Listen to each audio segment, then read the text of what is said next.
Hi, good morning again. This is Kathy from the Secretariat. We would like to welcome once again the SIF members who are connected online. We would like to test your microphone as well as your camera. If we could kindly ask you to turn on your camera and speak a little bit just to check if your microphones are working. Thank you, Sarah, for turning on your camera. Can we test your audio, please? Okay. Yes, good morning. Can you hear me? Yes, I can hear you. Thanks a lot, Zerion. Thank you so much. Thank you. I see also. Good morning. Hi, good morning. Good morning.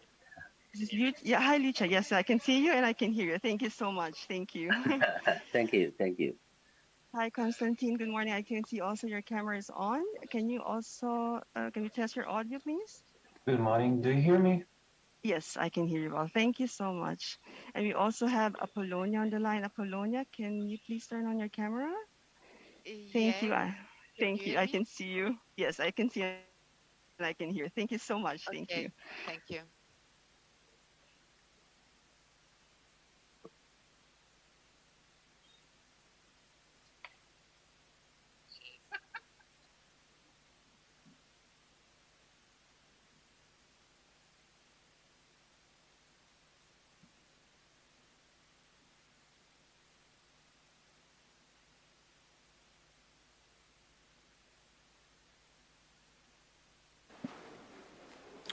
Good morning, everyone. Before I start, and given that we are in Australia, let me begin by acknowledging the traditional custodians of this land on which we are having this meeting, and I would like to, on behalf of all of us, pay respect to their elders, both past and present. Good morning and welcome to the SCF meeting. Good morning to the members here present with us here in Cairns, and good morning, good evening, and good afternoon to all the members connecting virtually. We do have a quorum, and so Trauda and I will now start the meeting. I'll just give Trauda an opportunity to just say hi, and then we'll get into the business of today. Also from my side, a very warm welcome, and thank you all for joining, especially those that have to keep awake at very inconvenient times. And I can tell you that it's very, very wonderful here. I'm sorry that you couldn't come. Thank you very much, Trauda. You guys are missing a lot. We'd just like to thank, again, before we start, Fiona, the Australian government, the elders of this land for hosting us here. We had a wonderful forum and also a very wonderful site visit yesterday. So please, again, once again, thank everyone on our behalf for that. So welcome members to the SCF meeting. We'd like to also welcome temporary replacement. Member Uti will be replacing Bianca for this meeting. We also welcome representatives of the operating entities, observers and audiences following the broadcast to this hybrid 29th meeting of the Standing Committee on Finance. So welcome to the city of Cairns, and as I mentioned earlier, we are grateful to the government, to the people, to the First Nations and everybody for welcoming us to this wonderful country. We are also grateful to all the co-facilitators who have worked tremendously hard during the intersessional period to advance the committee's work. Our goal for this meeting is to deliver on all the 7 mandated work being requested by the COP and the CMA to deliver in order to facilitate the deliberations and decisions of the parties at COP27 in Sharm el-Sheikh. It is in this regard that we appeal for closer collaboration amongst our members as we work towards concluding our work here in Cairns. Now, let me turn to agenda item 2A, which is the adoption of the agenda. The provisional agenda on the SCF meeting was made available on 25th August 2022. I would like to now, at this point in time, open the floor for any additional comments to the provisional agenda.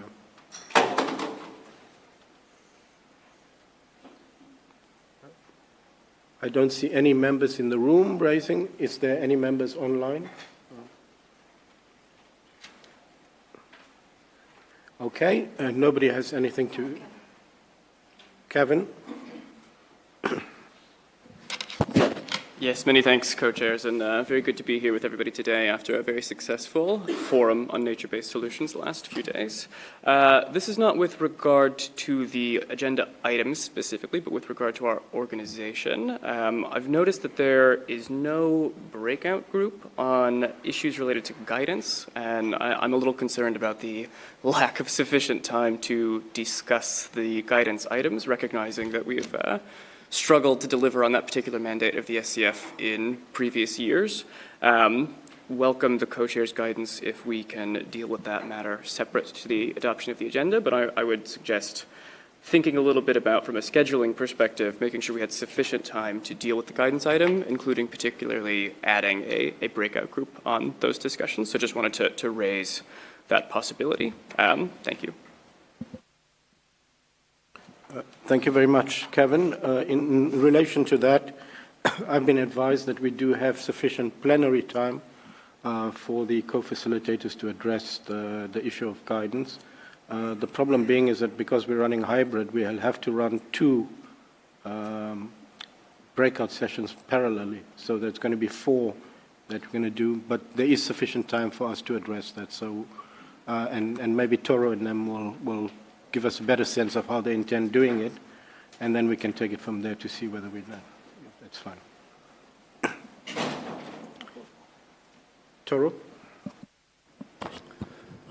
Thank you, Zahir, and good morning, everyone. Just to complement that co-chair Zahir mentioned, yes, we have 3 sessions during this committee, today, tomorrow, and then last day, and we have enough time to discuss on the draft guidance. And of course, you are always welcome to contact me and Ivan for making a comment in parallel with the plenary session. So I think we can accommodate your concern. Thank you.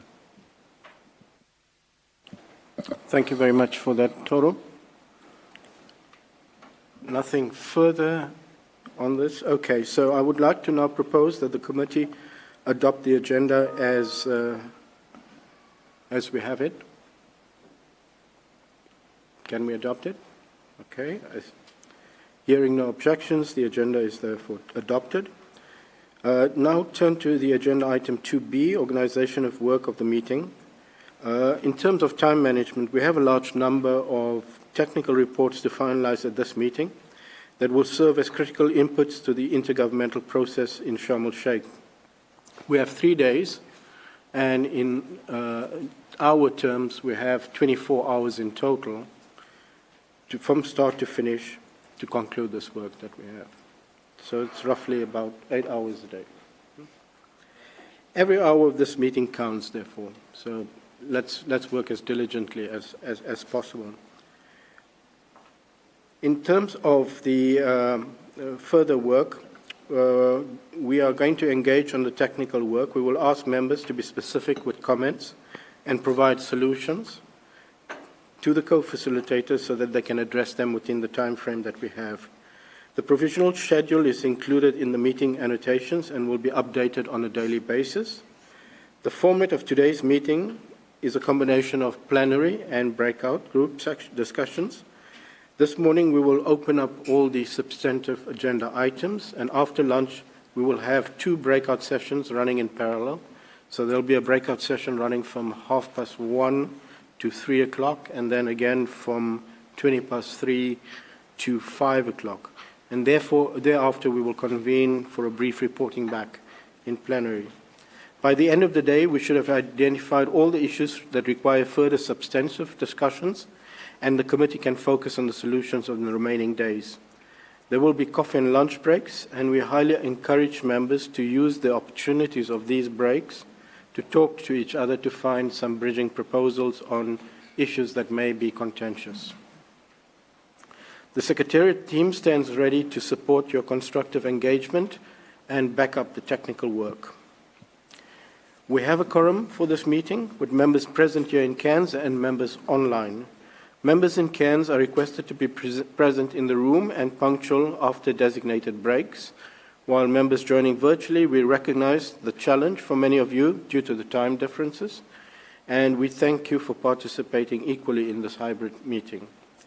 The success of this meeting largely depends on the commitment of all of us.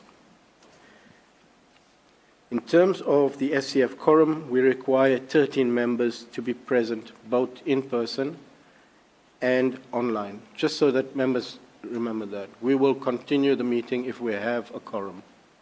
And unfortunately, we will not entertain long debates as to I was not there. If we have a quorum, we'll continue, given the urgency of what we need to do.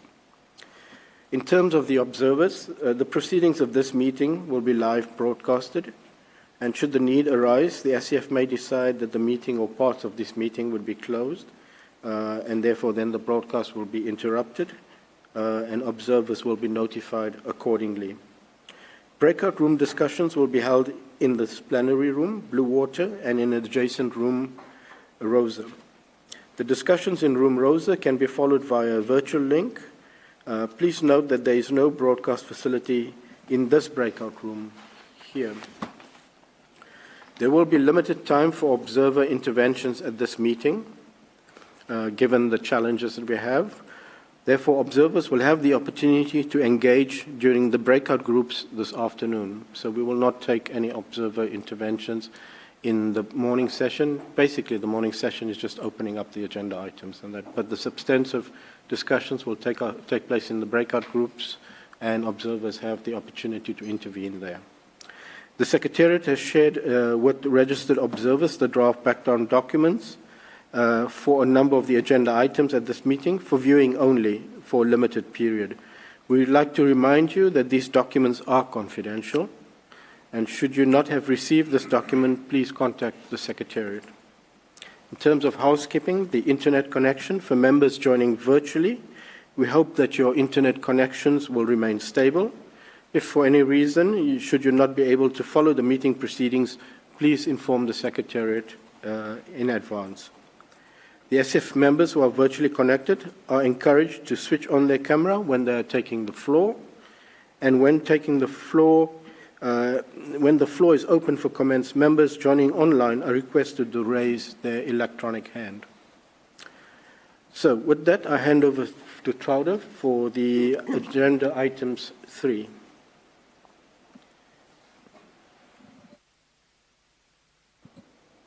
Thank you, Sahir. I'm sorry, Gabi, is that a question on the proceedings? Just a comment on the organization of work. I would like to advise that if we need be, also can work in breakout groups tomorrow or on the third day, just to use the time efficiently, knowing that we have so many products that we have to produce. And I just wanted to get a feedback if that's okay for everyone else.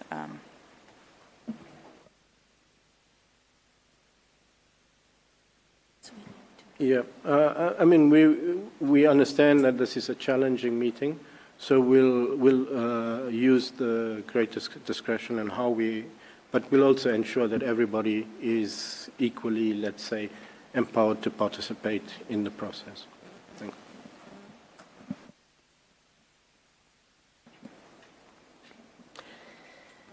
you. Okay, thank you. Thank you, Sahir, for opening the meeting and the introduction to the agenda. We turn now to agenda item 3A, that's the 5th Biennial Assessment and Overview of Climate Finance Flows. First of all, we thank Vicky Nunes and Diane Black-Lane for leading the work on the report. You have received the background documents, that is the background paper on the 5th BA. the pre-final draft of the technical report of the 5th BA and the draft summary and recommendations on the 5th BA. At this meeting, we invite members to finalize the technical report and the summary on recommendations by the SCF.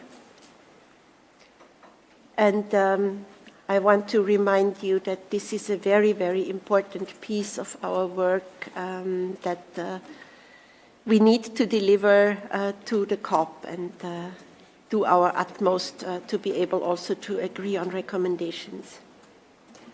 I would now like to invite the co-facilitators to inform on the approach to finalize the work and facilitate the discussions. And I would like to hand over to Diane for this. Thank you. Thank you, Madam Co-Chair. Morning, everybody. So my co-facilitator, Vicky, is not awake as yet, so she'll be participating later this afternoon. Just a recap, at our last meeting, the SCF agreed to undertake work intersessionally with a view to consider pre-final draft of the technical report, the remaining amendments to the technical report.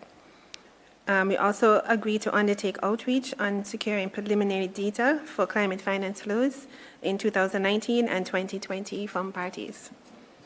Following SCF 28, several activities has been undertaken intersessionally to progress the work, which includes integration of the comments received during SCF 28 and in written form,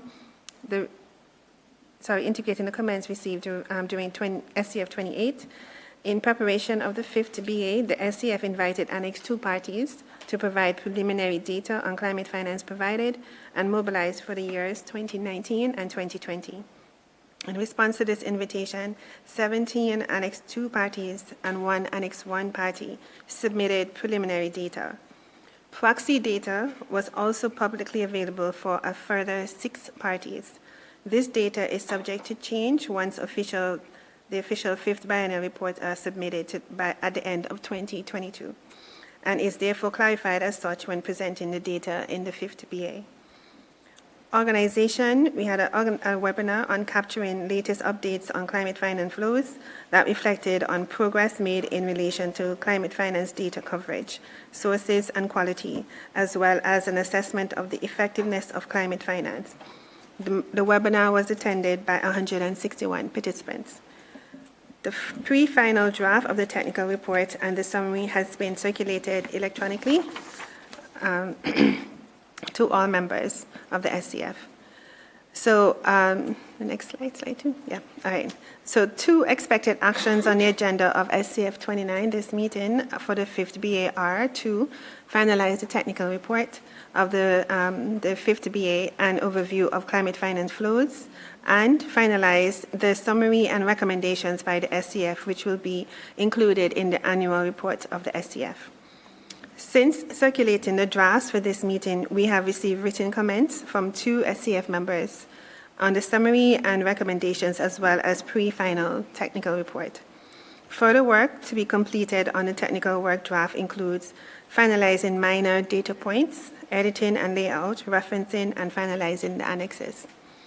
In terms of organization of work for this meeting, we would suggest that members focus their comments during today's breakout session on the summary and recommendations, which will support the iteration of a draft summary and recommendation ahead of the plenary discussion tomorrow.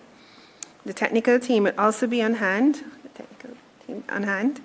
to ensure any changes to the summary and recommendation are adequately reflected in the full technical report. So if you recall, we didn't have any recommendations in the 4BA to the COP. And so Vicky and I are really hoping that at this meeting we'll be able to adopt recommendations going forward. So the floor is open. Thank you.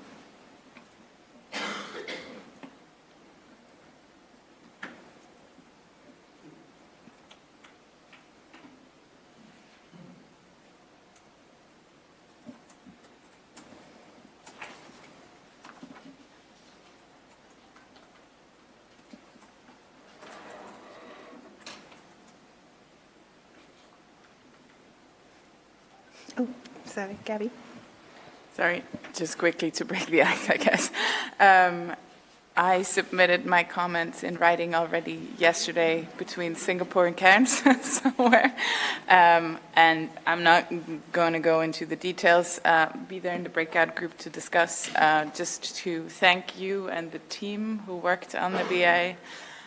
It's a really good product, very dense with information and greatly appreciated. So, and I really hope that we're not going back to what we did last time, and really hope we can agree on this executive summary and also recommendations, since COP was not happy with our performance on this last time. Yes, so we have high expectations to meet. Yes, I'm sorry. Yes. Adele. Sorry. Good morning, colleagues. I just want to voice my appreciation for all of the work that was done intercessionally, and I just want to point out that we submitted. I don't want to go through all of the detailed comments. I think we'll do that in the breakout groups. But we submitted detailed comments on the text. Generally, I kind of feel a tendency for more harmonization and standardization and more of a top-down approach. It's just we flagged that this, that there needs to be an appreciation of the trade-off between this and the, traditional or accepted way of approaching these things under the Convention and its Paris Agreement, which is a nationally determined bottom-up approach. And our comments address those. There are quite a few modifications and adjustments. I won't go through them, don't worry. But we believe that those would rectify or address these issues. But it's very important for us that we maintain, the accepted way and approaches under the Convention and its agreement. So I can go on and on, but I don't want to. I just wanted to flag that very general comment as far as the BA. Thank you very much. Okay. Thank you. Yes, we received some of your comments, and they improved the quality of the BA. Thanks for that. We have Uti, who's online.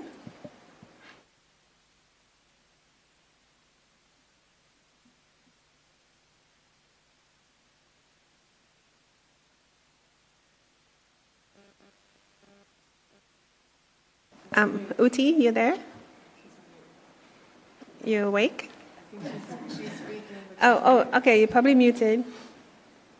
Yeah, you're still muted.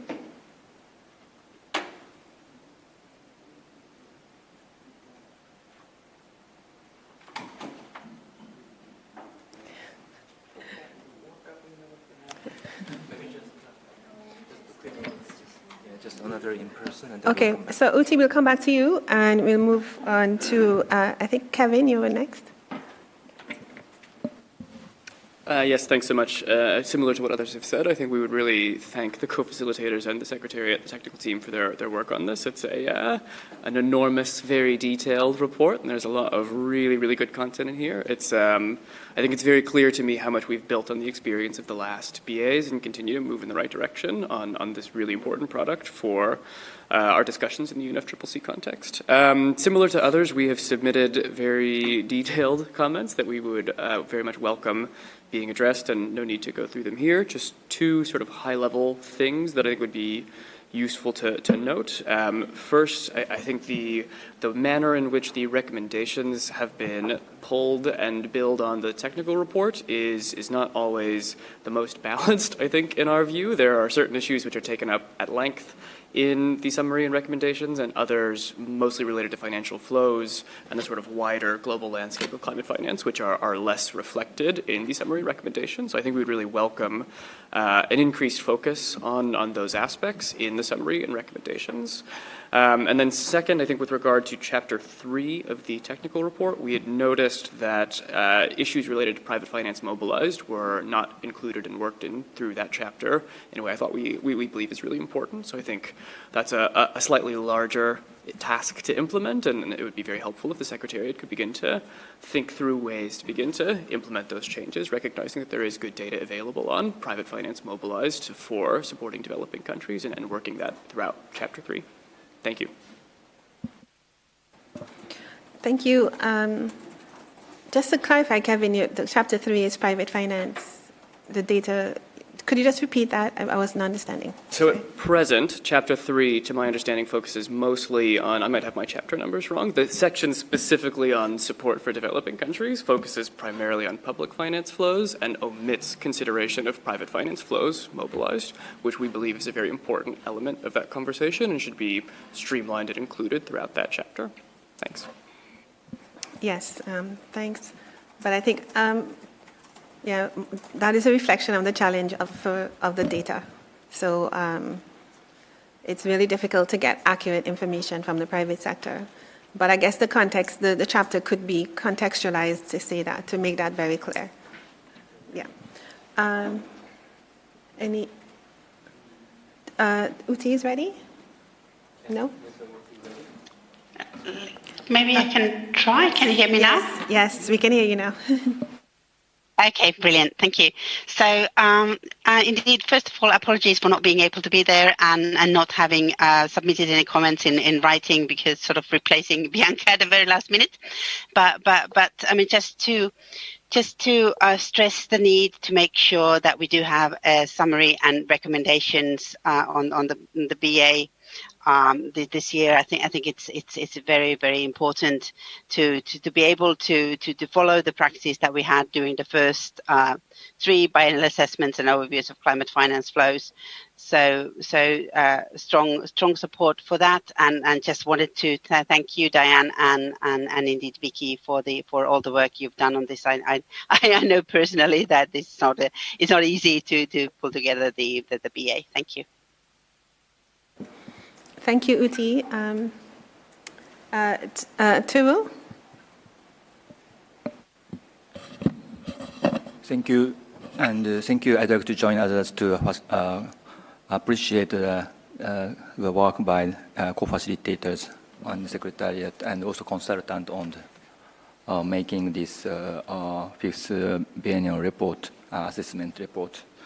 I have made a comment before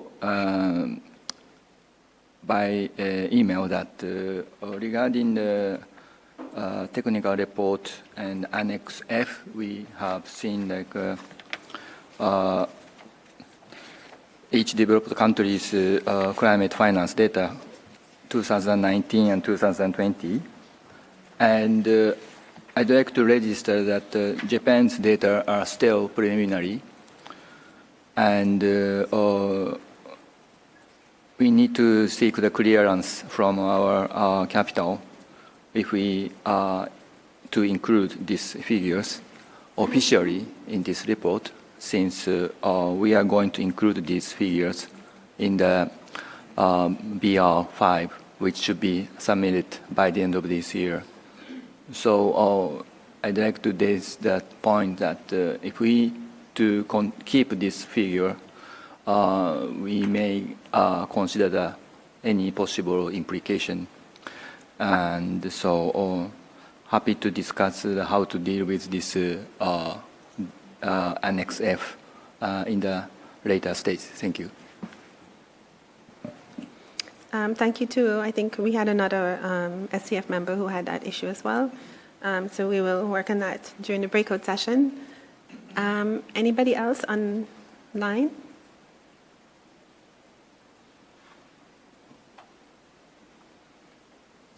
No? Okay. If it's okay with the co-chairs, we can.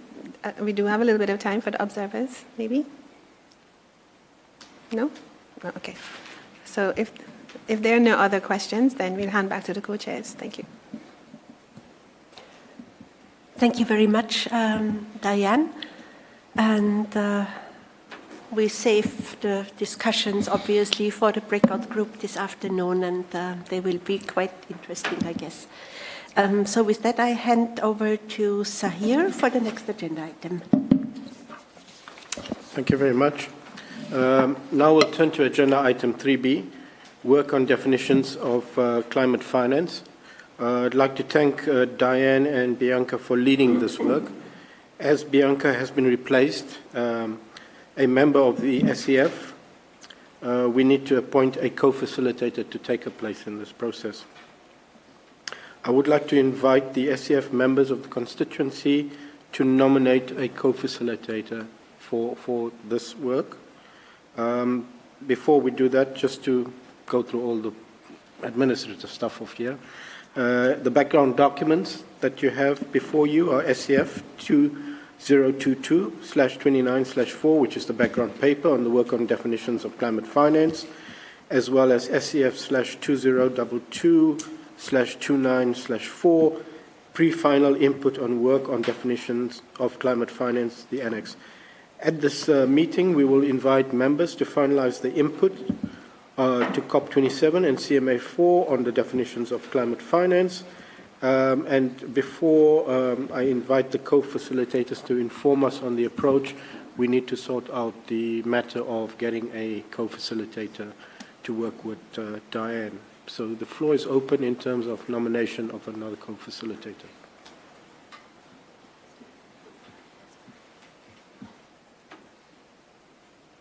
Can I give the floor to Apollonia? Hello, good morning to everybody. And I apologize for not being able to be there with you. I'm sorry for me, it's 1 o'clock in the night. I will give my availability to cover this role of co-facilitator together with Diane. And first of all, I would like also to thank Diane and Bianca for their work already done. Thank you very much, Apollonia, for volunteering. Just to go through the normal process, SCF members in agreement that Apollonia can be working with Diane to co-facilitate. I see no objections on that.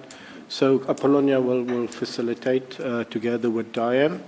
I would now invite the co-facilitators to inform us on the approach they take to finalize the work and facilitate the discussions. I give the floor either to you, Diane, or to Apollonia. Diane, okay, please go ahead. Thank you, Co-Chair. So first, I'd like to thank Bianca. She is moving on to bigger and better things, and I wish her all the best. It was great, my pleasure to work with her on this. So, and I'm looking forward to working with Apollonia, who is also a relatively new member of the SCF, so I think we should do fine. To briefly recap the progress on this work, at the SCF 28, members may recall the discussion inter alia on the scope of the draft rationale of definition in use, including accounting methodologies, commonalities, and divergences found in submission by parties and non-party stakeholders. At SCF 28, members agreed to undertake work intersessionally with a view to consider a pre-final draft of the input at SCF 29, this meeting. The pre-final draft was prepared intersessionally. In terms of submission received, 10 submissions were received in 2022 from parties and non-party stakeholders, 5 from parties or party groups, and 4 from non-party stakeholders, in response to call for inputs. All submissions are listed in the annex of the pre-final draft of the work on definitions on climate finance.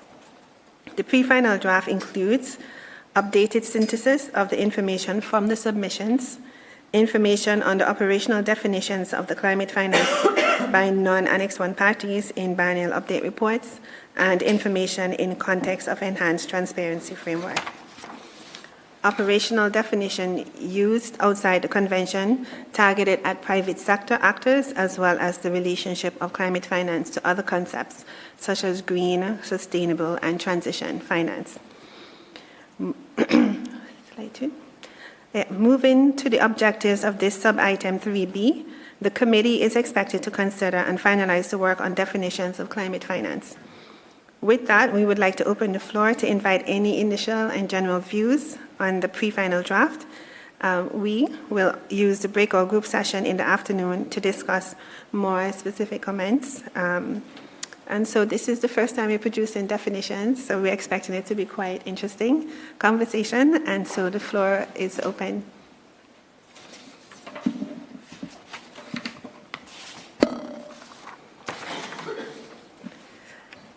Yes, Abdul. I'm going to get your full name. Abdel is fine. Thank you very much, and Ms. Co-Facilitator, and thank you for all of the efforts in generating the draft. Again, we submitted detailed comments some time ago.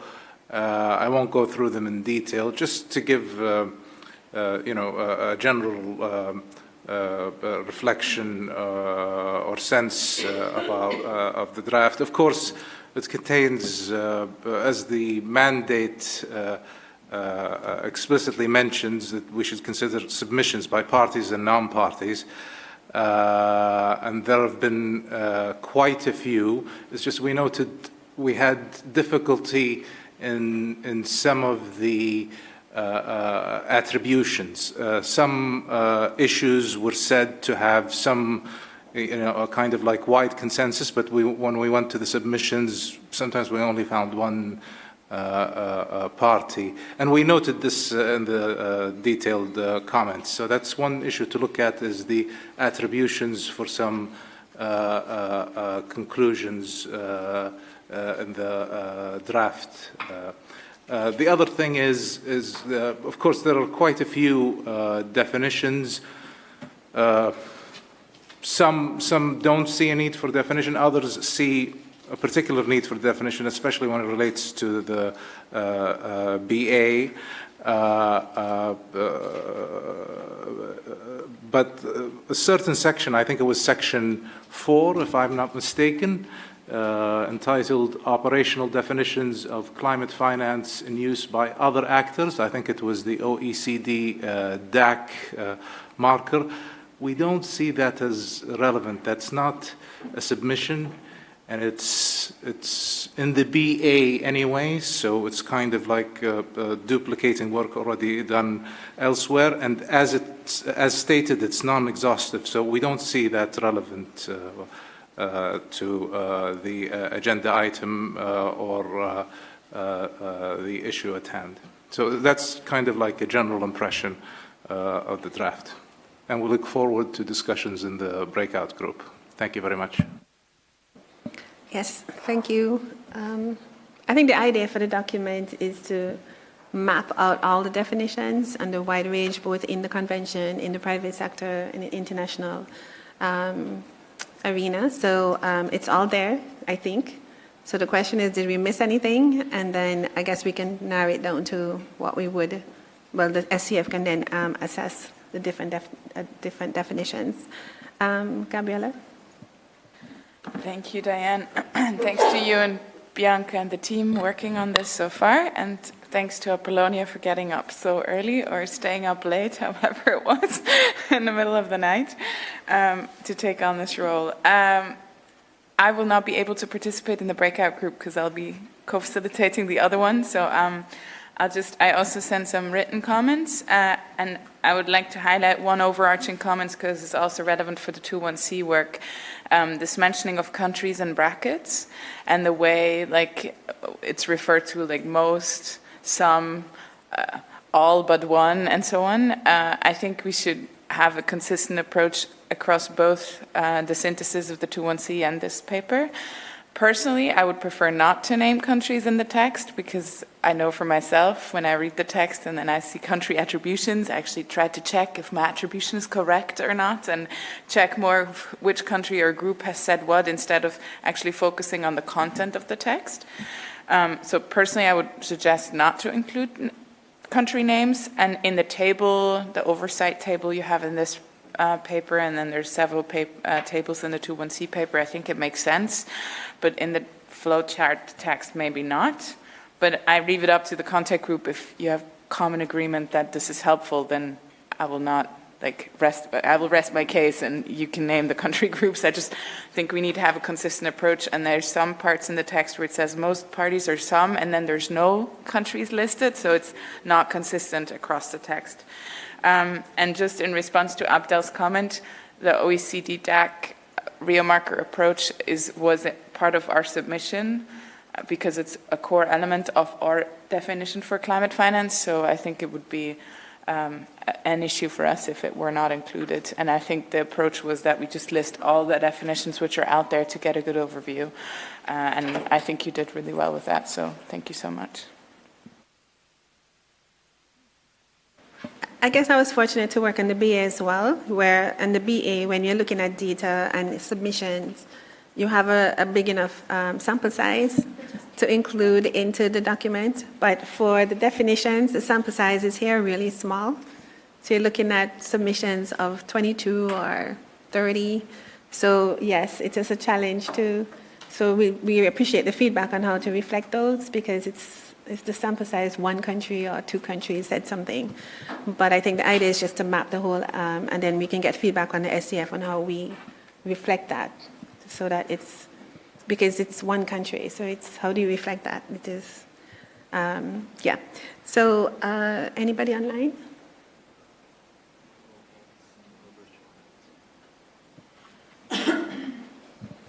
So this is the first time we're doing this, so any guidance we can get would be great.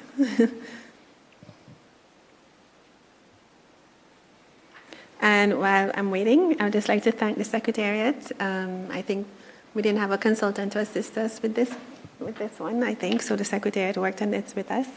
So it was a lot of work with, yeah. So we appreciate, I just wanted to say appreciation for them. Uti?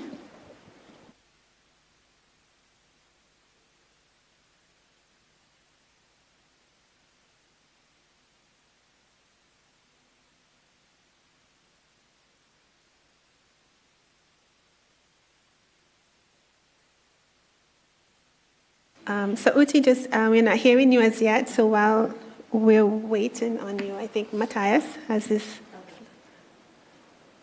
Oh, she's speaking, but I'm not hearing. We're not hearing yet.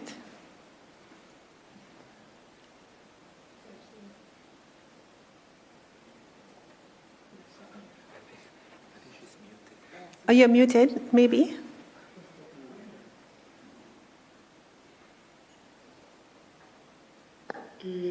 Okay, Can you hear me now? Yes. Okay, good. So thanks. And apologies for still not being able to deal with the technology properly. So first of all, thank you so much for doing the work on the definitions. I mean, we all know from negotiations this is a very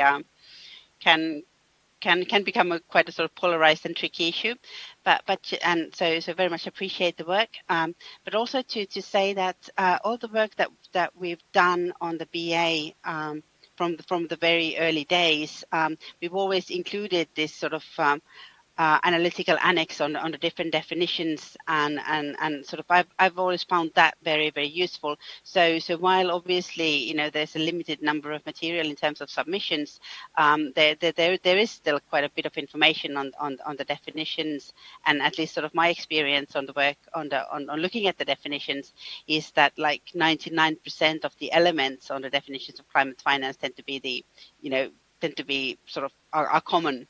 So I do think that in moving forward, it will be very useful also to very much draw on the work done on the BA, which encompasses a lot of the analytical work on definitions as well. Thank you. Thank you for that, Uti. That was very helpful. Matthias? Thanks, Dan. Good morning, colleagues. Thanks, first of all, to Fiona for bringing us here. Great to be here. And apologies, I missed the forum. And thanks also for the work on the definitions. And maybe just 2 points from my side at this stage. Firstly, just to support what Gabby was saying on the Rio markers. I mean, for us, it's not only one of the core elements; it's the core element of our reporting. So, I mean, they obviously need to be reflected in the report. My second question would be more to us as a committee, where I guess in the breakout groups we will also have an opportunity then to discuss how we see that this report will be, presented to the COP CMA. Since for the others it was stated in the background papers that, or in the background notes, that they should be annexed to the SCF report, or in what way do we formally put this to the COP CMA for its consideration, and therefore also sort of how do we see that the meeting will then actually make what kind of consideration will we make? And I think that's a useful input for us also when we go into the breakout groups, as sort of how we see that the report will be taken forward at the COP CMA. I don't have any sort of recommendations or reflections from my side. I just thought it would be useful also to have that with us when we enter into the conversation on the report itself. Thank you, Matthias. Yes, that's the question we have to ask. Like, what would be the final product? So we have an inventory of all the definitions. What do the SCF want us to do with this? Is the question for Apollonia and myself to you. Any other? No? Okay, so I don't see any other hands online. No? So back to you, co-chairs. Thank you very much, Diane, and I believe there will be enough rich discussion in your sessions in the breakout group. With that, we'll move over to the next agenda item, item 3C. Traudel?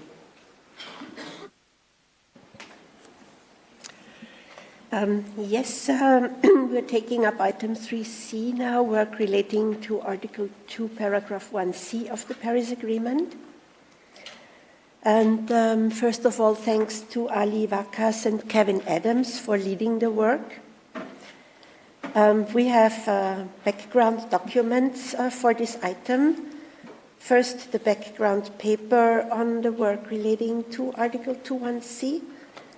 Then we have the pre-final technical report on mapping available information relevant to Article 2.1c, including its reference to Article 9 thereof. And we have the pre-final synthesis of views regarding ways to achieve Article 2.1c of the Paris Agreement. At this meeting, we invite members to finalize the input to COP27 and CMA4 relating to mapping available information relevant to Article 2.1c of the Paris Agreement, including its reference to Article 9 thereof, and the synthesis of views regarding ways to achieve Article 2.1c of the Paris Agreement. I would like now to invite the co-facilitators to inform us on the approach to finalize the work and to facilitate the discussions. And I understand that Ali is going to give us the introductory remarks to the item, and then Kevin will deal with the questions in the room. So over to you, Ali. Thank you. Yeah, thank you very much, Madam Co-Chair, and for giving the floor. To briefly recap, there are two mandates for the work under this agenda item. In Glasgow, COP26 requested the SCF to undertake further work on mapping the available information relevant to Article 2, Paragraph 1C of the Paris Agreement, including its reference to the Article 9 thereof, with a view to provide inputs for consideration of COP27. CMA3 invited parties, operating entities of the financial mechanism, international financial institutions, and other stakeholders in financial sector to submit views regarding ways to achieve Article 2, Paragraph 1C of the Paris Agreement, including options for approaches and guidelines for implementation by 30th of April 2022, and requested SCF to submit a synthesis of the submissions for consideration of CMA4. At SCF 27, the SCF agreed on the following points. Number one, to undertake work intersessionally to prepare pre-final drafts of both inputs. And secondly, to decide at this session on the format of inputs for consideration at COP27 and CMA4. And intersessionally, work has included integrating additional submissions received from parties and stakeholders in the synthesis and further elaboration of the technical work in the mapping document. In line with the outreach plan that we presented in our last SCF meeting, engagements of different actor groups was undertaken under guidance, under my and Kevin's guidance, in the form of 2 webinars. The first webinar was organized on 29th of June 2022, in which some of the SCF members also participated. The webinar was organized with the support of the UNF Finance Initiative, with the UN-convened Net Zero Assets Owner Alliance and Net Zero Banking Alliance. Second webinar that was primarily focusing on public sector was held on 25th of August 2022 with representatives of the Coalition of Finance Ministers for Climate Action and Network for Greening the Financial Systems. As far as the objectives of this meeting are concerned, it is expected, this meeting is expected to, number one, finalize the views regarding ways to achieve Article 2, Paragraph 1C of the Paris Agreement. Second, finalize the further work on mapping available information relevant to Article 2, Paragraph 1C of the Paris Agreement, including its reference to the Article 9 thereof. And lastly, to decide on the format of providing the inputs to the 27th session of the Conference of Parties and the 4th session of the Conference of Parties serving as a meeting of parties to the Paris Agreement.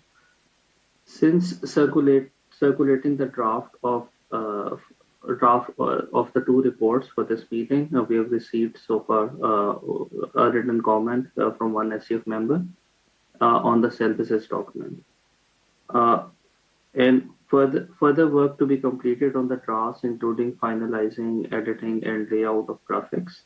With regards to the format, the SCF may wish to consider and agree how it wishes to present the outcomes of the further work on mapping and synthesis submissions in annual report of the SCF to the COP27 and CMA4 in line with the 2 mandates. One option would be to present outcomes on mapping and synthesis in one single annex with clear differentiation between the two reports. And second is another option is to present 2 separate annexes to the report of the SCF. In terms of organization of the work, as the co-chairs have also highlighted that our main discussion will be happening in the breakout session. But before giving floor or opening floor for the general overarching comments on the drafts, let me hand over the floor to my colleague Kevin for his remarks. Thank you.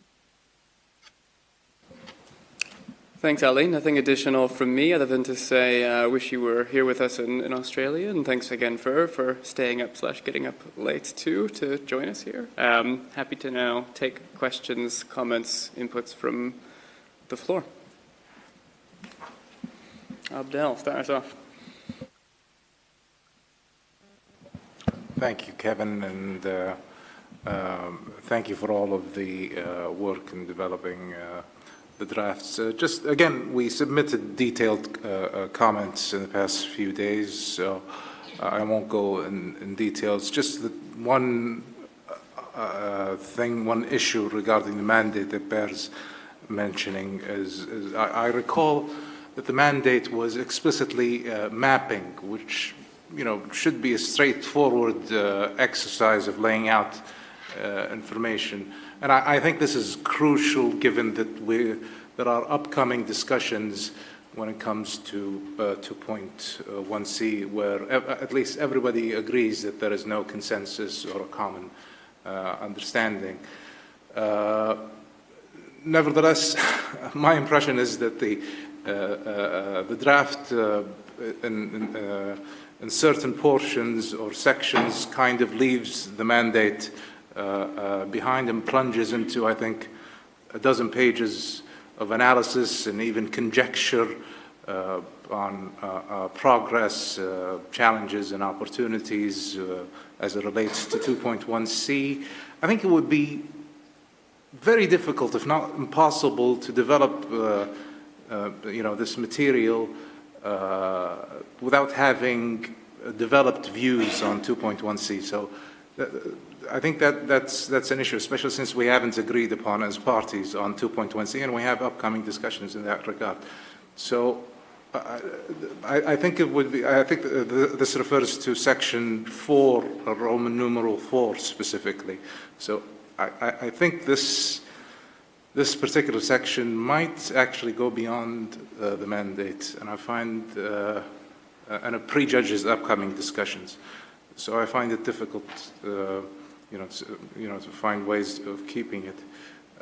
As for Article 9, as Ali mentioned, it's explicitly mentioned in the mandate, yet it only gets, I think, about half a page, less than a page, among almost 50 pages. Specifically, I think it was 4 paragraphs. 3 just explicitly, verbatim reproduced Article 9 paragraphs, and the 4th, I don't know, didn't seem related. I just wonder, are we satisfying the mandate here? I mean, when it says Article 9 and just have 4 paragraphs and maybe just 3, just verbatim, the provisions of the agreement. I think that's something we have to discuss. Maybe we could take it up in the contact group or the breakout sessions. The rest of the document is, I think it seems to be one long list of alliances, initiatives, and declarations by financial institutions. Now, don't get me wrong, that's wonderful news, but I think this space could have been better used to understand the situation we have in the process, particularly. And there may have been other maybe initiatives or groups or alliances, and we indicated that in our that might be a bit more relevant, and we indicated that in our detailed comments. Just in general, I noted that there's, I went and did a search on the document. There wasn't a single mention of NDCs. I noticed that, and that maybe speaks to our issue with Article 9. But again, I think we can take up these issues in the breakout group, and I look forward. Thank you very much. Yes, really appreciate those comments, and definitely looking forward to taking them up in the breakout group, which I will facilitate in Ali's stead today. Just a quick point on the mandate here. It is worth noting that, of course, we don't want to prejudice any further discussions. We do want to stay within the mandate. There was quite a bit of discussion about this in Cape Town at the first SCF meeting of the year.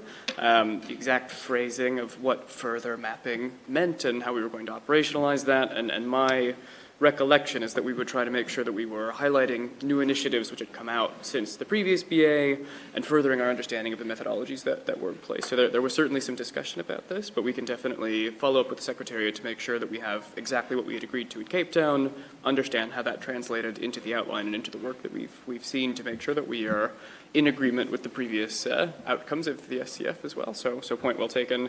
On the Article 9 point, absolutely. It might be a limitation of data in that case, and in the event you have certain things you'd like to see us reflected in that regard, I'm sure we'd be more than happy to see them. I have Gabriella next, and then Fiona after that. Thanks. Thanks, Kevin, and thanks to you, Ali. Good to see you on screen. And thanks for getting up or staying up late or whatever. I also sent some comments in between Singapore and Cairns in in the transition period. And appreciate if you can take this up further in the breakout group. I don't know if I can follow that because I would probably want to go to the BA one. I'm sorry for that. And there's, on the technical report, there's just 2 elements we would like to add, since it's a mapping exercise, so additional elements to be put on the map. And one of them I would like to highlight, which is the country alignment efforts that several countries have been undertaking in the past 2 years, which is this like measuring of how the entire financial sector is aligned or moving forward with alignment towards the Paris Agreement. And I think it was, for example, Luxembourg and Norway, which came out certainly new during this period, and I think it's an important transparency measure we should include. And then the PACTA methodology, which is an important alignment methodology that was missing. And then on the synthesis paper, similar to the comment I made before, again, we have this like country attribution. And then I have to say it from the floor, I know it was not done on purpose, but the EIG submission is not included in the paper, and I hope you, or I'm sure you will integrate the submission until the end of the session, because if not, I would have to, for obvious reasons, disagree with the synthesis paper, even though I think you've done really good work with it. But yeah, I think there was some technical glitch on the side of the Secretariat that somehow our submission in the context of the SBs got lost. But anyway, thanks for integrating it over the next 2 days. Yes, appreciate that, Gabriela. Thanks for the additional suggestions. Always happy to add elements to the map, no question. And of course, we don't want submissions unintentionally excluded, so we will absolutely make sure that that finds its way into the synthesis. Fiona.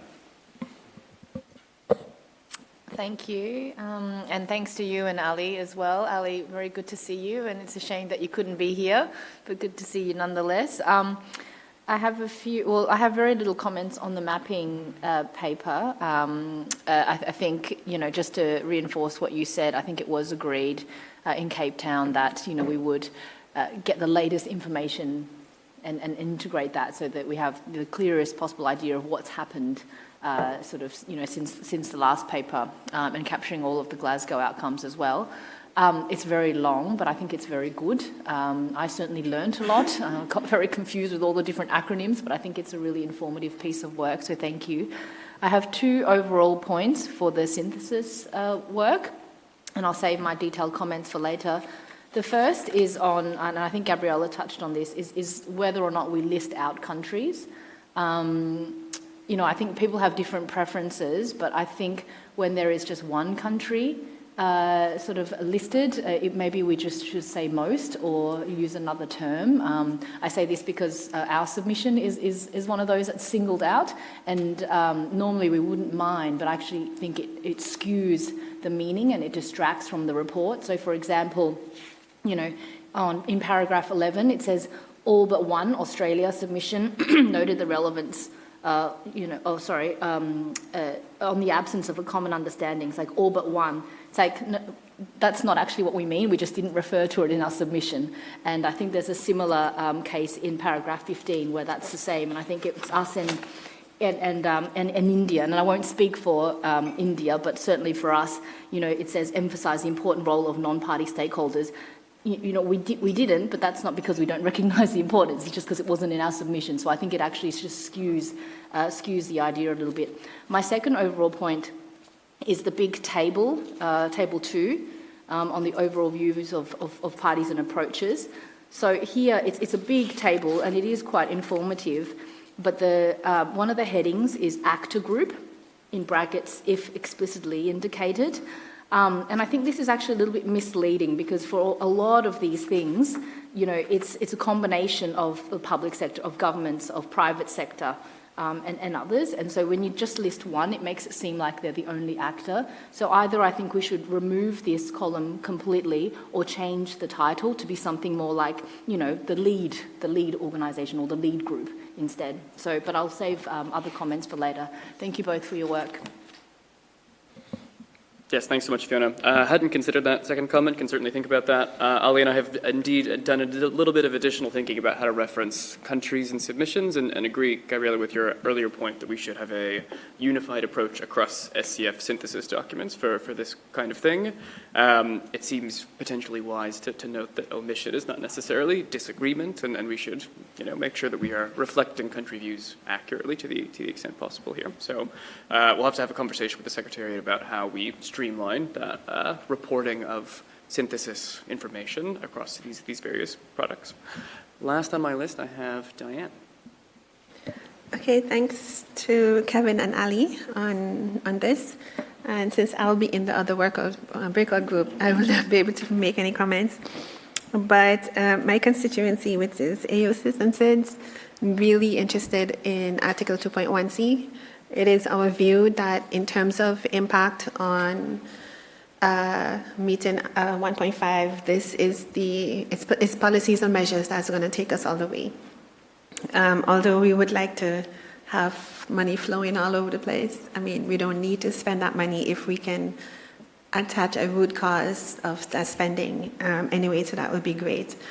I'm not sure how we will do it, but I know in the forum, a lot of the issues surrounding Article 2.1c, they didn't say it, but when we sat into the private sector breakout groups, well, the groups that included private sector, I mean, they talked a lot about this and how we're going to bring this into regular banking sectors or regular policy sectors, rather than using instruments like subsidies or payment for ecosystem services and so on, which can become quite complicated. And I think one of the panelists on the morning, the panel that was co-facilitated by Zaire, the private sector banking official explained, just to make a few changes in the banks, it's billions of dollars worth of money just to do that transition. I mean, that is small amount of money compared to what the impacts of climate change. But I think I think the paper is good in the sense that it captures like a mapping. And I know we've been very delicate because Article 2.1c is is controversial within the context of the convention. But the private sector is kind of looking forward to something. And in the forum, that's something of how you're going to treat ecosystem-based adaptation, or how you're going to treat nature-based measures or activities. They need something. They want us to, I'm not sure they want us to do something, which is why they came to our forum, the Standing Committee on Finance. So at this time, the documents that it's really good mapping, but no private sector would understand this. So I'm just thinking, I'm not sure how to incorporate something from the forum into this, but I think it's important to refer to most of our forum that always brought in the private sector. And then the other stakeholder that I think we need to speak to with this could be the guidance to the operating entities, to the JAF, the GCF, and others, because I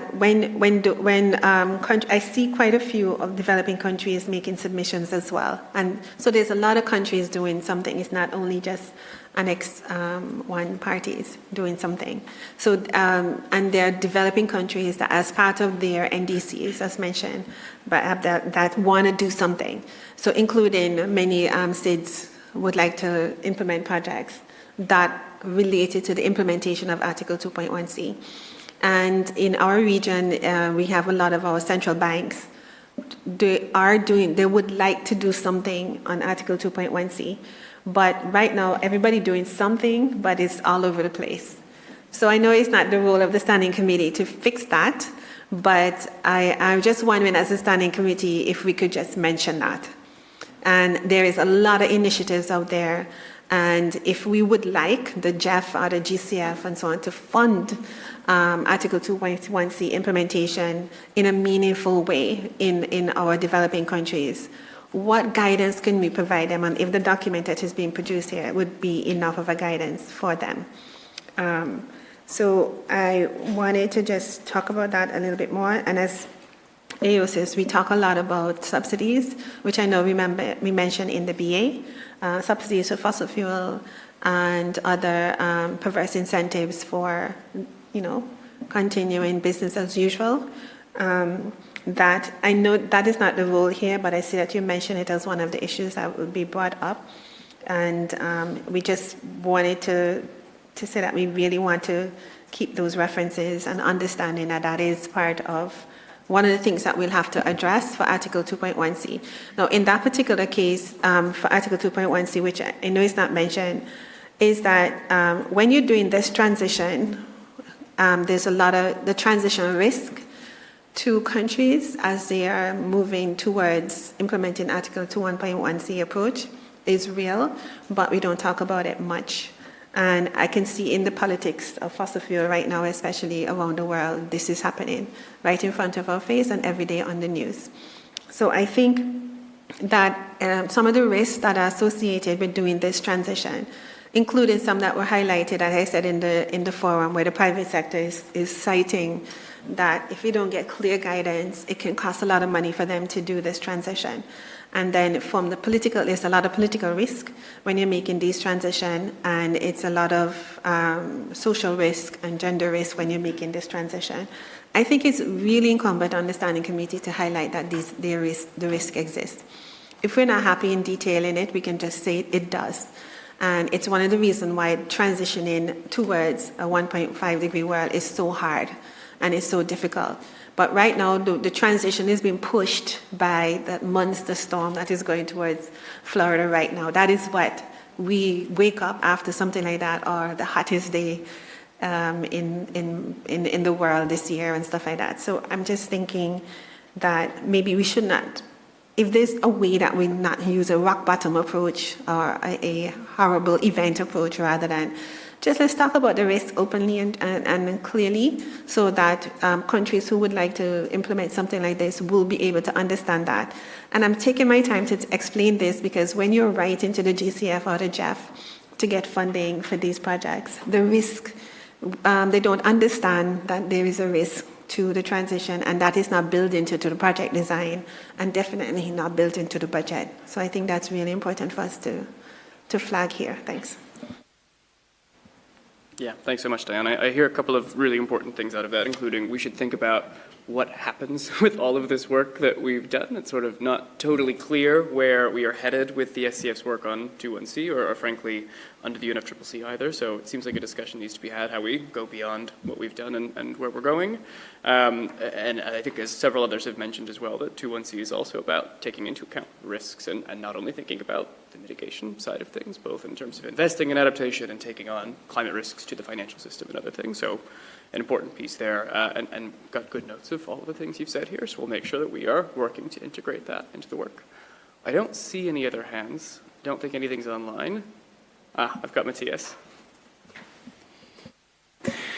Thanks, Kevin. Also from my side, many thanks to the work you've done on this. And I just wanted to echo Diane's comments, and particularly on sort of the number of various types of initiatives out there, which are in their different ways trying sort of to implement 2.1c, and probably not thinking that they are implementing 2.1c, but from our perspective they are. And I think whatever we can do then, both from the SCF and ultimately from the CMA to support that, is a useful contribution to the implementation. And just to recall, I mean, we shouldn't maybe jump ahead of things here, but just to recall that the EU has requested an agenda item on 2.1c for the CMA, and at least I would hope that the work that we're doing here in the SCF on the 2.1c could, provide some kind of input to that agenda item if the CMA will adopt that on the agenda for COP27. And coming back to Diane's comments, I think sort of what we then usefully could do, both in terms of the SCF, but also when we come to the CMA, is if we could then provide a space for parties to highlight exactly those sort of the number of those initiatives which Diane said, referenced are out there, and support parties in supporting those actors in making sure that we are sort of moving ahead in implementation of 2.1c. I think I've said previously as well, then one of the most sort of recurring comments I get from Swedish business actors is exactly the number of various types of reporting standards which are out there, especially for multinationals where they're doing reporting standards in each different jurisdiction.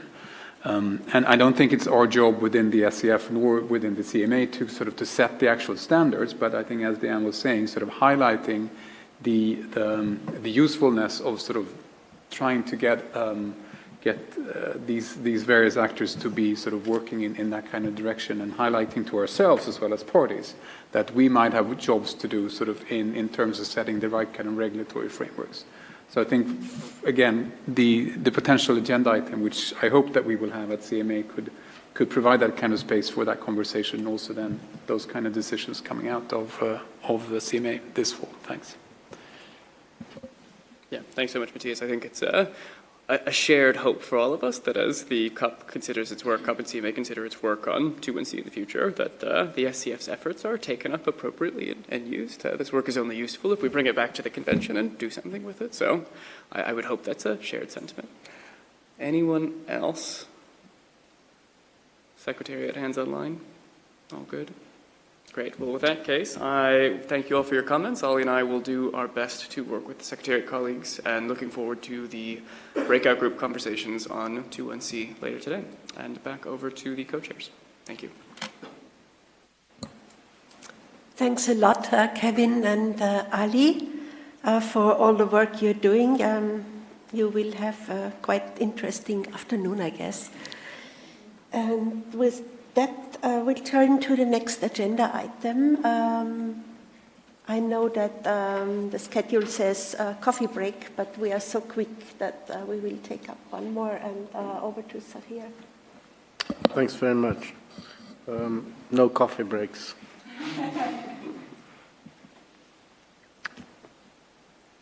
Do we need a coffee break?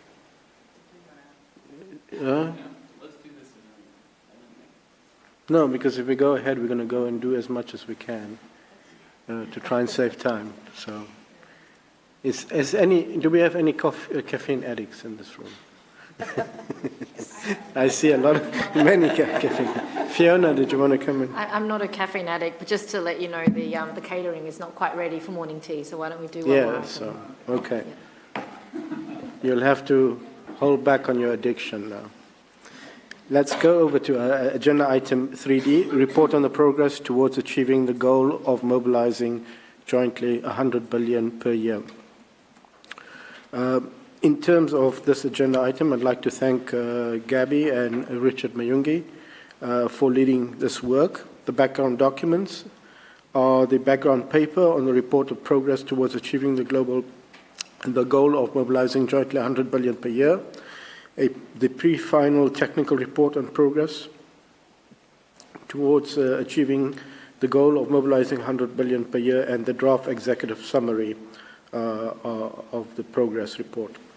At this meeting, we're going to invite members to finalize the technical report on progress towards achieving the goal, as well as the executive summary of the SCF. I'd like to now invite the co-facilitators to inform us on the approach to finalize the work and facilitate the discussions. Gabby and Richard, I'll give over to you two. Thank you very much, Sahir. I'm not sure if Richard is online yet and has a stable connection, because it's also still in the middle of the night where he is. So I'll take this on, and then he'll make maybe some amendments at the end. Just to briefly recap the mandate for this work, in Glasgow, COP26 requested the SCF to prepare a report in 2022 on progress towards achieving the goal of mobilizing jointly $100 billion per year to address the needs of developing countries in the context of meaningful mitigation actions and transparency on implementation, taking into account the climate finance delivery plan and other relevant reports. And this report will be considered at COP27. That outsets the expectation by the COP as well as the timeline, so we really have to get this this report here as if possible out of the door. At SCF 28 in June, SCF members agreed to undertake work intersessionally with a view to consider pre-final draft of the technical report at this meeting. And based on these discussions and the comments received, a first order draft was prepared and shared with members on September 9th. This included an elaboration on all three dimensions of the goal, the trends and related to progress of the goal, including interlinkages between the three dimensions, and an elaboration of challenges and lessons learned in implementation of the goal. A pre-final draft of the technical report with a draft executive summary, which includes a set of draft recommendations, was shared with committee members on September 22nd. I'm sorry for being so late, and I hope you were still able to read it in the plane. Slide 2, please.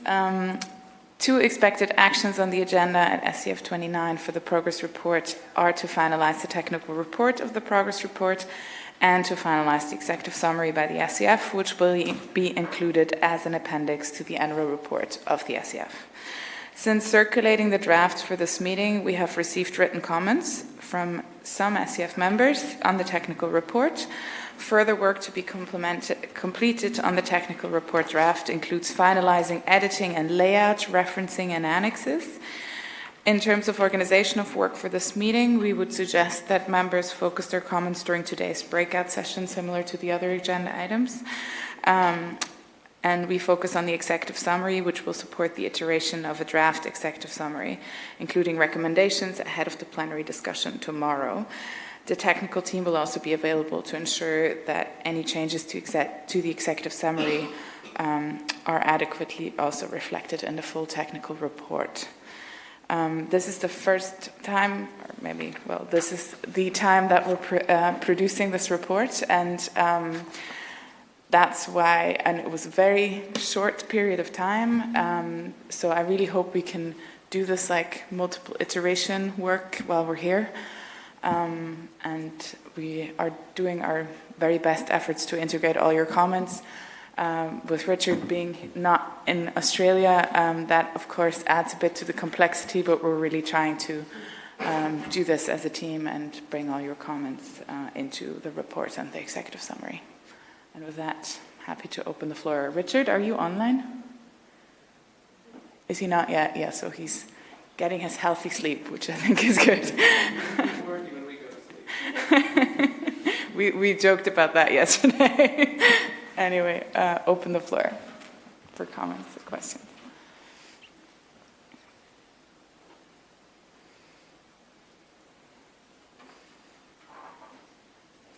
Abdel. Thank you, Gabriela. I believe Matthias raised his flag before me. Do you want to go ahead? Okay, thank you very much. First of all, thank you for all of the efforts, yourself and Richard. Just a couple of general impressions about the report. I think the report, if I recall, it should reflect progress towards achieving the $100 billion goal. Just generally, I'm a bit underwhelmed about the clarity in progress in achieving that goal, at least quantitatively.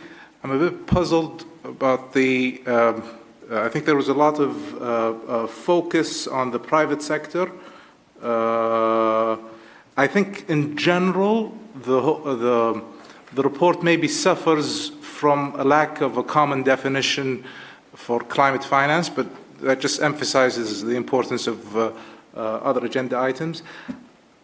I know I'm the newest standing committee on finance member, but I kind of get the impression that most of our work is compiling and synthesizing.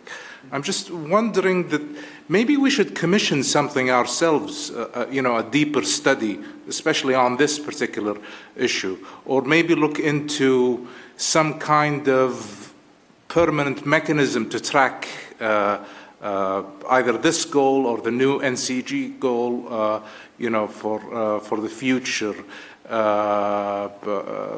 So I think I'm wondering maybe we could take up these issues later. Again, I have no particular issue with the report. It's just that it doesn't give me much clarity as far as progress in achieving the 100 billion, at least quantitatively. That's just a general impression about the report. Thank you very much.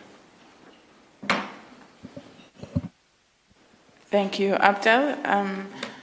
We'll certainly take up all your comments in the breakout session. And just as a first response on your underwhelmingness, I guess, part of it is lack of data, simply. So there's, especially on the linkage between the different dimensions of the goal, there's lack of data. On the quantum itself, we have a lot of data, and a lot of data is in the report. It speaks to the various channels.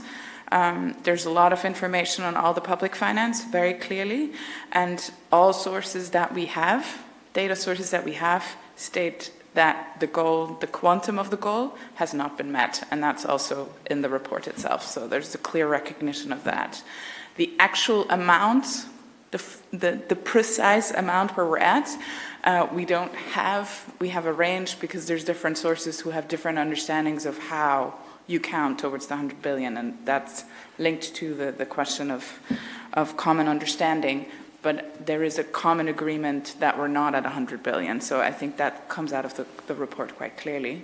But on the other elements of the goal, I fully agree with you that there is no or very little quantitative information because the data is just simply not there. With regards to saying that you're the youngest or the newest member of the committee, the committee itself does not research on its own. What we do is we build on data that's out there and reports which are out there, and we synthesize them. It would be a different mode of work. I'm not sure if we're the right people to do research, or to commission research, but in general, happy to have a conversation about that. I guess it would probably be up to the COP or the CMA to request that we do this change of mode of work in line of what we have done in the past. Now I have additional inputs. I think it was Diane, and then, not sure. Oh no, sorry, Matthias, I already jumped you in the beginning. I'm sorry. You're out of my... No worries. Thanks so much, and thanks also from my side for this really massive amount of work that you've been doing in quite a short time. And apologies for not sending written comments in advance on this, but hopefully we can come back to that during the breakout group. And I'd like to just sort of maybe highlight maybe primarily one reflection in terms of the executive summary, where I think it's in para 29 of the executive summary, where there's sort of this. We're making assumptions on the relationship between the goal and the needs. And I mean, I think that sort of brings us back also to the conversations that we had in relation to the needs determination report. And I shouldn't say that we're sort of fresh off that, because now it's been a while, but still, I mean, much of what was in there, I think, is useful maybe to bring back into our conversation as well, because at least from my perspective, one key point which we made in the elaboration of the needs report was that the needs determined does not sort of equate what needs to be financed by, through the 100 billion or through by donors as such. So I would put a question mark in if we would be making that link between, that the needs determined should be what the 100 billion should be financing. On the one hand, because the 100 billion is far less than what needs to be financed, and also there's no, the 100 billion was set as a quantum at one point in time, and it was not sort of set out to finance the entire needs. So I think we need to work around sort of a bit on that kind of how we frame that kind of relationship between the 100 billion and the needs determined themselves. But again, happy to come back on that in the breakout groups, and then with a couple of other suggestions as well. Thanks. Thanks, Matthias. Yes, that was also framed in some of the comments we received in writing, so we'll definitely take that up in the breakout group. I'm not sure if I have the right order, but then I have Diane, followed by Kevin, Yvonne, and then Fiona. So, Gabriele, thanks to you and Richard for this document. I think we've had several types of documents of this. This is the first time the SCF is doing it to give everybody at the COP or the CMA some comfort that we are doing our own thing rather than the OECD and so on. So this is really is good that we're doing this. So, I mean, similar to my previous comments, and I think what Matthias is saying is that, like, I haven't read the whole thing, so if it's there, just forgive me. But there's a context that's missing. So, the context meaning we had developing countries, we did a needs assessment, and everybody put down all the big trillions of dollars that we needed. But it wasn't clear for me as a scientist that I feel like we have climate finance ambition and not climate ambition. I'm not clear that the money that we are requesting or saying that we need is related to climate ambition. And then we have translated our climate ambition based on a temperature goal of 1.5 maybe. And it's not clear between all of the objectives in the Article 2 of the Paris Agreement that how much money that is going to take. But one of the metrics that we use as AOSIS always is that the amount of money an investment, which also came out in the forum, the money that, and the forum on nature-based solution, one of the risks to that is its permanence. Because while you're spending a lot of money to protect the mangroves or to protect something, the amount of money that is being spent to destroy the planet far outweigh the funds that we are spending to protect it. And of course, far outweigh the $100 billion per year. And if you just use like subsidies for an indicator, we mention subsidy a lot because that figure is quite accurate and is a good indicator of how much money that is required. So for AOSIS, we don't agree that to compete with those subsidies, we have to spend the equivalent in billions per year in subsidizing renewable energy or subsidizing other things. We believe that the ecosystem-based services should, on its right, be an asset that is identified, and if you destroy it, you should pay. There should be a price to pay for it, which is what is missing from our convention. What is the price that is being paid for loss and damage of the natural assets of the world? And it's not priced into the balance sheet of companies or governments when there is something that is damaged.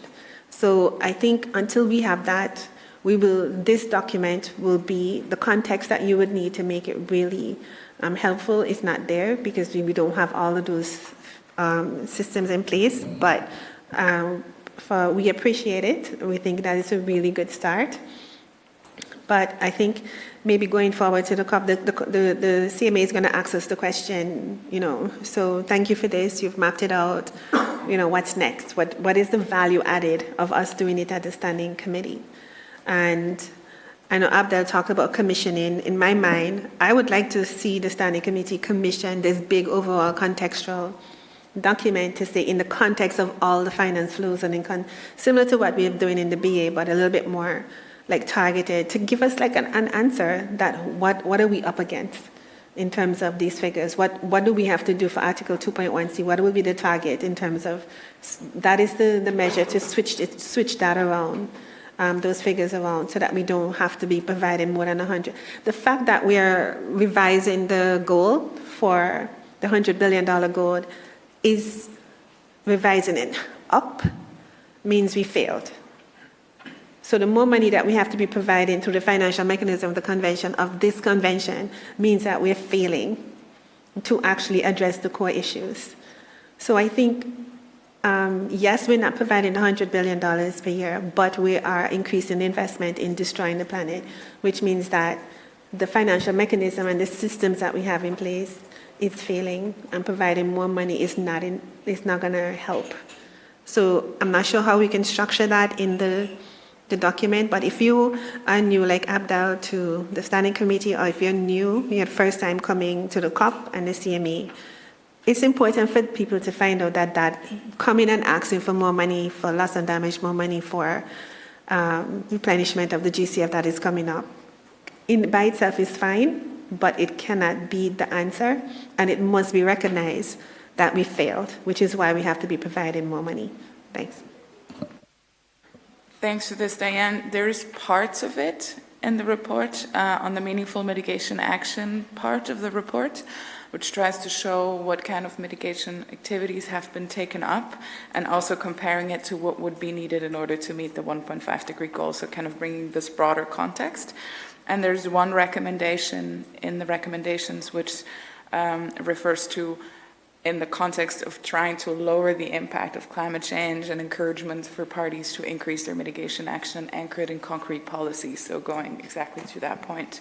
But we also have to take into account that the mandate for this report is to track the progress towards the 100 billion itself. And so we can't answer all questions with the report, but I do get your point. So if you have suggestions of how we can enforce that part of the report, I'm very welcome to take those up. Next we have Kevin. Thanks so much. It's always nice to go after Diane, who, in my view, calls for the most additional work on 2.1c and really tackling this wider financial flows question that is really going to be needed if we're going to achieve Article 2.1 of the Paris Agreement, which, I think I couldn't agree more that we need to be having those broader questions about how we get the financial system to really work us toward the goals of the Paris Agreement. I will also confess that I have not yet submitted written comments on the latest iteration of the report. I've been enjoying the forum a little bit too much, thanks to Fiona and the hard work of the Australian team here. But do have a few overarching comments that I wanted to provide that I think might be useful. As a first order of business, I think, Abdel, I share your view of being a little underwhelmed with some aspects of the report. I sort of recognize as well that this isn't entirely the fault of the folks who have worked so hard to prepare it. This first pillar on the financial aspects specifically, we are standing on the shoulders of many, many BAs which have been done, and there's a lot of quantitative information to draw from, specifically with regard to how we have moved toward that 100 billion itself quantitatively. So there is a lot of work there, a lot of information there. I think that section is extremely robust, and I think, Gabriella, it's right to say that we have not quite gotten where we wanted to get to in 2020. We continue to strive and make steps in that direction, and it's good that we've taken on board the Climate Finance Delivery Plan, as was instructed in our mandate, to really show how we intend to get there in the future. That middle pillar, we are not standing on the shoulders of 5 BAs, but 1 NDR, which is a step in the right direction, and there's a lot of really useful information there that is indeed being drawn on. I think that's right. I would also agree with Matthias's comments that the 100 billion quantum itself was sort of set in a vacuum or otherwise, and it's quite clear that it is not necessarily itself directly analogous to the needs and priorities themselves. The way that I've always understood this relationship of how we really deal with needs and priorities in the context of the 100 billion goal is sort of from a sectoral perspective. So how do we, of the 100 billion which is being mobilized, how is it responding to the things that are really the key priorities, the things developing countries most care about? How are we making sure that it's going to the countries who can do the most effective emissions reductions, who have the most acute vulnerability concerns? So within the context of the 100 that is there, how is it really being very effectively targeted to achieve the outcomes that we all care most about? And then last but not least, on the third pillar, we are presently standing on no one's shoulders and really sort of inventing the wheel for the first time here about how we really consider the context of meaningful mitigation action and transparency implementation, which is a really challenging enterprise, and I think it's clearly experienced in the context of the report at present that I would have loved to see quite a bit more information and content here. I would have loved to see that come in more clearly to the recommendations and the way forward on this. And really, as we sort of think about what we're doing in the context of the new goal in the future, there's a really big question, I think, for us about how we understand the shifting context around the goal, how we understand every country is really taking steps to meaningfully mitigate, transparently report on their progress, and take steps in that regard. So I think I sort of share a little bit of your unease about the balance between those three pillars. I recognize that there are methodological challenges. Something we've also discussed is the ability to draw the thread between, financial flow mobilized, the specific need it responded to, the outcome that it was produced, and frankly, I think recommendations focused on helping us to better draw that line over time would be a helpful step forward. So that's sort of on the broader approach. There is one sort of thing on inclusion of various documents in here as well. Just to say that I think it's really important that this report is data-driven, as analytical as possible, that we're using the most robust methodological approaches who really sort of share the understanding that I think we all share about what the 100 billion goal is and is not. I think there are a couple of instances in here where we're drawing on reports and content which either have no methods or are using quite distinct approaches which are not really in keeping with what we understand the 100 billion goal to be. So excluding private finance mobilized, using only grant equivalents. The goal is quite clear that this is a mobilization goal. We are drawing on a wide variety of sources. So frankly, I think those sort of reports which have limited methods or are taking methods which are directly antithetical to what our understanding collectively here of what the goal is shouldn't really be included in here in this analysis. So happy to leave it at that and very much looking forward to the breakout group conversations later today. Thanks. Thank you, Kevin, and thanks for these points. Yeah, especially the last point you mentioned, others have mentioned in writing as well, so we'll certainly take up the question of which or how sources are being referenced. And then with regards to the underwhelming on the meaningful mitigation action and transparency and implementation, part of it was covered also by Diane's intervention. And there, I have to be very honest, the data is just very, very limited. And that's why a lot of recommendations that you find in the drafts actually target that, requesting more information, for example, on mobilization effectiveness, for example, of mitigation policies, like how they drive investment, and then from the other side of the perspective, how much climate action we're getting out of climate finance, so the impact view of the finance itself. On both sides, we have very, very little data, unfortunately. With that, happy to give the floor to Ivan and then Fiona.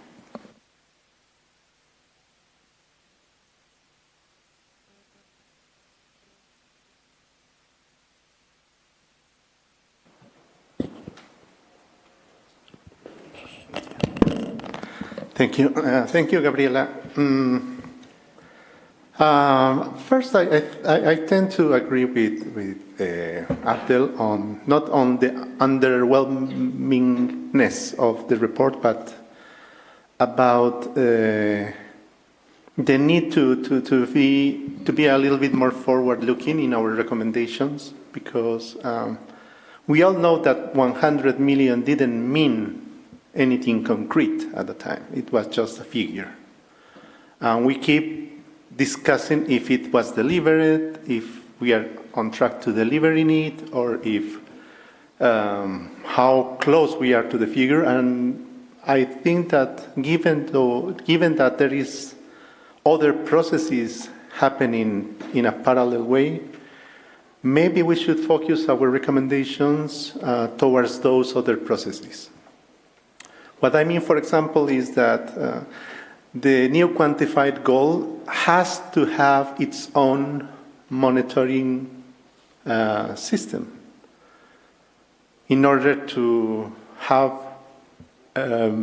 information without having to do this exercise over and over and over, and to arrive to the same conclusions that the data is not there. Also, part of the reason the data is not there is that we don't have clear definitions, right? And that's also a recommendation that we should provide from this process. Again, as a forward-looking exercise. And finally, it would also be important to separate an assessment of the effectiveness of the 100 billion as opposed to the measurement of the overall flow. I think that not just in this context, but in for the new quantified goal, if we start discussing effectiveness as a way of discerning if something is meaningful mitigation or not meaningful mitigation, we are going to be hostages of both uncertainties, and that is not going to help us reach common ground. We have to take into account those two things, but in an ordered and discrete way. I don't see too much. I don't foresee too much progress trying to put everything together. Ivan, sorry to interrupt you there. Sure. There's no sound going out from the meeting room. The broadcast. So maybe we can just hold your intervention there till we just sort it out.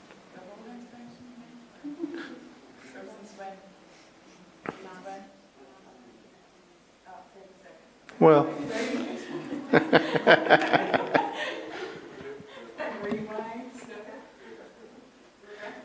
Is it this microphone or no? Go ahead.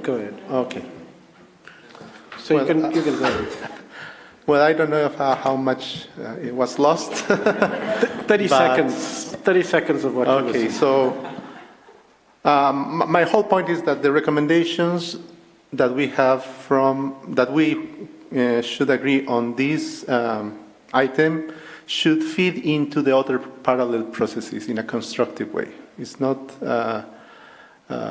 We shouldn't be always complaining about the lack of data if we don't say what we need for what type of data we will need to fulfill our mandates. And I don't know if it was captured, but my main point was that one of key recommendations should be that any new quantified goal should come with a system of report and monitoring attached to it. Thank you.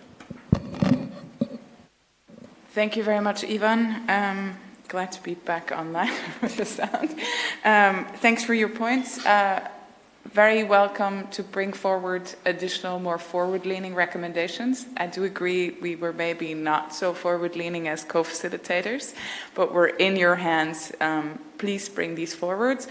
The elements you mentioned, especially the accounting or the monitoring challenge around the 100 billion is in the key findings and in the report. It's clearly mentioned. And if committee members want to take that up in the context of a recommendation, we're in your hands, more than happy to do that. So please engage on that in the breakout group. Fiona? Sorry, just move this back. Thank you. And thanks very much for your work and Rich's work on this as well. Just firstly, I guess, recognising how important this work is. We've heard a lot over the many years about the need to have a UNFCCC report on the 100 billion, and so it's good to see that this work has come to fruition. I just have three overall more high-level points, and then we can go into more of the substance in the afternoon. The first, and this responds to your point, Abdel, about just the lack of clarity, and Gabriella, you already mentioned it's because of the lack of data, but also what it is, and this is my first point, is the lack of guidance, rightly or wrongly, in the original goal. In the original goal, when it was set, there was no guidance on how to measure, there was no guidance on sub-goals, there was no guidance on instruments, and so on. And so to an extent, we can't really reverse engineer this report to pretend that there was those guidance and those sub-goals if they weren't there. We can have a discussion about whether or not they should have been there, and we have captured some of those in the lessons learned sessions of the new goal technical expert dialogues, but I think we shouldn't pretend that the goal was structured in a way that it wasn't. And this leads to the second point about some of the framing elements in the executive summary. I think we just need to make crystal clear that it was never the intention of the new goal, for example, to have a set adaptation or mitigation goal, sub-goals. Of course, more adaptation finance is needed. There's no one disputing that, but we shouldn't reverse engineer it. And so this leads to my point about some of the other reports that are captured, and I know this is a mapping around what reports are out there around the 100 billion, but frankly some of those other reports try to skew the 100 billion into something that it was never intended to be. And to that extent it actually skews the data itself. So for example, there's one section, for example, the Oxfam report, they only count grants. Because they only count grants, in one of the other tables, it actually shows an increase in grants much beyond what it actually was. So it's actually skewed in the report as well. So that's just one point. And then the last, so two more points. One is on the non-costed needs. And I think, yes, these are captured here as well, but I think we need to be careful that when you're talking about, the needs and then the financing to meet the needs, it's not really capturing the non-costed needs very well. And then that leads to my last point around comparing the NDR, which is actually that the time frames are very different to the 100 billion time frame, and comparing that to the 100 billion. I think, yes, I know the delivery plan is one of the inputs that we need to consider, but we just need to be very careful that we're not comparing apples and oranges in terms of time frames. Thank you. Thank you, Fiona. And thanks for those points. Definitely take up the point of not trying to reverse engineer of what was not there. Happy to take that up in the breakout session. With regards to the non-costed needs, they are included in the technical report. At least I think they're also mentioned in the summary, but I'm losing track of what's where. And we did try to, at least in the point that also Kevin was making, of trying to see whether the flows thematically match the requests. In terms of addressing, there we're trying to at least take into account the non-costed needs, because they're also an expression of priority, which we believed is important in this comparison. And yes, we have a huge problem methodologically that all the needs data we have is more or less from now until 2030, 2050, and the committee said the timeline you wanted to cover was 2009 to 2025. We have no source on needs that covers this time frame, and we figured it was also not in the spirit of the committee not to cover anything on needs, since you clearly said we should build on an NDR. So there is a clear framing at the beginning of the needs part to say, we don't have data on this, we don't have per annum data, whereas the goal was per annum and so on.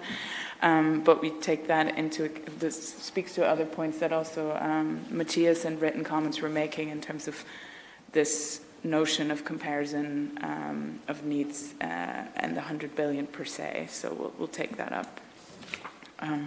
Just so I address the methodological point as well. We're quite aware of that issue. Are there any points online? No. Okay. Thank you very much. Thanks for the rich discussion. Looking forward to the breakout session this afternoon. Back to you, Co-Chair.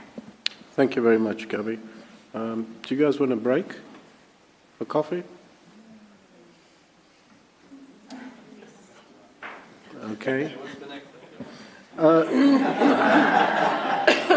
The next items are guidance, and then we'll go over to the Forum on the Standing Committee, and then the plan for the afternoon session. That's what we got left. And then you go for lunch, and then we'll go into the... So if you want... my co-chair says let's not waste the coffee, so we'll break for coffee. 15 minutes suffice? Okay. We'll have a coffee break then.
Hello.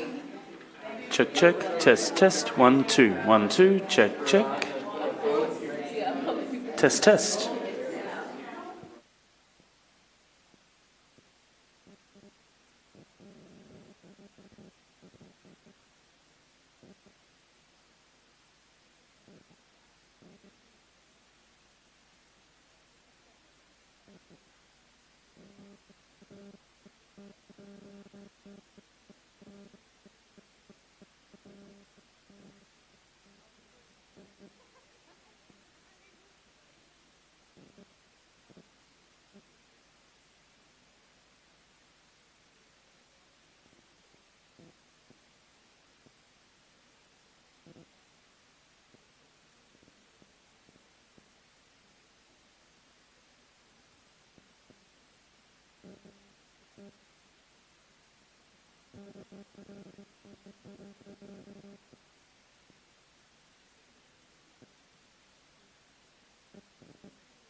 Recording in progress.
Please take your seats. We're going to start again.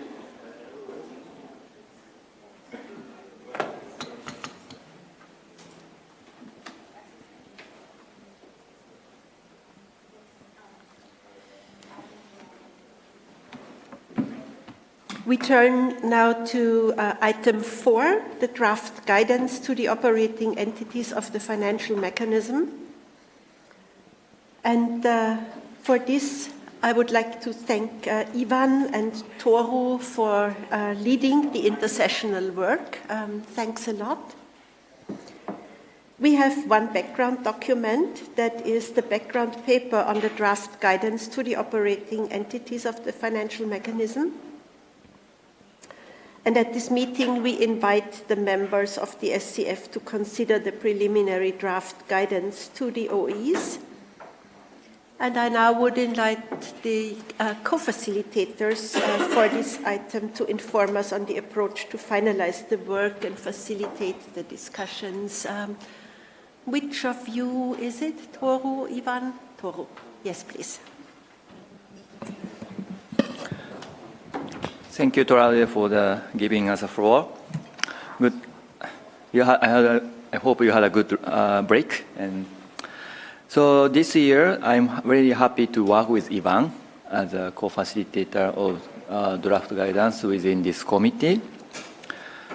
And after we had a brief discussion at the last SCF meeting in June in Bonn, we conducted intersessional work, and we have received 9 submissions on draft guidance from 3 parties, namely Chile, USA, and Canada, 3 groups of parties, namely EU and EIG and AGN, and 3 consent bodies, AC and TEC and EXCOM.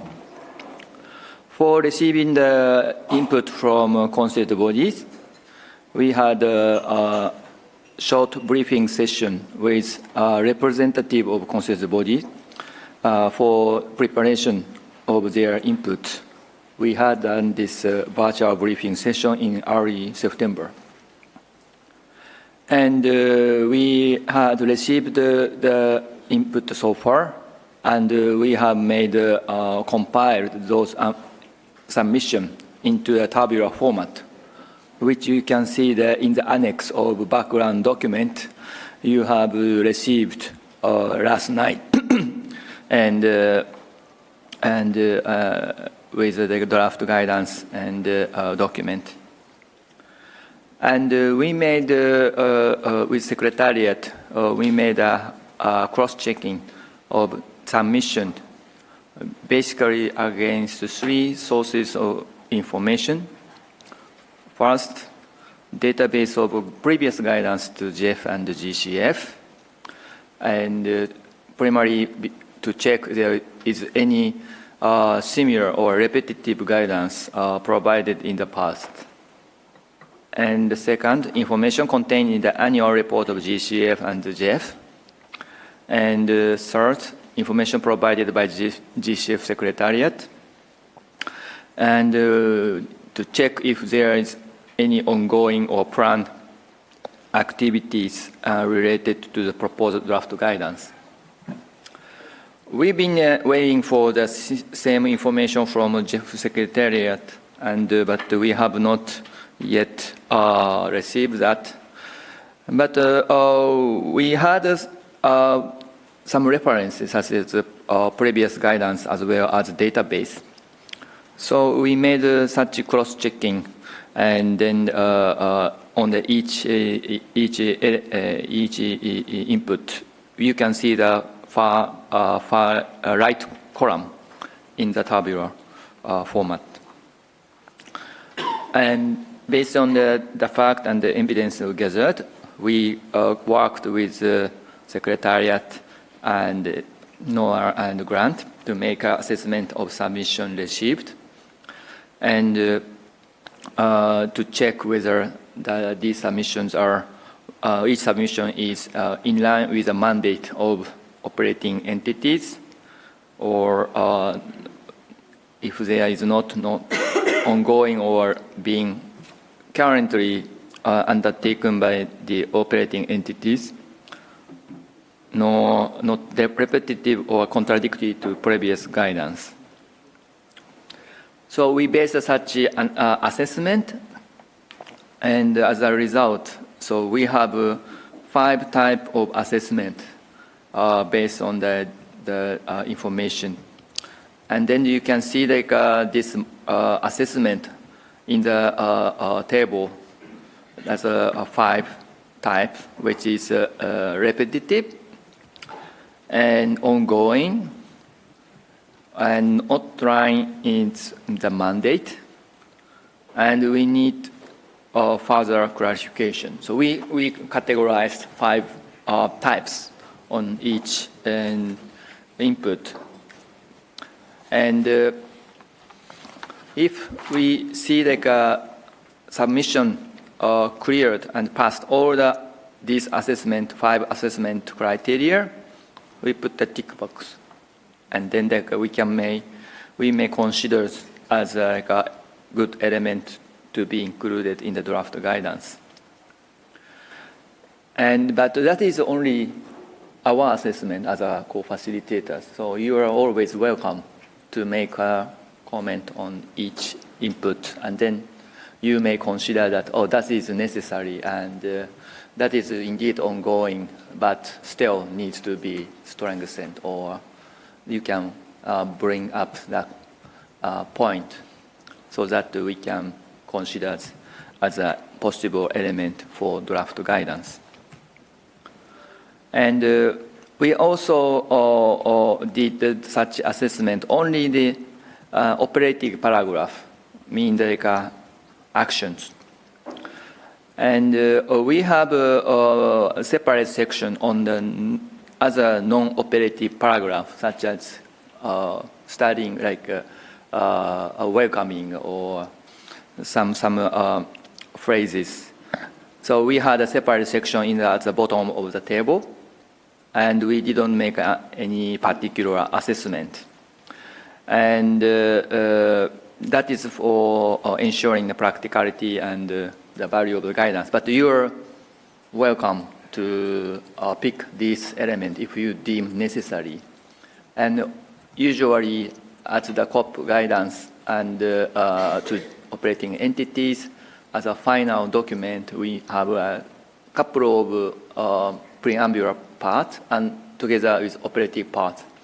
So we may pick up some of non-operative paragraph in the preambular parts, so we can consider that too. And so we had a brief discussion at the beginning of this committee meeting, and we hope that I ask you to consider this input, and then the overnight, and then like you may make a comment tomorrow morning. We have right now 90-minute session, and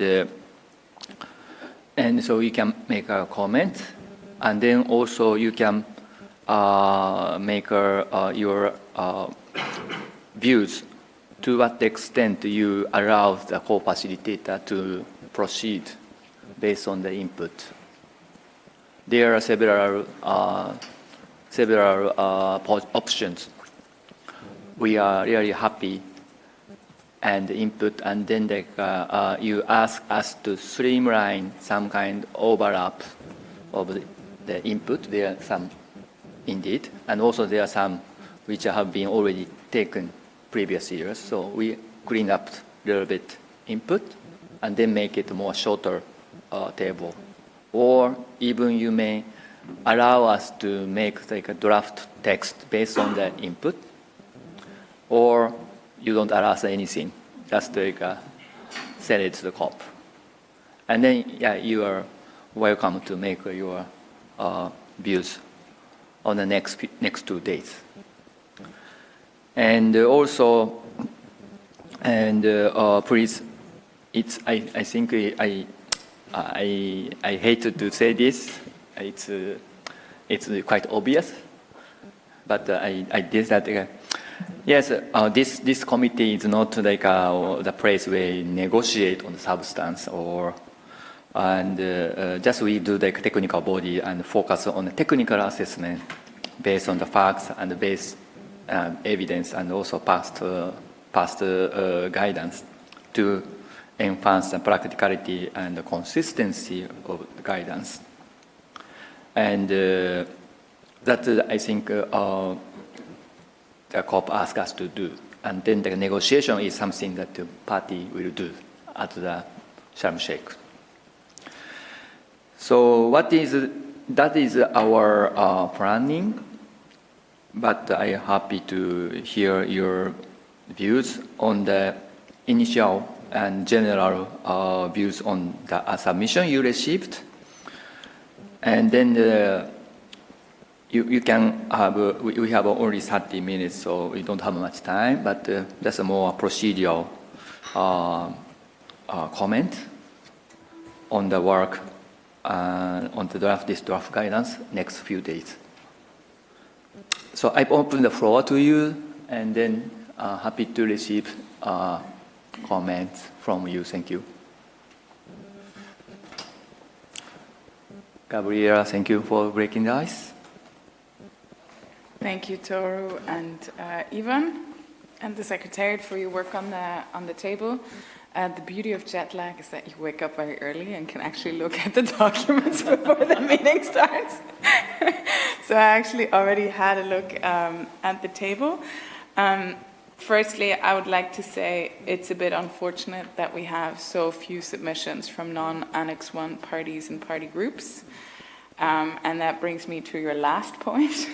The original idea, when the SCF was found, one of the main parts of the mandate were that the SCF should actually take forward this work on guidance and bring the guidance to almost as far as possible for the COP to rubber stamp. Unfortunately, that has never been the case, and we have renegotiated the guidance every single time. But that will be even more the case if the submissions received and contained in some SCF product do not cover the views of all parties. And yeah, I found that very concerning when I saw the table. Having said that, I still think we should do some work on it and not just stay as where we are. Well, happy to have a conversation about that also tomorrow. But I think, for example, removing the country references for COP is a helpful thing. I agree with you. Removing overlaps, there are like many guidance elements which have a very similar tone and cover actually exactly the same thing. And trying to simplify those and make one out of them. And removing the repetitive elements at least. Still appreciating that if we maintain the table formats, the judgment, whether it's ongoing or repetitive or a checkbox or whatever. But that's just like initial thoughts. Happy to have a longer conversation about that tomorrow, but I really wanted to mention the non-Annex 1 lack of submissions. Thank you, Gabriela, for variable kick-off comment. Indeed, I'm a little bit surprised that major non-Annex 1 negotiation group, a couple of them have not yet sent the input. So we are trying to clarify for that. I think we all busy, and then they must be busy too. And then, so just a question of timing. So if we can wait another day and then like hopefully receive tonight so that we can incorporate that. And then we have a more substantive discussion tomorrow so that together with present input as well as new input, so we can discuss more comprehensively. And then I will ask my view, and I think and Ivan as well. And then, yeah, and so far we keep like this table format, and then try to shorten the and length and the volumes of the table, so that we can assure that and we are on the more steady approach to proceed. And then tomorrow after the session, I may ask you what should do next. Yes. And Kevin, please. Yes, many thanks. I appreciate it, Toru.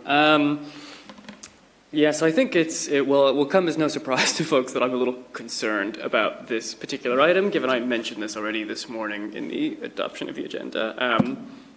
To be very frank, we failed to provide the COP with draft guidance the last 2 years, as is our mandate as a committee, and I'm very determined that we will get out of here with something that looks an awful lot like draft guidance, ideally a draft decision text where, as Gabriela said, we get as far as we possibly can down the road of getting this, agreed eventually at the COP. I definitely share the concern that there are a lack of submissions from many relevant parties who are party groupings that I think have a lot of input to the GCF and GEF processes. And I think we would absolutely want to see that in the future. The important thing here is that what we're producing is draft guidance, and we have never seen a draft guidance go directly to the COP and the CMA and then immediately be rubber stamped. There are a lot of opportunities coming up in Sharm el-Sheikh for us to have those conversations. But looking at the agenda that we have ahead of us in Egypt, it's enormous, right? There are, I think, 20 different finance negotiating items currently on the agenda or tentatively on the agenda. We have 2 high-level ministerial dialogues on climate finance. We have the technical expert dialogue on the new goal. Finance seems to find its way into nearly every other negotiating room as well, and I'm not sure about you all, but we very often have to engage in those conversations. It is very much in our interest as a committee here to make sure that we get this as far as humanly possible down the road and really respond to our mandate, which is to provide draft guidance. So as I mentioned this morning, I think it would be really helpful to utilize breakout groups over the course of the next few days to give ourselves more than 2 hours to discuss draft guidance to 2 different operating entities. Insufficient time in the last few years has been a key factor to not achieving that mandate, and I think we're presently on the road to a similar failure this year, to be frank, without having more time to discuss this. I think it's fair enough that we can revisit that logistical element at the end of the day today, once we've sort of seen how the other breakout groups have gone, the status of those items, and whether future discussions in breakout group context will be needed for those. But I really do think that we should really, really consider using breakout groups in particular tomorrow to discuss and advance this. On the compilation itself, I think we really appreciate the compilation that's provided. It's a really huge help. Its magnitude, I think, underscores the need for some time to discuss these. I would say that from my perspective, I would be really happy to give the co-facilitators a mandate to already start streamlining this in sort of keeping with what Gabrielle has said. There's a number of repetitive items that are, if not actually identical, they are very close to identical. So I imagine that there are good opportunities to combine here in the interest of efficiency. Also, we're flagging that there are a few elements that weren't necessarily categorized accurately in our view, so it might be worth taking another look during that streamlining process. There are a few that were categorized in particular as lacking an operative element that very clearly do have an operative element, and just because they say stresses the importance of or expresses concern doesn't mean that they're not necessarily operative. And the last point I'll make is just to sort of respond to your comment a minute ago, Toru, about our mandate here being ensuring that the guidance is coherent. I think that is certainly part of our mandate, but again, our mandate really is to provide draft guidance. That's what we should expect to leave here with in the next 3 days. There is an enormous amount of technical expertise both in this room and online with regard to the operating entities, and we can actually do a lot more as the technical body, and no offense to the other committees, but often guidance is submitted from other constituted bodies from folks who don't understand the financial mechanism in quite the same way that we do. It is our job to not just make it coherent, but to make it sensible, make it operationalizable, and really discuss as a committee how we can really take this forward in the context of the upcoming discussions in Sharm el-Sheikh. So I think coherence is a key part of that, but we can do a lot more than just sort of streamlining. We can really be discussing as a technical body here, like how we really believe we should be taking these forward. So I'm happy to stop there. Thank you. Thank you, Kevin, for very meaningful comments. Especially, we are still dreaming in the paradise of Cairns, and then but started to think about how difficult task we face in Sharm el-Sheikh. I even stopped counting finance item this time. And yes, it's true that if we make a good advance of the work on draft guidance, that makes our life easier, or not only us, but also all the finance negotiators at the Sharm. And also things vice versa, yes. And then if we don't make a progress, we will have more work over there.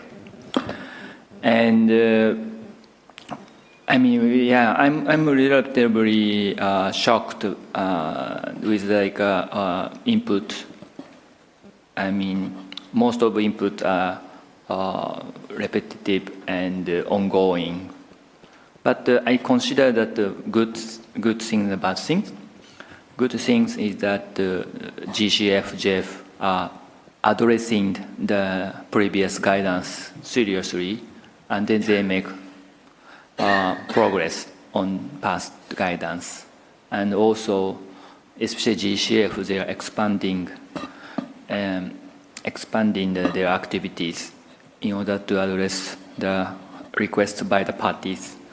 That is one thing. And bad thing is that we are not fully aware, or we are not so sure that if we can address the emerging needs by the parties on the operating entity of financial mechanism. And this is an annual work, and then we invite parties and then consider bodies and of course SCA members to provide input. But I don't know, or maybe because we don't have enough time, or maybe because it's summertime, or I don't know. But once we open the floor at the COP, we have so many input from other parties, and we have to start from the scratch.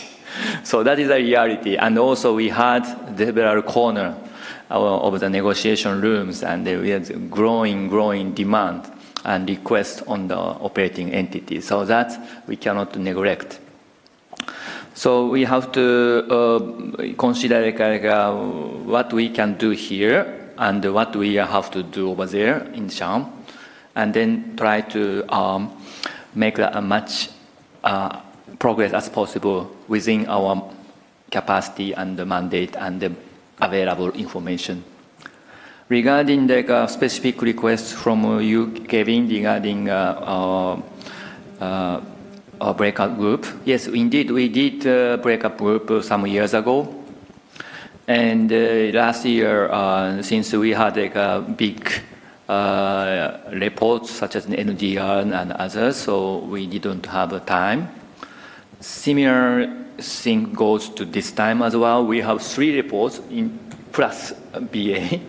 I haven't seen that. I have been a member for almost 4 years. I have never seen that such a high volume of the work we have to do for one single committee. So I leave it to the other co-facilitators' work, and also our coaches, and how they can manage the remaining time. And then I agree that it's better if we can do the breakup group sometimes tomorrow afternoon. But really, I mean, we have to get this thing down, the reports. So that is more priority at this moment, I think, and leave to the hands of coaches to manage the timing. Yes, thank you.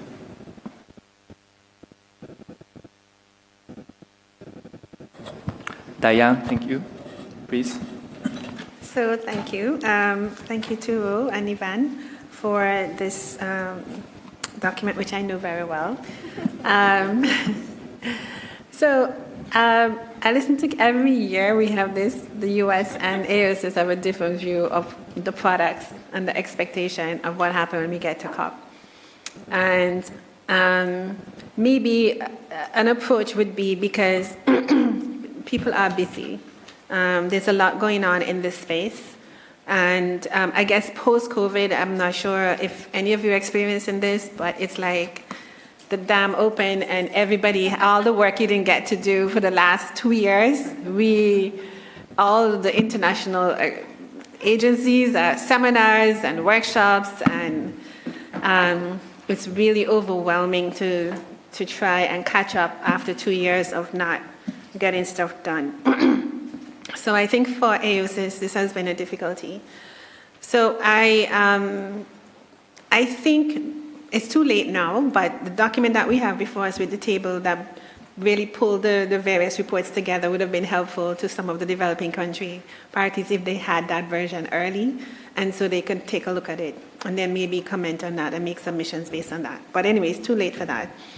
But I think for the product, I agree with you, Kevin, that we need a draft decision, a document that looks like a draft decision. And it would be nice from the standing committee to have something that looks like a draft decision that is short and doesn't have everything about everything. And I think whoever is going to be chairing the session and co-facilitating the session at the COP could encourage our negotiators to just tweak it a bit. And I think maybe that is something that we can try and encourage all of us go back and speak to our respective constituency so we can tweak it a bit. Because when you look at the document produced here, there's nothing much new that we can add to it. So I think from my perspective, we're looking to see a stripped down, clear, straightforward guidance, draft-looking guidance text, not a table, which we have done in the past. But I think last year we had a guidance text for COP26, which was helpful as well. But I'll be in the plenary.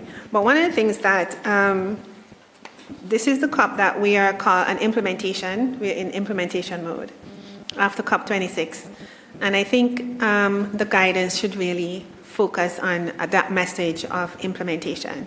We're moving ahead and we are going to start implementing the Glasgow Pact and the Paris Agreement and so on. And based on comments that I was saying earlier, I think from a scientific perspective and from a technical perspective as a committee, we're doing several things now at the COP, which I think is bear re-emphasizing that we have a process to set a new finance goal, and which means that finance goal would most likely be more money. And maybe, I'm not sure if the guidance is the place to say it, but we need to say that this shows that we failed. The fact that we have to be throwing more money at this. And maybe we need to make a message somewhere in the text that adding more money to the financial mechanism of the convention is only one tool in the toolbox.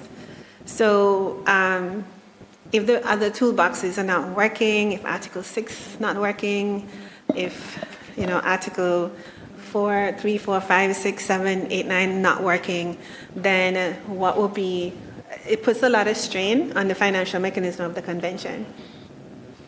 So I think it's bear saying in all of the outputs that we have, yes, the standing committee have a lot of outputs, but if we can have one message at the beginning of all of that output, that would basically say that we're here as the convention to solve a problem, right? We're not here just to have meetings and have workshops, and we're here to solve a problem. And the question is that we all know we have the IPCC that says, no, we're not solving the problem. But clearly, the question is throwing more money at it will be helpful. And that is something, as a standing committee on finance, I think we need to send that signal to all of our negotiators that all the toolboxes must be working.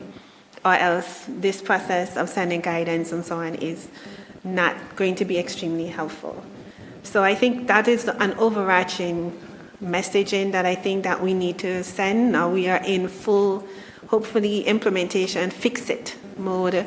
And then the guidance to the operating entity is to say we're in fix-it mode. We're not in like studying something else and downscaling climate data and all of those things that are nice to have. We're there to cut emissions. We're there to adapt. We're there to plant more trees. We're there to use renewable energy. And I think we just need to send that one little signal for guidance. But just to summarize, on behalf of AOSIS, we apologize. AOSIS did not submit. I will speak to them about their submission, and I will encourage them to accept the draft decision of the standing committee without making too many changes. Thanks. Thank you very much, Diane, for valuable comments. Yes, indeed, yes. And before giving the Matthias, yes, we have been discussing now, like what the co-facilitator can do at the next steps. So I'd like to ask others to comment on this as well. Yes, and Matthias, you have the floor. Thanks, Tori. I'm afraid I won't be of very much help on that particular point, but I again wanted just to come in on the back of Diane's comments, which I found very useful. I mean, I realize that this might not relate in particular to the guidance item as such, but I think the message which Diane is suggesting that we put across is a very useful and important message for us as a committee to consider how we actually could sort of put across in a forceful way as some kind of sort of reflection being made to the COP and CMA on how we can accelerate progress on implementation by financial means. And also then, and I guess this is why the point might not relate to the guidance item, because as we all know, sort of the majority of the financial flows which are supporting climate action are not within the financial mechanism as such, but rather elsewhere. So I think the point that Diane makes, sort of how do we make best use of all these available funds, is a recommendation which maybe not should go to the financial mechanism and the operating entities, but rather sort of to the wider climate finance landscape, including ourselves as donors, but also then, of course, the multilateral development banks and others which are relevant in that space. So I don't have a suggestion on how to do it, but I just thought that the point that Diane made was useful for us to reflect on how we could put that message across to the COP and CMA. Thanks. Thank you, Matthias. Your very important comment. Yes, indeed, we have an indirect convention, the Paris Agreement. Most immediate tool is operating entities finance mechanism, but it doesn't really only the one. We have MDBs and DFI, and now things are more how to make use of, how to ask them to join our collaborative work on the implementation. And unfortunately, what I'm doing is draft guidance to operating entities, so it's a bit beyond my scope. But we all need to keep in mind there are other entities who can help us, and then we can really consider that how can we do in collaborating with this institution in order to promote our agendas. Yeah, I think so. We can do that in other agenda item too. Yes. Okay, so thank you. And I have one virtual hand. Richard, where are you now? We are expecting you coming here. And I know Australian team had a tremendous effort to bring you here. But I'm sorry you couldn't make it. I give you the floor, Richard. Thank you very much. Of course, unfortunately, I couldn't make it. I'm in Dar es Salaam almost close to 5 now. I woke up at around 2, so just join you. thank you very much for the report and guidance. And unfortunately, and as colleagues said, we do not have a lot of submissions from developing countries side. My proposal would be to basically see how we can at least focus on the submissions we have, and maybe the Secretariat could help us to sieve out from the current submissions if there are areas where those submissions from developing countries can help us to, of course, provide additional inputs. One area which I want to support Diana is that I think at this juncture we need to look at the guidance in the context of implementation. We do not have to repeat what we already said before in terms of the guidance. It is important to understand that the guidance we want to give should be guidance which will help, of course, entities, parties, etc., to focus on the post-Glasgow implementation agenda. And therefore, I think, yes, indeed, we do not have much from developing countries. I'm not sure when you said you are going to give this up to tomorrow, whether you can get something between now and tomorrow. If we get something, that would be well and good.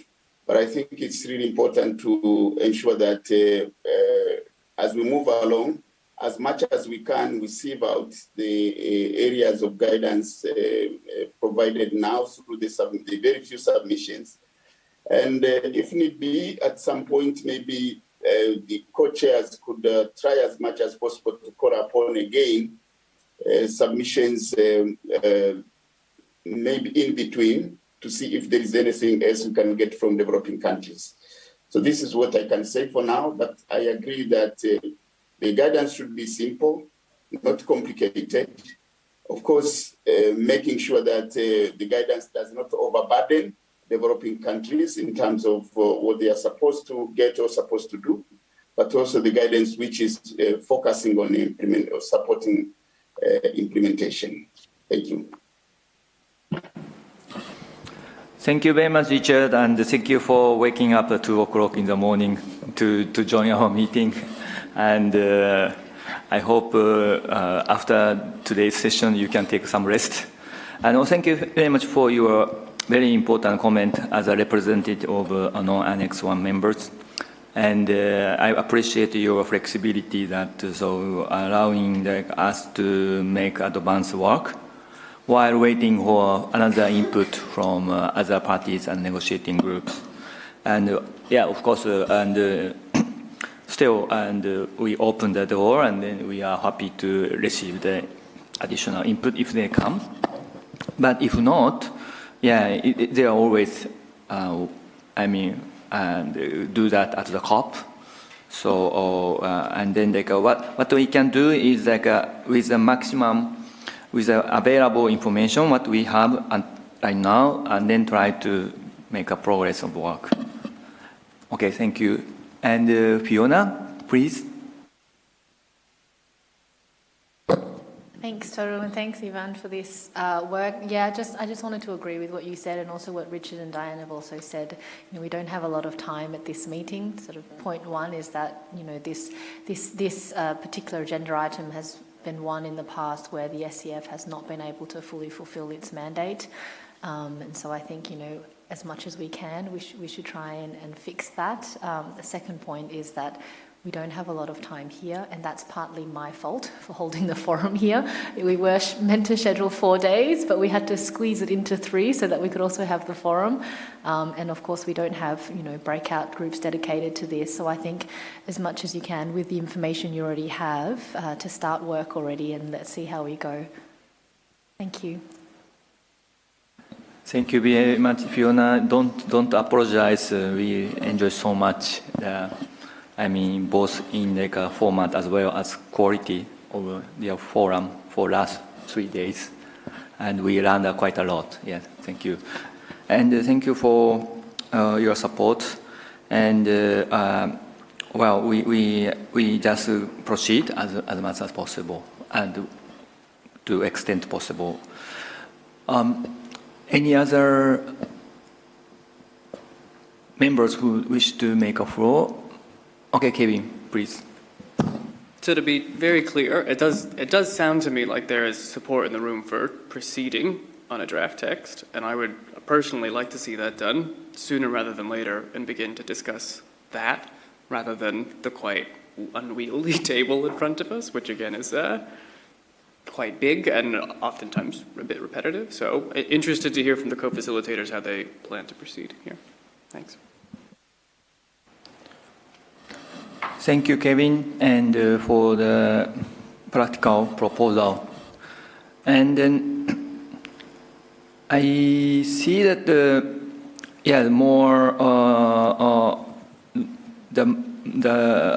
mood here is more allowing and expecting us to take further work, especially the making the draft text based on the input available. And I shouldn't, think that we jump from the table and then make like an input. But we keep the table, and then we waiting for if we have another input coming.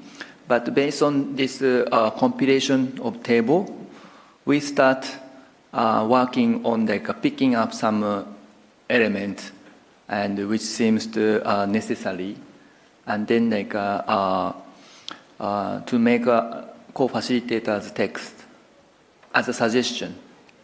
And then tomorrow, and with tables in front of you, and also our draft co-facilitators text as just a draft text, so that you can make a comment on both.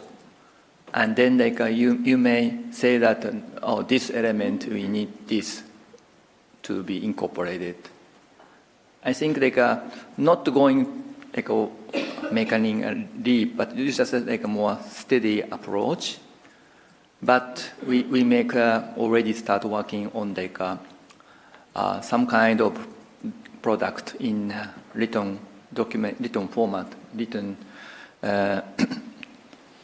decision text format, so that we have more clear views on the draft guidance we should approve and adopt at the end of the meeting on the third day. So that is my suggestion. If Ivan, if it is okay with you, and then also with you all, and if no, it's not possible, so please tell me so. I'm very flexible, but if not, it is true that we have failed to adopt draft guidance two years in a row, which is quite pity. And then because that is one of the core mandate of the committee, and then so no third time, so yeah, so we should advance the work as much as possible if it is allowed. But at the same time, I'd like to really respect the consensus of the committee, as well as the openness to the parties. And then we all busy this year, and I understand their parties may not be able to submit their comments on time, so I need to be more flexible on that. So that's a matter of balance. So I'd like to hear one more time if it is okay to proceed tonight and tomorrow. All right?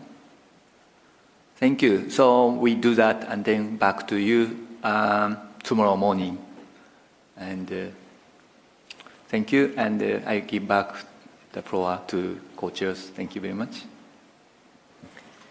Thank you, Toru, and thanks to both of you, Ivan and Toru, for undertaking to produce a co-facilitators draft text for our consideration tomorrow. We also take note that there is a request for having discussions in a breakout group on the guidance.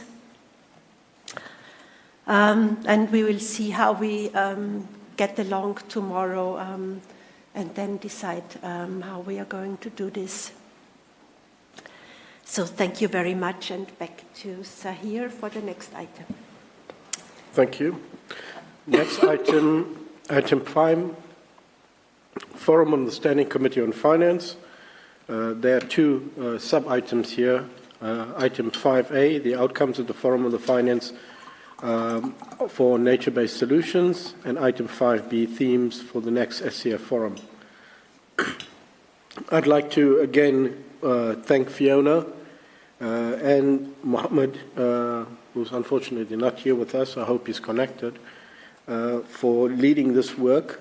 We'd also like to thank again the Government of Australia, the people, the First Nations, for generously welcoming us here and hosting us here in this beautiful place, and the resource persons and participants that actively engaged in the forum. The background note or background document for this is the background paper on the Forum for Standing Committee on Finance. At this meeting, what we're inviting members to do is firstly, take note of the outcome of Part 2 of the Forum on Finance for Nature-Based Solutions, as contained in the high-level summary of the Forum on Finance for Nature-Based Solutions Part 2, and B, consider possible themes for its next forum.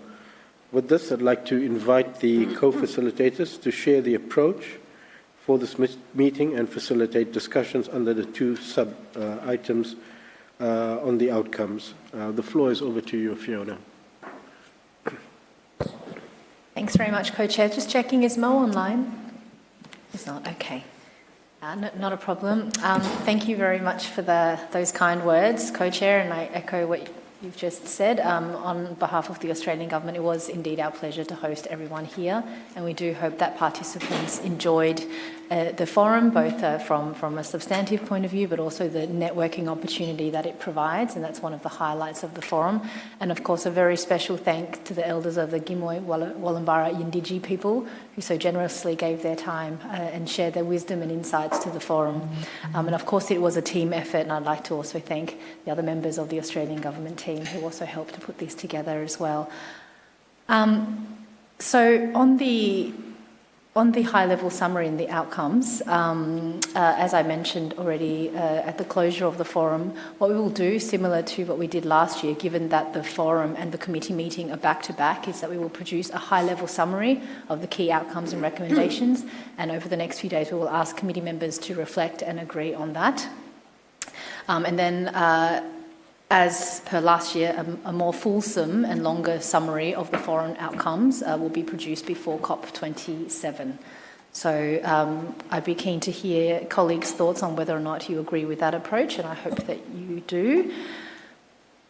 On to the next agenda item on the topic of the next forum. I know it's hard to already think about that, given the dust is still settling on the first forum. In fact, it actually literally is. I still have dust on my clothes from our site visit yesterday.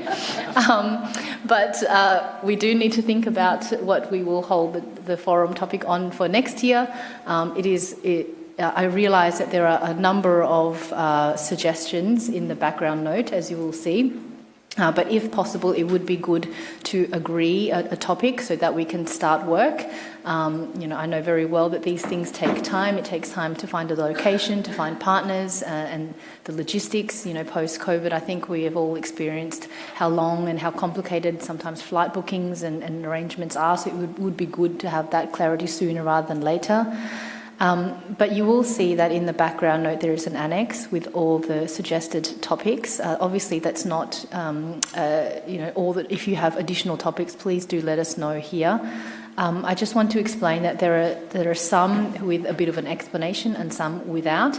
That's not to say that one list is sort of more preferred than the other. It's just that those who provided recommendations provided a bit of a blurb, and sometimes people just provided a topic. So they all have equal status in that regard. Here it would be good to get some initial views, particularly from those who did propose a topic, for you to explain your topic. That might be helpful. We don't have a breakout group for this issue, and we only have 3 days. So what we would propose is that, perhaps just from the initial discussion, we can get a short list, and I think most of our work on this issue should be done in the sidelines, over lunch, over morning tea, to see if we can come to an agreement over the next 3 days. There are some very comfortable seats outside, so we can always use those as well, just to talk about the forum and what an appropriate topic for next year might be. So I think with that, I'll open the floor for reflections, thoughts, introductions. Thanks, Gabriella. Well, thanks to you and Mo, and I'm very sorry I missed the in-person participation here in Cairns and the field visit, but I do appreciate that we had a hybrid format, so I could actually still follow. I do admit I did not get up in the middle of the night every day, but I did follow parts of it virtually, so thanks for that. And very much looking forward to the summary of the key highlights and recommendations. So fully support your way forward as sketched out. And I also appreciate your introduction on the topics, because all the topics we proposed are in the lower parts of the list. And I'm sorry, I didn't realize we should provide also a rationale. I could have, of course, for all the topics. And so since you asked for this, I'm happy to introduce some of the themes we proposed, and also partially some ideas for maybe overlaps. So the first one in the annex, the HA, I guess, the role of finance to drive the global decarbonization, has some overlap, I think, also with topics which were mentioned above. It's primarily about the question of how we can use, and it speaks to what you were saying before, the broader picture of climate ambition and how we can use capital, public and private capital, to really drive the decarbonization. And we would also see that in the forum as a main idea, so the driving of the capital of the climate ambition and vice versa. Then the second topic, the climate finance and sustainable transport, we proposed was primarily, I looked at the past forum topics we've had and what we've done already. And sometimes we had sectoral focuses, and sometimes we had more kind of broader or thematic focuses. And the transport sector has never been in the center of attention, but we know it's one of the key sectors to address the climate issue on the mitigation, but also on the adaptation side, and that's why that's the proposal. So this would be more of a sectoral approach, but then again, the broader picture, including civil society views and so on. Same for C. Agriculture and sustainable food systems has never been a sectoral focus of the forum. It would link very well to the NBS topic. It's kind of a continuation of that with a more sectoral approach. And we know also from the work under the Convention on Agriculture, there has been a repetitive call for having a more in-depth conversation about the financing of these issues, and that's why we're proposing that. Investing in climate, investing in growth is linked to the transition question. So I guess you could also include there some of the just transition elements which were also mentioned above. Or vice versa, if we go for the just transition, I would also want to see the question of investing in climate, investing in growth as a concept. Climate finance and innovation was mainly focused around the whole question around technology. There's some proposals above also that I guess, for example, speak to carbon capture and storage, which would be included in there, but also technologies and innovation for increased resilience, for adaptation, and so on. And it links to a request that we've had from the tech in the past, again, to have a stronger focus also on innovation and technology and financing of that. I think F was not one of our proposals, but I can't remember. What we did is, like, when you asked for us to brainstorm, we asked within, like, the broader government and for inputs of, like, different views of what would be helpful to have, like, this networking engagement around it. Thank you. Thanks so much, and thanks also for introducing all the various topics and including where we can perhaps link a few, because there is overlaps, including the sub-elements of those issues as well. Diane, Matthias, and then Kevin. Thank you, and thank you, Fiona and Mo, again, for really well done forum. I learned a lot from it, and we had some really good presentations. Some of it was like straightforward and factual and maybe not politically correct, which makes the forum, real. Some of us around the table can't say some of those things, so that was great that you included some of those people to keep our feet to the ground. So that's important. Another area that I think we don't get to talk about a lot, and I mentioned it quite a bit in our negotiations, is the transitional risk. I think one of the reasons that we have some level of inertia, and we're seeing in the war so I'm going to be very politically incorrect now, the war in Russia with Ukraine and others, you could see that war has exposed a lot of the political risk and the risk that many countries face when they try to transition. And I will say this again, which is politically incorrect, but which will help me to understand why it's so important for us to say some of these things, is that I remember the $100 billion was coined by, I think it was Gordon Brown, the Prime Minister of the UK. I think he was the first person I heard would say it. And he did not last the next term with the $100 billion. And I see that in the UK, you're seeing a transition quickly. And my theory is that a lot of it is the ambition that one prime minister would have, and then next thing you know, they're out of power within a short space of time. And within not even 1 week of announcing a new prime minister, they're talking about introducing fracking in the UK. So you begin to wonder the link between a removal of a leader. And all of us come from countries where we know that many of our leaders cannot, as powerful as they can be, cannot say certain things. For politically, there's a huge political risk of making this transition, and we have to be clear, especially when you're speaking about fossil fuel industry. So, and that's something that we're not comfortable talking about. And I know the Standing Committee, we've done quite a few forums, including loss and damage, and we did our very first forum was in the carbon market. Remember that? And that was really unpopular. So I'm thinking that if we're spending money on this transition, one of the biggest issues is the risk, the transitional risk, and how can we, if talking about it doesn't help to manage it and help us, then I wouldn't put it forward. But I maintain that, especially AOSIS, we're such a small constituency in terms of the overall climate, that I think it's important to identify all the risks and elaborate on them a little bit more. So if that can be considered as the transitional and implementation risk, including political risk, that would be something that we should consider. The other area that I think we should consider, which is the risk is cross-cutting to all of these. And the next thing is that we have a technology-based approach to the transition. So I know a long time ago in our relationship between each other as countries, some of the diplomacy and the engagement that we have with each other as developed country was the transition of technology in itself.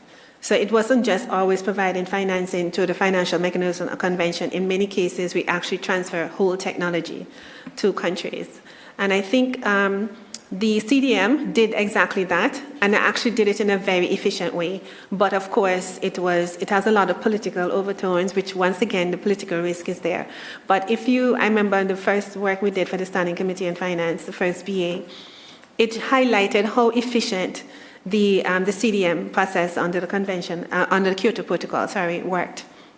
And it is basically a very targeted approach to transition move technology from developing country. I've been here for a few days, and a few have been watching your ads here, and I've been telling you about them. And some of the technology that I see as made in Australia, and they very proudly say made in Australia, like the roofing material that could be used for hurricane roofs and so on, it's being made here. It's very interesting. I saw an ad about if you have a broken underground pipe, you can just use the technology to repair the pipe without actually having to dig up everything. Like, we don't have that where I come from, and 30% of our water is lost because with the drought and with the heat, our underground water pipes have been broken.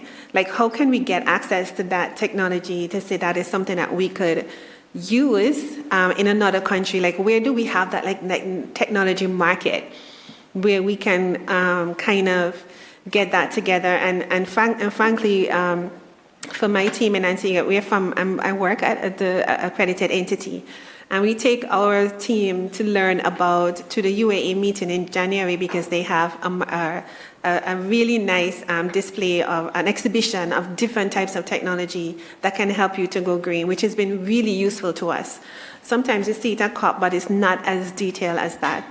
So I was just thinking to have a real marketplace where you can talk about the different technologies and then the technologies a country have to offer that you can ask.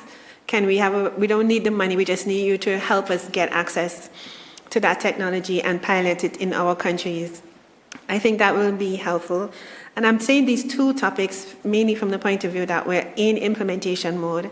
We're seeing problems in making the transition. There is inertia somewhere in the system, and maybe if we can use those two approaches to figure out where the inertia would be and actually just send technology to the developing countries to help them, I think that would be helpful as well to kind of move things along.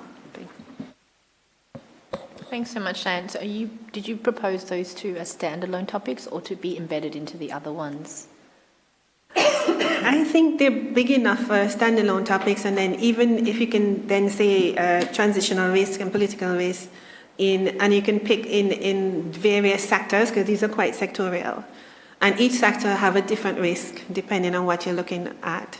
And if you can say cross-cutting issue, overarching is discussing risk, what these are and how do we assess them, then we can pick 4 different sessions at different sectors where the risk will be perceived as high or medium and high in terms of, and then to discuss how did other countries address those risks and minimize them would be helpful for all of us, including the Financial Mechanism Convention, to eventually be able to properly build those into the project design as we move forward. So I was thinking that as big overall, and then you can have different section on sectors like energy, like agriculture and circular economy. What are the major risks in those areas? Because we know the technology, technically we have a lot of information on all of these already. It's just how do we get to those, to get to do those things is the question. And the technology-based approach is just to look at something that we've done under the convention already and see if we can broaden that or look at it in a different way. That would be helpful, which is like under this Paris Agreement is 6.8, Article 6.8, which didn't get a lot of attention in COP26. So that could be another way to further develop that particular article on using non-market approaches to see if we can use those measures to push things along. Okay, thanks very much, Diane. I think it was Matthias next, followed by Kevin. Thanks, Fiona, and then of course also from my side, thanks for the forum again, and looking forward to the summary for that, so we can present that also to the COP. In terms of the suggestions for the next forum, great to have that list, and full disclosure, we suggested financing industry transition, and with the risk of sounding very pretentious, I think most of the topics suggested could in some way or another sort of be included in that particular topic. Of course, it could be framed in any other way. We might not sort of fit agriculture and sustainable food systems squarely in there, but I guess that could be done in a way as well. And I think also the suggestions which Diane just put forward on risk and on technology could be part of that as well. And just by a bit of background, it partly derives from the fact that we are, together with India, co-leading the Leadership Group for Industry Transition, which we launched at the UN Climate Action Summit in 2019, which now has some 35 partners, both countries and companies in that group, where we're sharing best practice on industry transition. And there is a specific work stream on finance within that leadership group as well, which we'd be happy to bring experience from to see how we could be financing industry transition.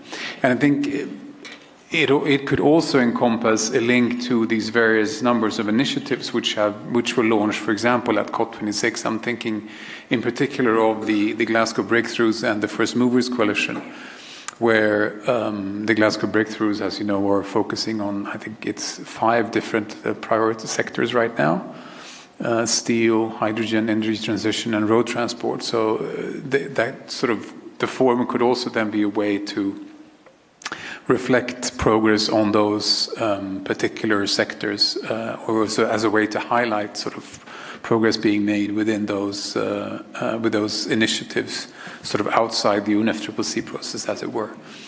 But of course, happy to engage with colleagues on how we could be bringing all these various topics together into a forum for next year. Thanks.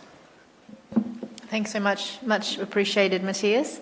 I can't remember the order now, so I think we'll go Kevin, and then maybe Toru, Abdel, and then Ivan. Great, thanks so much, Fiona. And really appreciate, of course, your and Mo's work and the entire work of the Australian government in preparing a really excellent forum over the last few days, and looking forward to discussing these new forum topic suggestions. I really appreciated, Diane, your intervention, kind of reminding us of the broader context of the conversations that we're having today. In particular, you mentioned the current war in Ukraine, and I think it's really important that we recognize the very specific context that creates for this meeting, as well as the other meetings that are going on this year, and COP coming up in a few months. Since Russian President Vladimir Putin launched his premeditated, unprovoked, unjustified invasion of Ukraine, the bombardment of Ukraine's cities and critical infrastructure by Russia's forces has created one of the fastest growing humanitarian crises in recent decades, which we know also has very significant effects for climate change and the way we take climate action. The United States supports the people of Ukraine in their just cause, the defense of their country and their democracy, and we condemn the war in the strongest possible of terms. The clear choice for the Kremlin is to stop its attacks and withdraw Russia's forces to end the needless suffering and allow the people of Ukraine to return home and live in peace. On the topic of the forum, there are a number of really interesting and useful suggestions up here. We've submitted several ourselves, and I really appreciated the remarks from others about their various proposals. I agree that there are a number of opportunities for streamlining. Gabrielle, I was interested in your comments about the agriculture proposal, because I believed that was ours, and perhaps we've made precisely the same proposal for the same reasons. I do absolutely think that there is an opportunity to bring forward these very strong calls we've heard from our agriculture friends to think about how, again, building on the NBS discussion we've just had, we build stronger links with the agriculture parts of our processes.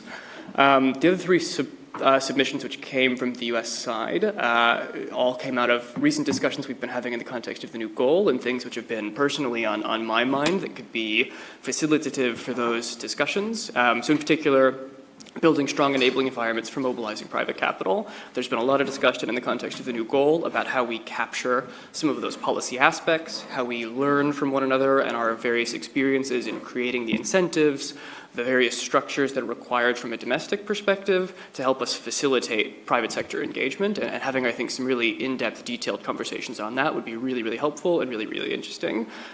This is also an aspect that would be readily embeddable in other topics as sort of a sub-element, because it is a cross-sectoral issue.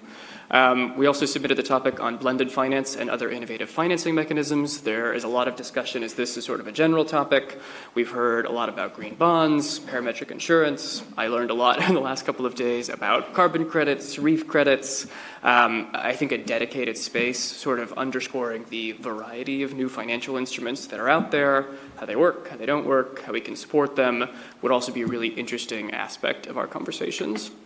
And then last but not least, the meaningful mitigation action and transparency and implementation proposal was also from us. And I think the rationale for this, especially in the context of the 100 billion report, is clear that there is limited information on this topic, and maybe beginning to have some more concerted discussions about how we fill that information gap, what sort of work is needed, and how we really begin to understand and take that particular issue forward would be really useful for us. So those were the three that we submitted, and I think as we start to look forward to the new goal context, some of those would be really helpful. Of course, in addition to our agriculture proposal, which is a little bit more topical and on a specific theme rather than on a finance issue per se. Thanks so much. Thanks, Kevin, and thanks also for building on your suggestions as well. Toru? Thank you. Actually, first Abdel and Ivan, and I should be the last. Sure. Thank you. Abdel, over to you. Thank you, Fiona. I mean, with regard to the issues listed before us, I think many are worthy issues. My only point is that some of the issues are rather broad, and I'm afraid they may not lend themselves to implementation, where, of course, the first step would be finance. Otherwise, I have no, I think they're all very good issues, and they're worthy of our consideration. I just want to put in a word for one of the issues, which is the circular carbon economy, which we proposed. I think that it relates mostly to carbon dioxide removal technologies, which I think is a very worthy area to look into. It certainly follows up nicely with nature-based solutions, because both of them are part of this kind of circular approach to emissions. And certainly carbon dioxide removal technologies, which include CCUS and other technologies, are basically underfunded, and they deserve attention. And perhaps maybe they could be included under, I haven't seen the list before, I think we just saw it this morning, but I think it's a particularly important issue to look at, carbon dioxide removal technologies. And I think it comes in nicely right after NBS. And by the way, we highlighted that this particular approach, this circular approach to emissions, is an approach that's adopted widely as a concept, including by the G20. So we're looking forward to this as an issue in a future forum. Thank you very much. Thank you very much. And yes, the note was sent out very early this morning or really late last night, and that's because the whole team and I were busy on the forum we just did. So thanks for your patience there. Ivan, and then Toru. Thank you. First, let me say that I think that list of topics is quite interesting in general. We can make many combinations of topics in order to have something that would encompass different issues at the same time. For example, I do agree that political risk is something really important to think and to discuss, to think about and to discuss. But at the same time, it's a for that discussion, we have to acknowledge that there has to be a plan for a transition in order to have risk on that transition. So maybe it could be a panel on a topic related to just transition as a whole, and the specifics of industry transition could be also placed there in different panels or breakout groups. So my preference leans towards maybe focusing on just transition as an overall topic, and see how we can introduce elements that we believe are currently more relevant for the processes we are supporting from our body. Thank you. Thanks very much for your input as well, Ivan. And then Toru? Thank you, Fiona.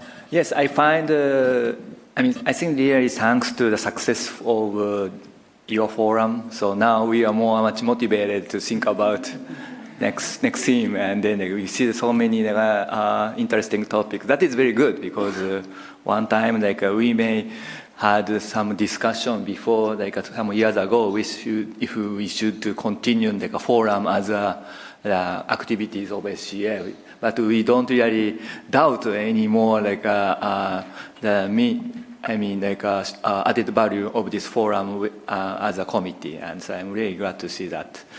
And regarding the topics, and then as a Japan, we have not made some comment, but personally, and I would be in favor of, these are all very interesting and also up-to-date topics, but I think the transition is the most, up-to-date topic, especially in relation to developing countries' effort toward decarbonization. And because I see that we have already passed 2 or 3 years after the start of Paris Agreement implementation. Now, not only developed countries, but developing countries are going for decarbonization. But now they face several obstacles and also political risk, as mentioned by Diane, and several challenges which developed country also faces, but more less serious than the developing countries. And then we can really envelop this challenge as a transitional issues.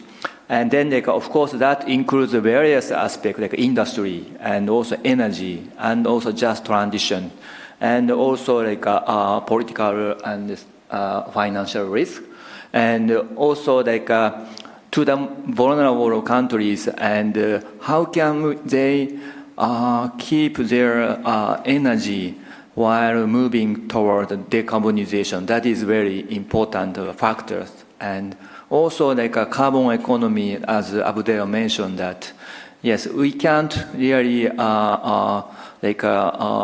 reduce to the zero emission for immediate future. So we need to have some technologies, and then the financing that kind of technology is also one aspect. I think so that I'm touching about already several topics, and then bundling one, and then they make a more broader theme that how the developing country tackle transitions in their countries, or just if they say just transition or just energy transition, it's really scope narrow. But we prefer, and we can really put the theme more broadly, and various transitional risks and also challenges. And so we do that already. Several countries like G7, we are carrying out the initiatives called Just Energy Transition Partnership. But we do that more things carrying out our work without deep discussion on what is transition. So I think SCF, we can really invite various stakeholders, academics, and the participant, both developed and developing countries, to really discuss what the transition the developing country have to face in the next few years until they get at least 2030, and then how to overcome these challenges. So I think that's very good and broad topic enough to organize a forum. Yeah, thank you. Thank you very much for your input, and I think, excuse me, this also speaks to your point, Abdel, around not having something that's too broad.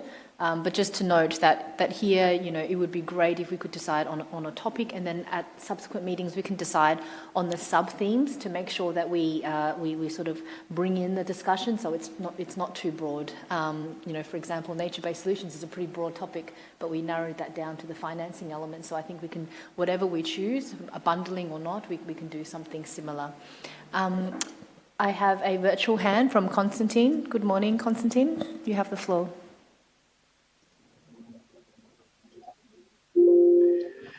Good morning. Since it's the first time, I'd like to greet everyone. It's also a challenge to me to cope with this time difference because it's 6 a.m. In Moscow. And sorry for not being present for the forum. I was attending the first part, but I couldn't be at the second part of it. First of all, I'd like to ask colleagues to refrain from political accusations within this body. This is not the mandate of this entity to assess political situations and to make political declarations, so let's remain professional. Secondly, I'd like to say some words around the topic of the next forum. I've seen some conversions and a really good proposal from Diane to maybe have some overarching topic that could include many really useful proposals from the list. I heard there are many concerns about the just transition and the risk of decarbonization. This is really a big task for developing countries, developing economies, and we see that there are many risks they have to really assess. They have to question every aspect of their energy process, material, mobility decisions for many industries. People are likely to lose their jobs sometimes. We have seen also really bad examples of how not good planned transition could lead to a tragic set of events and consequences.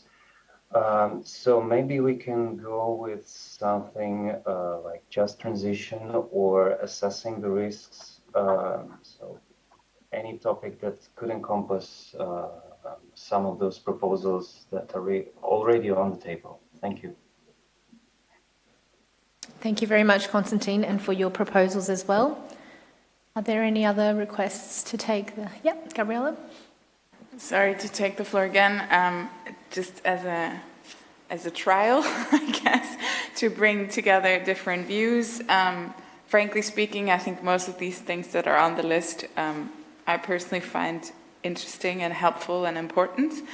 And maybe we could, as a summary topic, use financing the transition, and then, for sure, have sessions, for example, on the just transition, the socio-economic elements of the transition, the risks part, which are really important, financing technologies for the transition, talking about policy environments necessary for the transition and financing the transition and so on. I think there are very many things you can do under that topic specifically.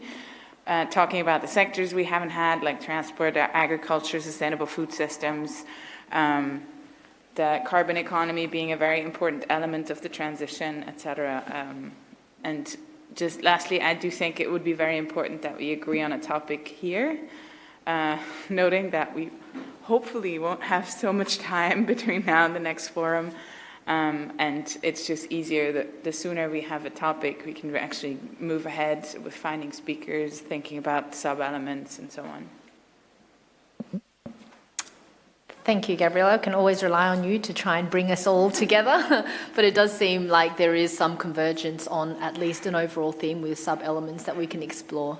Diane? Yeah, I just wanted to just agree with Abdel to talk about climate carbon capture and storage. I know I represent AOSIS, who's not very fond of that because it's tough to understand the safeguards. But this is what I'm trying to say, that whatever the technology that can get us there, we need to understand the risk in a technical setting rather than in a political one. And any technology that can get us there, I think we need to include that so that we can all come to the forum and listen to it from a different perspective. And then if it's something that we can do in all countries don't have to do carbon capture and storage, for example, but if there are, I know under the GEF, I think Brazil had a carbon capture and storage project under the GEF that was funded. It'll be interesting to see what happened with that project and if it was successful. So I think those kind of things would be also really important. That will make the forum really useful for everybody, regardless of your views on the matter. Yeah, thank you very much, Diane. And I think, well, look, thank you everyone. If there are no other comments, thank you everyone for your insights, inputs and suggestions. What I heard is that there is no opposition to any of the topics that are listed. So I think we have a fairly good idea of how to proceed from here. We'll work something up and perhaps we'll workshop it with you all informally and then hopefully present something back tomorrow or the next day. If there are no other calls for the floor, I will hand back to you, co-chairs. Thank you very much, Fiona. And I've been told that lunch is served. But before we go, Fiona, maybe on an interesting note, while you guys were talking, generally, I mean, the forums are not meant for us. Right? It's meant for the people out there.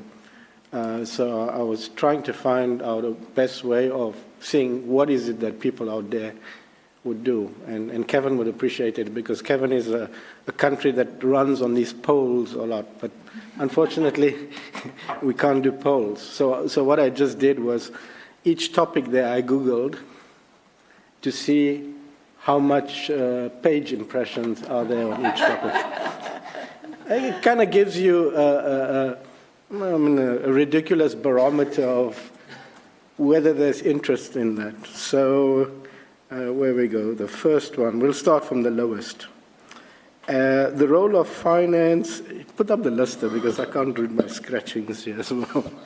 If you can just put the list back up.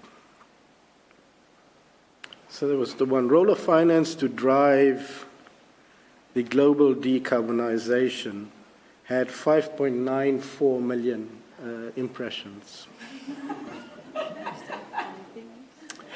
Blended finance and other innovative financing instruments, 10.5 million.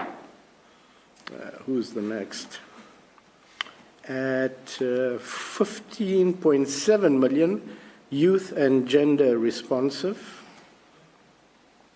At 16.5, meaningful mitigation, action, and transparency on implementation.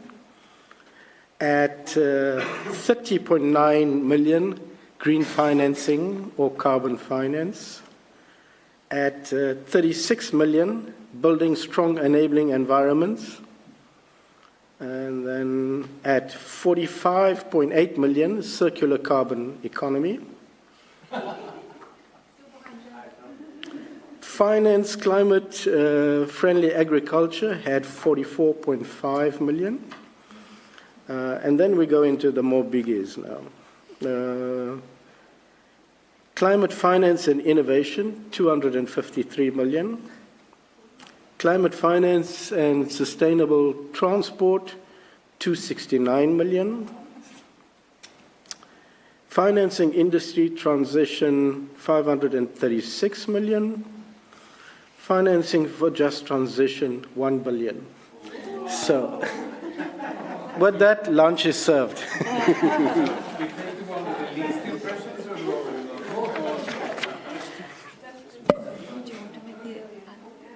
Make it the announcement for the breakout? Yeah. Trauda, can you just do the... or should I just do it one time? We are not quite finished yet for the morning. Sorry about that. I have to tell you about the afternoon plans. And the schedule for this afternoon says that the SCF will work in 2 rounds of parallel breakout groups. The first round is from 1:30 to 3 p.m. Australian time. There will be a breakout group 1 on the 5th BA that will take place in room Rosser, and the breakout group 2 on the work on Article 21C in this room. Members are free to choose which item they wish to engage on, except the co-facilitators, of course. And the Zoom meeting allows virtual participants to move between the plenary and the breakout rooms. Then we will have a coffee break at 3 p.m. And then round 2 of the breakout groups, the first one on the progress report on the 100 billion will take place again in this room here. And the other breakout group on work on definitions of climate finance will take place in room Rosser. And at 5 p.m., we will all return to this plenary room for the reports back on the 4 breakout groups. And thank you and enjoy your lunch.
Good afternoon, everyone who's connected virtually. We would like to inform you that the breakout group is now open. You actually have the chance to choose which breakout room you would like to join to. So for the plenary, we'll cover the topic of the fifth biennial assessment. For the plenary, we're going to cover Article 2.1C. And then for the breakout group, we're going to cover the fifth BA.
If any one of you is having a problem connecting to the other virtual room, please do let us know. On the screen, you can see also a quick instruction on how to connect to the other virtual breakout group. So please do send us a message if you are having a problems connecting to the other breakout group. Thank you.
All right. Thanks, everyone.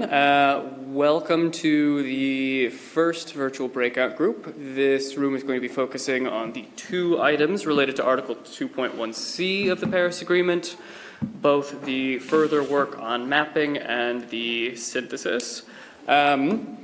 We don't have a very specific mandate for these sessions other than for folks to identify their grievances with the existing papers and begin to talk through them. So with that, I'm happy to sort of open up the floor for in particular those of you who identified you had submitted comments or had views in the session this morning. So happy for you to further elaborate, raise further issues, or provide feedback for Ali and I to consider. Who wants to start us off?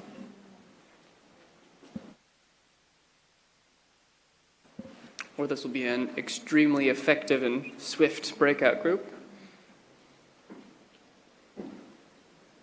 Fiona? Thank you. I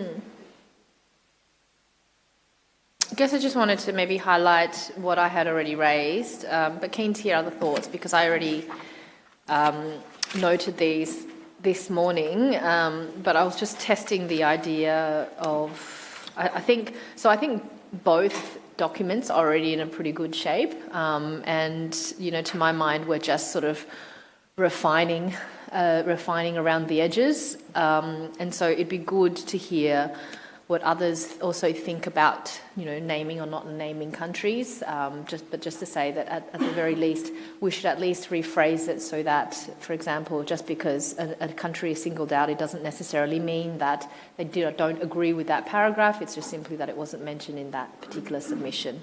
So that's one. And then the second is I'd be keen to hear others' thoughts on my other point, which was around the actor group, because I think that's just a little bit misleading. But keen to hear thoughts on that as well, either just to remove that column entirely or at least to rephrase the title of that.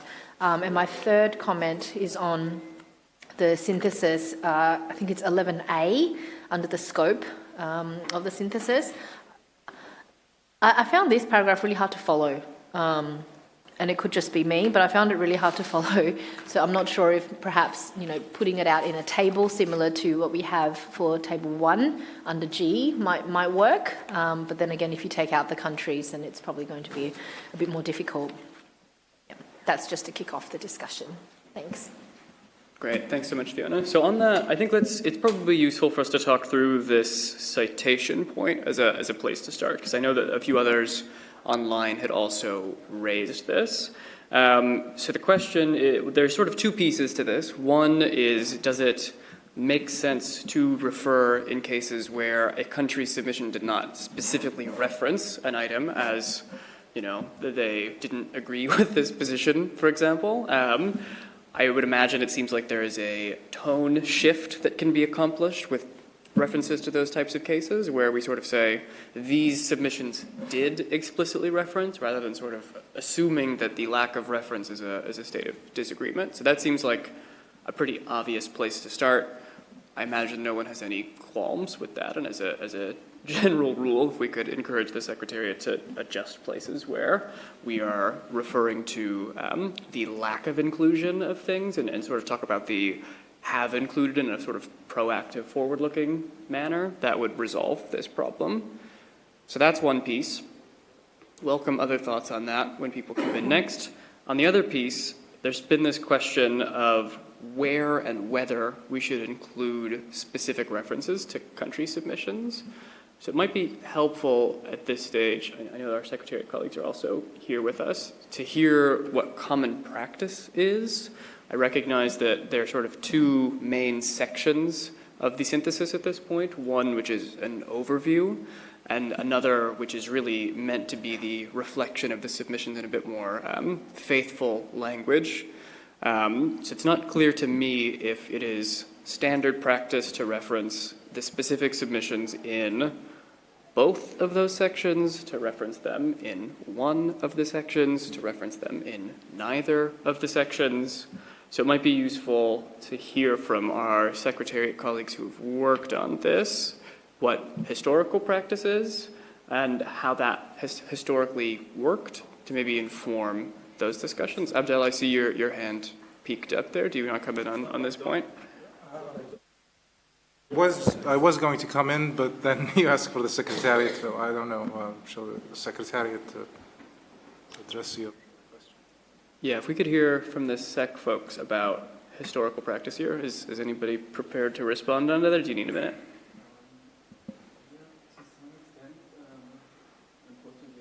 Yeah.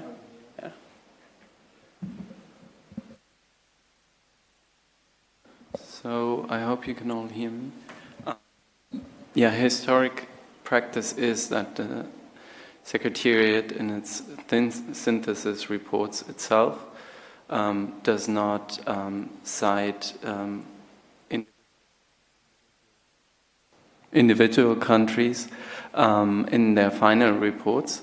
So the practice for the first reports that were prepared was to inform the members of the countries and using this as a technical draft document, we found it useful to highlight, but there are certain issues. Some of them were raised, for example, in terms of, for example, in the case of Australia, where it was just an omission, so to say. But because we were following this approach in the draft reports, we were basically forced then to cite all but a certain country, because we couldn't say all, which would also factually be not correct. So these are the nuances that become quite difficult to handle in terms of when you cite all countries. Also being stated is that this report will be an SCF report rather than a Secretariat report. In that sense, it is also a decision of the SCF how it would like to handle their citation style. So the Secretariat doesn't preclude any of these decisions. We can only give guidance or advice based on our practices. Great. Really appreciate that additional historical context. Abdel, did you still want to follow up on that? No, just, I mean, I made the comment earlier this morning on the attributions. It's just that some of the ideas in the paragraphs, especially what it says, it gives some indication of many parties support or don't. It's just that when we went back and looked, sometimes we only found one party or two. I don't know if we're missing something. It's just helpful, and I think that's done with other paragraphs. But it's not just the attributions. That's not the main thing. I think I recall in the synthesis, I think it was, yes, the synthesis report, there were some how should I say, some positions that were not reflected accurately. I remember something on the energy sector that a certain, I think it was the African group who registered some concern for this sector, and it was needed. It needed to be protected, I think. But then it was reflected in the document as that this sector might be a barrier. So that needs to be revisited. I think there was another reference by another party, it was India, about fossil fuel consumption and some differentiation between developed and developing countries. But it was translated that, I don't think it was reflected. So I think those things have to be revisited, the reflections of some parties, particularly these two examples. Let's see, I think it was, there was something on the geographical, I think that was the mapping exercise, right? Way at the bottom. It should be the geographical, I think, representation of the alliances or something, the financial alliances. It should be at the outset of the reports, just, because I think most of them were in the EU or North America, right? So it's just to give the reader, a heads up of where this is happening, because it's not widely practiced. which brings me to the main points I made earlier this morning. I just don't understand. I mean, we're mapping here, as far as at least one of the drafts. I don't know how it's helpful just to list all of the alliances in the financial sector. Shouldn't we be doing something more relevant to parties and NDCs, something, to kind of pave the way for a discussion on 2.1c? I know parties or stakeholders outside the process have their own interpretations of 2.1c, but 2.1c, if you look at it, it's embedded in, of course, CBDR differentiation, 2.2.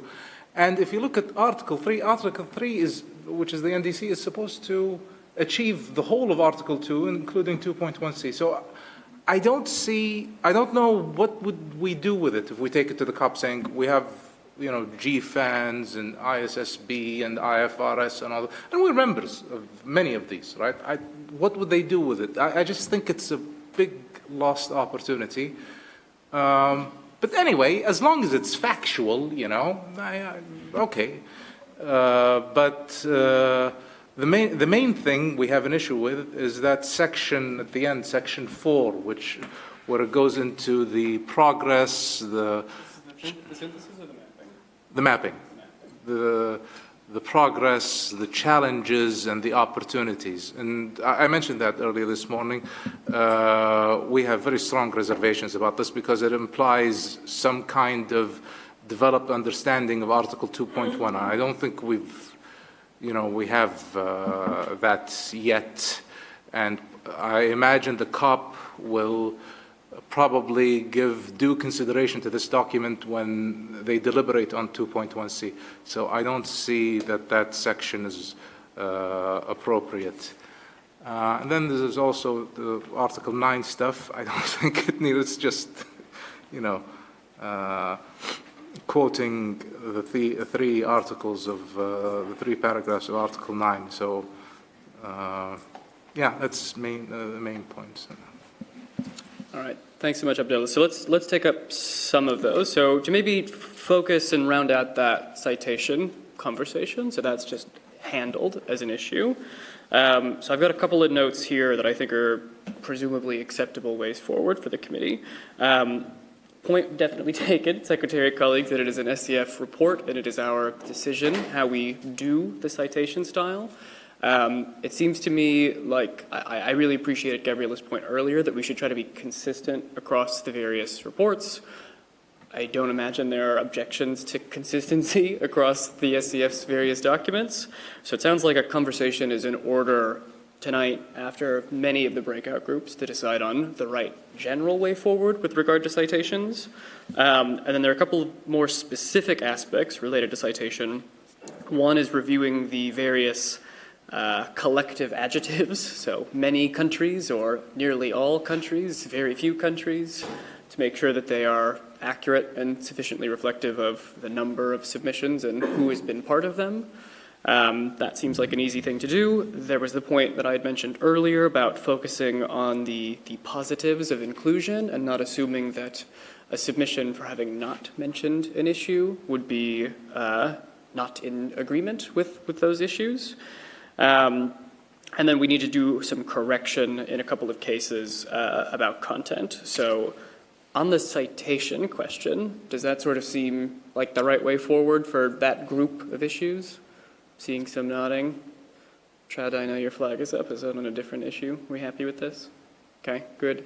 All right, so that's a way forward on the bucket of citation-related stuff.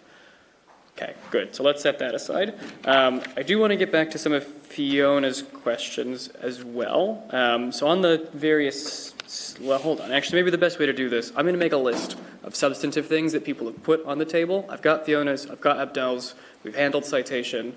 We go to Chad next, and then we can work through my list of substantive issues people have. Does that seem fair? All right, good. All right, Chad next. Thank you. And then just a reaction on one thing that Abdel said. Diane mentioned earlier this morning that we are now in the phase of implementation. And implementation takes place in the real world with guidance, hopefully from CMA and COP. So in this sense, I think we should definitely look at what financial actors and alliances and stakeholders outside the UNFCCC are doing. Maybe it doesn't have to be as elaborate as you have it in the current version of the report, but I think it's well worth reflecting what is happening out there. Thanks. And I'm speaking, of course, as me and not the co-chair.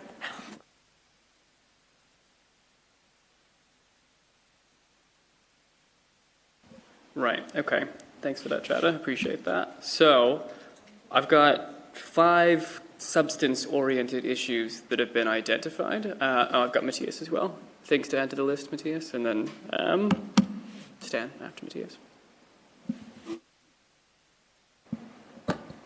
Thanks. Just to add my voice to those advocating for having the lists of all these various initiatives included. I mean, I agree. I mean, and I think just the fact that there are so many different types of acronyms is really part of what we're trying to highlight, or part of what is useful to highlight here.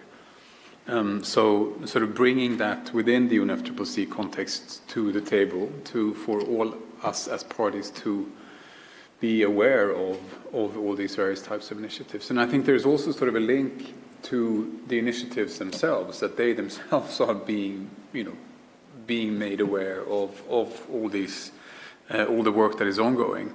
And of course, we as parties are in a way the sum of all these various types of initiatives. I mean, we are ultimately sort of providing the regulatory framework for these initiatives in our respective jurisdictions. So in a way, where they are a reflection also of what we are doing in our national capacities. And I think also the point that you make, Abdul, on the link to the NDCs is useful, because here again, for all these actors who are engaged in these initiatives, by presenting these reports, we can also help them in making the links to the NDCs maybe more clearly than they themselves have made so far. So by sort of putting all this on the table, I think we're supporting each other in making headway in implementation of 21C. One reflection in terms of sort of how we're using or how we're referencing different parties here, and this, I mean, we don't need sort of to go into detail on this, but I noted that quite often we have the EU reflected as sort of as one party, which of course we're not. So in some cases, it could be even that not all EU member states are actually members of various types of initiatives and so forth. And in a way, also, from my perspective, it sort of underestimates the number of parties who are actually members, because, I mean, after all, we're 27 member states. So it's not sort of just one party in that sense, but quite a large number of parties who are members then to all these various types of initiatives.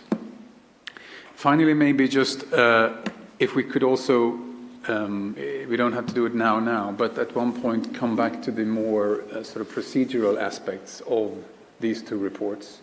And maybe also with the support of the Secretariat, so we could be either just exploring or maybe looking to past practice as to how SCF reports, when they are presented to the COP CMA, do we present them with some kind of background note or some kind of accompanying note, or how is the sort of, what are the formalities of that? Again, coming back to the point I made previously also on what happens when we actually come to Sharm, where will these reports be discussed?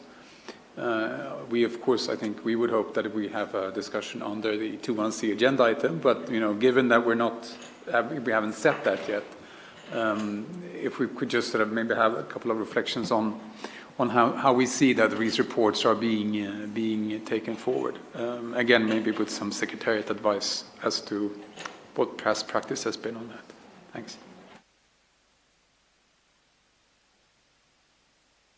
Great, thanks, Matthias. Really good additions there. So in addition to what we already had on our list, I've got take a specific look at the EU in the citation context to make sure that we're reflecting that there are multiple parties included in the EU, and sometimes there are countries that are part of initiatives and others that aren't.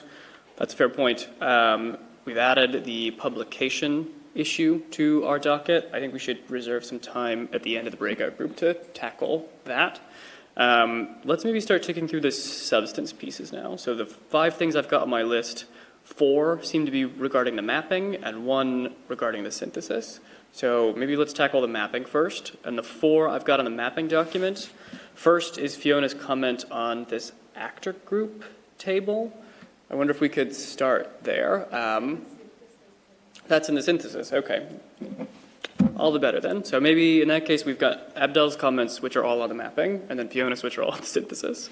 So Abdel's first comment was with regard to the geographic representation and whether or not that could be located elsewhere in the report. I suppose from my perspective, I don't really mind where that is included in the mapping context. Do other folks have strong feelings about the placement of that? I'm seeing shakes of the head, so we can consider relocating that as appropriate to be a little more prominent and in a place that makes sense. So that's easy enough. On Article 9, I'm skipping over the deletion of Section 4 because we've heard a couple more interventions on that, and I think we're going to keep talking about that in a minute here. So let's handle Article 9 because I think that'll be faster. So your main comment for that, Abdel, was that we've not sufficiently addressed the linkage to Article 9 in the mapping exercise. Is that right? So do we have thoughts about how to rectify that? I think we are in agreement that the mandate is inclusive of considering that connection. My anticipation is that there are some data limitation challenges to identifying what said relationship is, especially in view of the synthesis work, which notes that we don't really have a clear view on that at this point. Are there concrete suggestions for how to fill out that section? What could be included or drawn upon to have a more fulsome discussion of Article 9?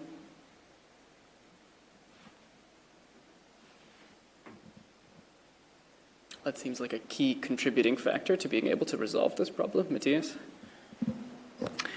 Thanks. I mean, happy to hear also, of course, Abdel's thoughts on this, on what could be a good way forward. But just thinking, or 2 reflections from my part. You know, one would be not that the order of text itself might be sort of highlighting the relevance or significance or priority of it, but you know, one way could be sort of to lift that part in the document itself, maybe to frame the document more in terms in relation to Article 9. So you know, that could be one of the entry points into the document. That could be one way of doing it, I guess. But I think also from our perspective, you know, when we look at 21C in Article 9, I mean, I think, and it's in the document, it's here and also in other documents, I think we would see that, you know, I sometimes refer to 21C as, you know, it's the globe, and, you know, and that's the totality of things. You know, once we've implemented 21C, we're sort of all financial flows are within that sort of sphere, whereas Article 9 is sort of a sub-element of that. So to me, that's how they relate to each other. I would see Article 9 as a sub-element of 21C because 21C is everything. We're not there now, but you know, at some point in time, we need to be there. And I realize that this is an interpretation of 21C, which everybody might not share, but just sort of sharing my assessment of how I see 21C. That's, you know, at one point in time, we need to have all financial flows in line with the goals of the Paris Agreement. And that means that, you know, you can't have any financial flows which would go counter to meaning that all financial flows are in line with the temperature goal and the 2.1b. And in that sort of, when you have that approach, Article 9 becomes a sub-element of 2.1c, which of course also is in relation to the new goal. The new goal is also a sub-element of 2.1c, if you use that word sub-element. So that's how I would see the interrelationship between the two, and maybe that could be elaborated further as one approach. It doesn't have to be the only one, but as one approach. So those two elements, maybe sort of putting that part of the text higher up, and then maybe elaborating a bit on maybe being more explicit that there can be various approaches to how they relate to each other, but this being one of them. Thanks. Yeah, I appreciate that, Matthias. I think the idea of lifting is potentially a useful one, especially in the absence of one, additional information, or two, a clear understanding. I also like the idea of recognizing that we have the synthesis work, which very directly touches on this issue of different understandings of the relationship between 2.1c and Article 9, maybe referencing some of that text, or at least the fact that it's taken up over there. That seems to be an option. Ivan, I see you're up as well. Go ahead. Thank you. Just to react to what Matthias said, it's understandable that we will have one interpretation of 2.1c, but at least that interpretation has to be broad enough to encompass all the interpretations that we have here, right? And I keep hearing this idea of alignment to the Paris Agreement, which is not the precise language of 2.1c. And not because I am against alignment to the Paris Agreement, but the alignment to the Paris Agreement as interpreted with 2.1a and 2.1b talks about a specific goal, it doesn't talk about a process. 2.1c speaks about a process, about a trajectory.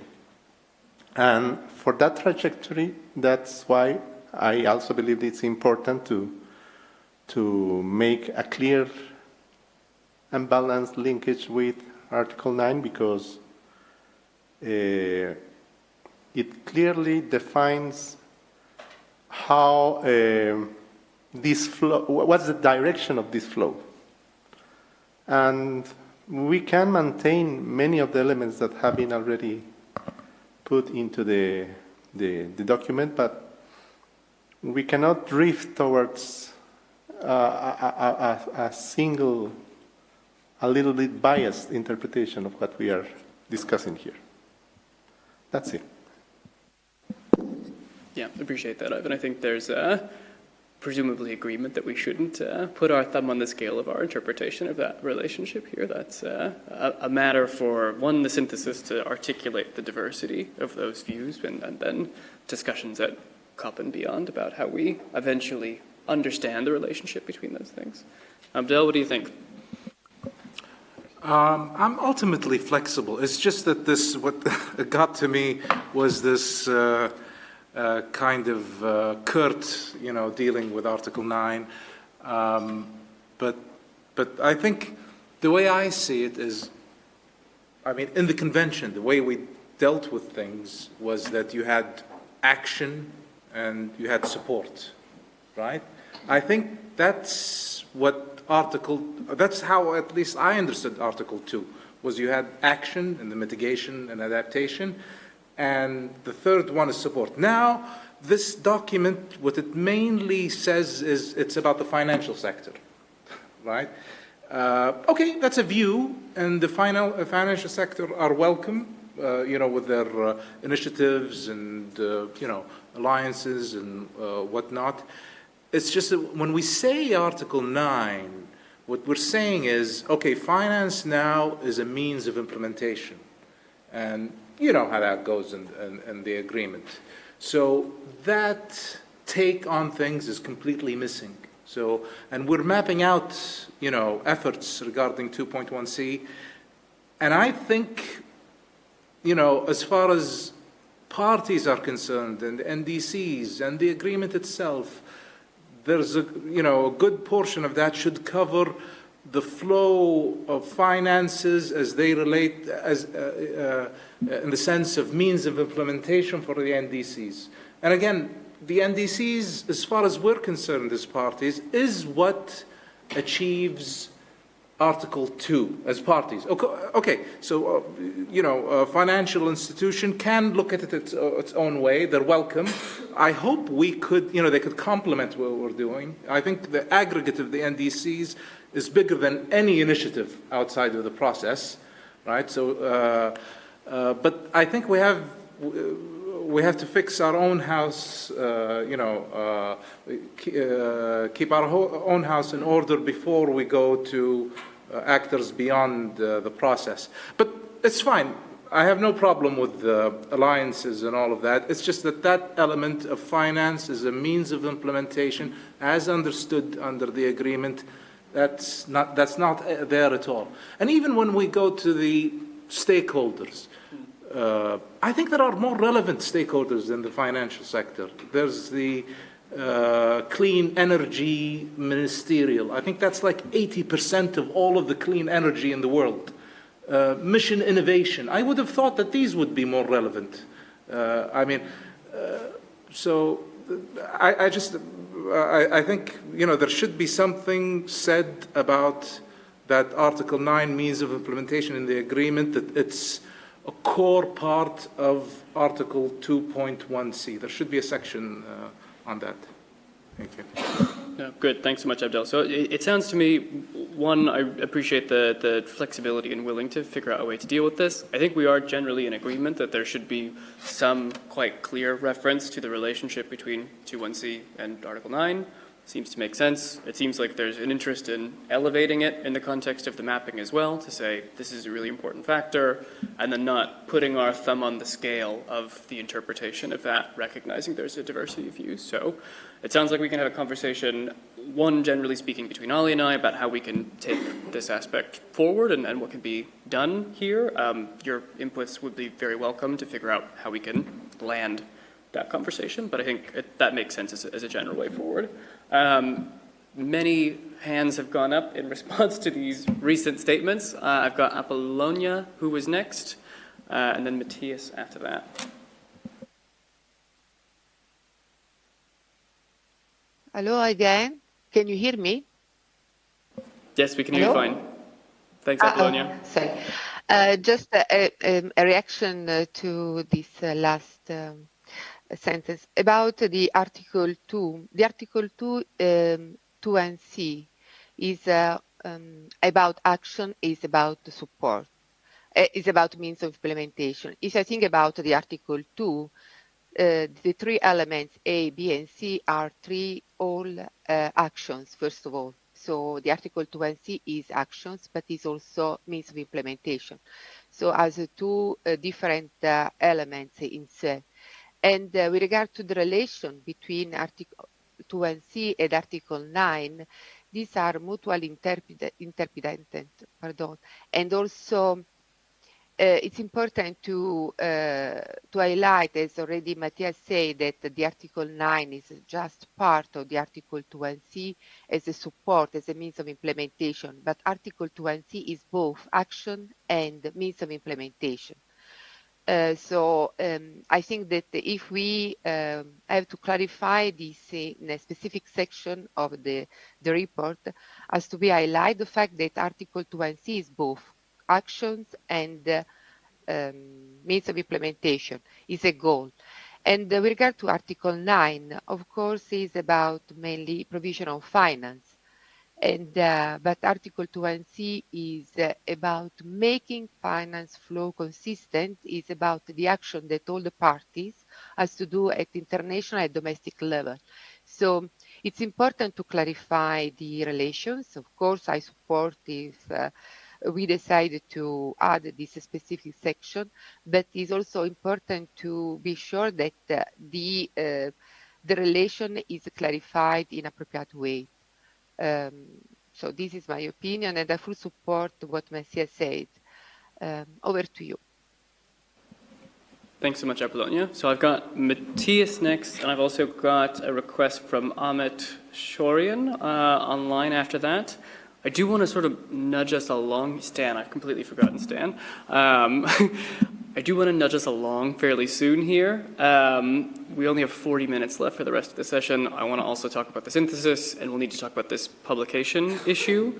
I don't think anybody expects us to resolve our varying understandings of 2.1c in the context of a mapping exercise necessarily. So, point taken, folks have different views on this. We should reflect that. But maybe we could start to wind down this specific aspect of the discussion on the promise that we will elevate and discuss this issue to some extent in the mapping. Stan, then Matthias, Amit online, and then we will hopefully move on to the next issue I've got on my list. Stan? Happy to move on to Matthias because my point was specifically on that. And for those on the line, Stan from UK team, COP26 team as well. Yeah, I think where you're at, Kevin's probably the exact right place. So recognise the multiple interpretations, and I think we're in this spirit of working more towards common understandings rather than a singular definition, which I think is much healthier. For what it's worth, my kind of interpretation of 2.1c very similar to what Matthias and Apollonia have already raised. And yeah, I think it's just important to make sure that relationship's clear as articulated. Thank you. Thanks, Dan. Yep, it's my understanding is also slightly different than what's been raised, so there's clearly a lot to discuss here in the future. Matthias, Amit next, and then we'll go on to the next issue. Sorry to come back, but just one thing that Abdel raised just sort of made me reflect also on. I think that it's a fair point that all these various types of financial sector initiatives are being mentioned, when we could also be mentioning, for example, the various types of initiatives which are taking place within the industrial sector, which in a way is also a reflection of 2.1c, where, just as one example, when our steel companies are financing their transition to fossil-free steel, I mean, that's also 2.1c in practice. And they're not doing that as part of a sort of a initiative, maybe, but it's really they're financing their transition to net zero. So, I mean, I think it could be useful also to reflect in some way that there is the transformation of business at large and industry in particular is also a way of sort of reflecting the implementation of 2.1c. Thanks. Thanks, Matthias. I appreciate that. To Amit online next. Go ahead. Yeah. Also, if you could introduce yourself, let us know who you are and what institution you're from. Thanks. Yeah, I am Amit. I am from Ministry of Finance, Government of India. So, thank you, Kevin. And I agree with views of Abdul, and that finance should be seen as a means of implementation and, not an end in itself. And it has to be seen as supporting the efforts of developing nations and, achieving their NDCs and their targets. So, therefore, Article 2.1.c has to be seen within the context, from our side of interpretation, within the context of Article 2, Article 9, and overall the Paris Agreement. Because if we look at the Article 2.2, then it straightforward brings us back to the basics of the Paris Agreement, the basic principles of CBDR, respective capabilities, and national circumstances. So I think that there should be a linkage with Article 9, clearly shown in the document. So that's my view. Thank you. Back to you, Kevin. Thanks so much, Amit. Yeah, really appreciate, again, support for the approach to note the various understandings of the relationship between 2.1c and Article 9. So a good plug for that. Matthias, I see you've gone back up. Sorry, but we might not need to sort of, or we might not have time to solve that or discuss that further right now, but I'm sort of intrigued by the approach here that when we're saying, if we assume that 2.1c is about support, and then sort of coming back to the fact that, we should all be, I guess, having the approach that we're heading towards net zero. And, let's imagine a net zero world in what way could we have a net zero world with financial flows which are still supporting, sort of being invested in fossil fuels? I don't see that happening. And I'm not saying that we have a sort of a timeline for this, but just as an example of the interpretation of 2.1c, and again, I mean, I think, Kevin, the approach you have that we in the report reflect that there are, at this point in time, different types of interpretations on this. But I think it's, at least within this committee, it would be useful that we actually dig a bit deeper in this, because this is really comes to the core of, I think, what we can be supporting the COP and CMA on, in making this kind of interpretation of 2.1c. And if we have these quite significant differences in our interpretation of a key element of the Paris Agreement, I think that's worthwhile for us to be highlighting quite forcefully. And also show to the outside world that apparently there are parties here which see that, in a net zero world, we will still have financial flows going into fossil investments. And how do we square that? In my ways, in my sense, a circle. Thanks. Yeah, thanks, Matthias, and indeed agree that this seems like a worthwhile discussion for the SCF in the future. We need to be a little careful about what our various mandates here today are, but point well taken. So the next major issue I've got on my list that pertains to the mapping is this Section 4, which Abdel has voiced some concerns about. There have been a few folks who have come in support of inclusion. I wonder if a useful thing to do here is to look back at what we talked about at SCF 27 when we were initially thinking about the scope of the work that would be undertaken in the further mapping. I asked Leo a minute ago to pull up what we had just talked about. I wonder if the Secretariat folks can read back to us what it was that we had agreed to at that point, and that might inform this discussion. Can I pass it over to you, Leo? So I'm citing subpoint B, scope and content. So the agreement at SCF 27, which we captured, was to, 1, capture updates related to the available information relevant to Article 2, Paragraph 1c of the Paris Agreement since the initial mapping undertaken in the context of the 4th biennial assessment consider similarities and differences between existing guidelines, approaches and frameworks, identify potential recommendations for next steps. So this relates to the mapping as stemming from the COP mandate. Thanks so much, Leo. Appreciate that. So this here, SCF B1, describes our understanding as a committee where we left this in Cape Town. Would welcome views, having now pulled up what we had previously discussed. It sort of seems to me that the vast majority of what is in Section 4 would presumably fall under this. We've got a relatively wide scope, considering similarities and differences between existing guidelines, approaches, and frameworks, even going as far as to identify potential recommendations for next steps. It seems like there is some space here to do a little more than just identify lists of things, and that section on opportunities is potentially relevant. But in view of this, welcome thoughts from the floor about how to proceed with Section 4, which at present we have 1 request to delete and 2 requests to keep. Thoughts, folks? Fiona? I don't think it has to be as black and white as that. And I think if you look at a lot of our other products, there normally is some sort of... There's normally a section on the challenges and opportunities, right? And whether or not they translate into concrete recommendations is another issue. But I think we've already highlighted some of the challenges around 2.1c, that there's no commonly agreed definition, that there's different interpretations. What do you mean by alignment? What do you mean by consistency? And these should be listed in the challenges section. And then around opportunities, am I looking at the right paragraph here? The chapter 4, right? Section 4? Yeah. That's on progress, challenges and opportunities. Yeah, so I mean, I think it's quite important to retain this.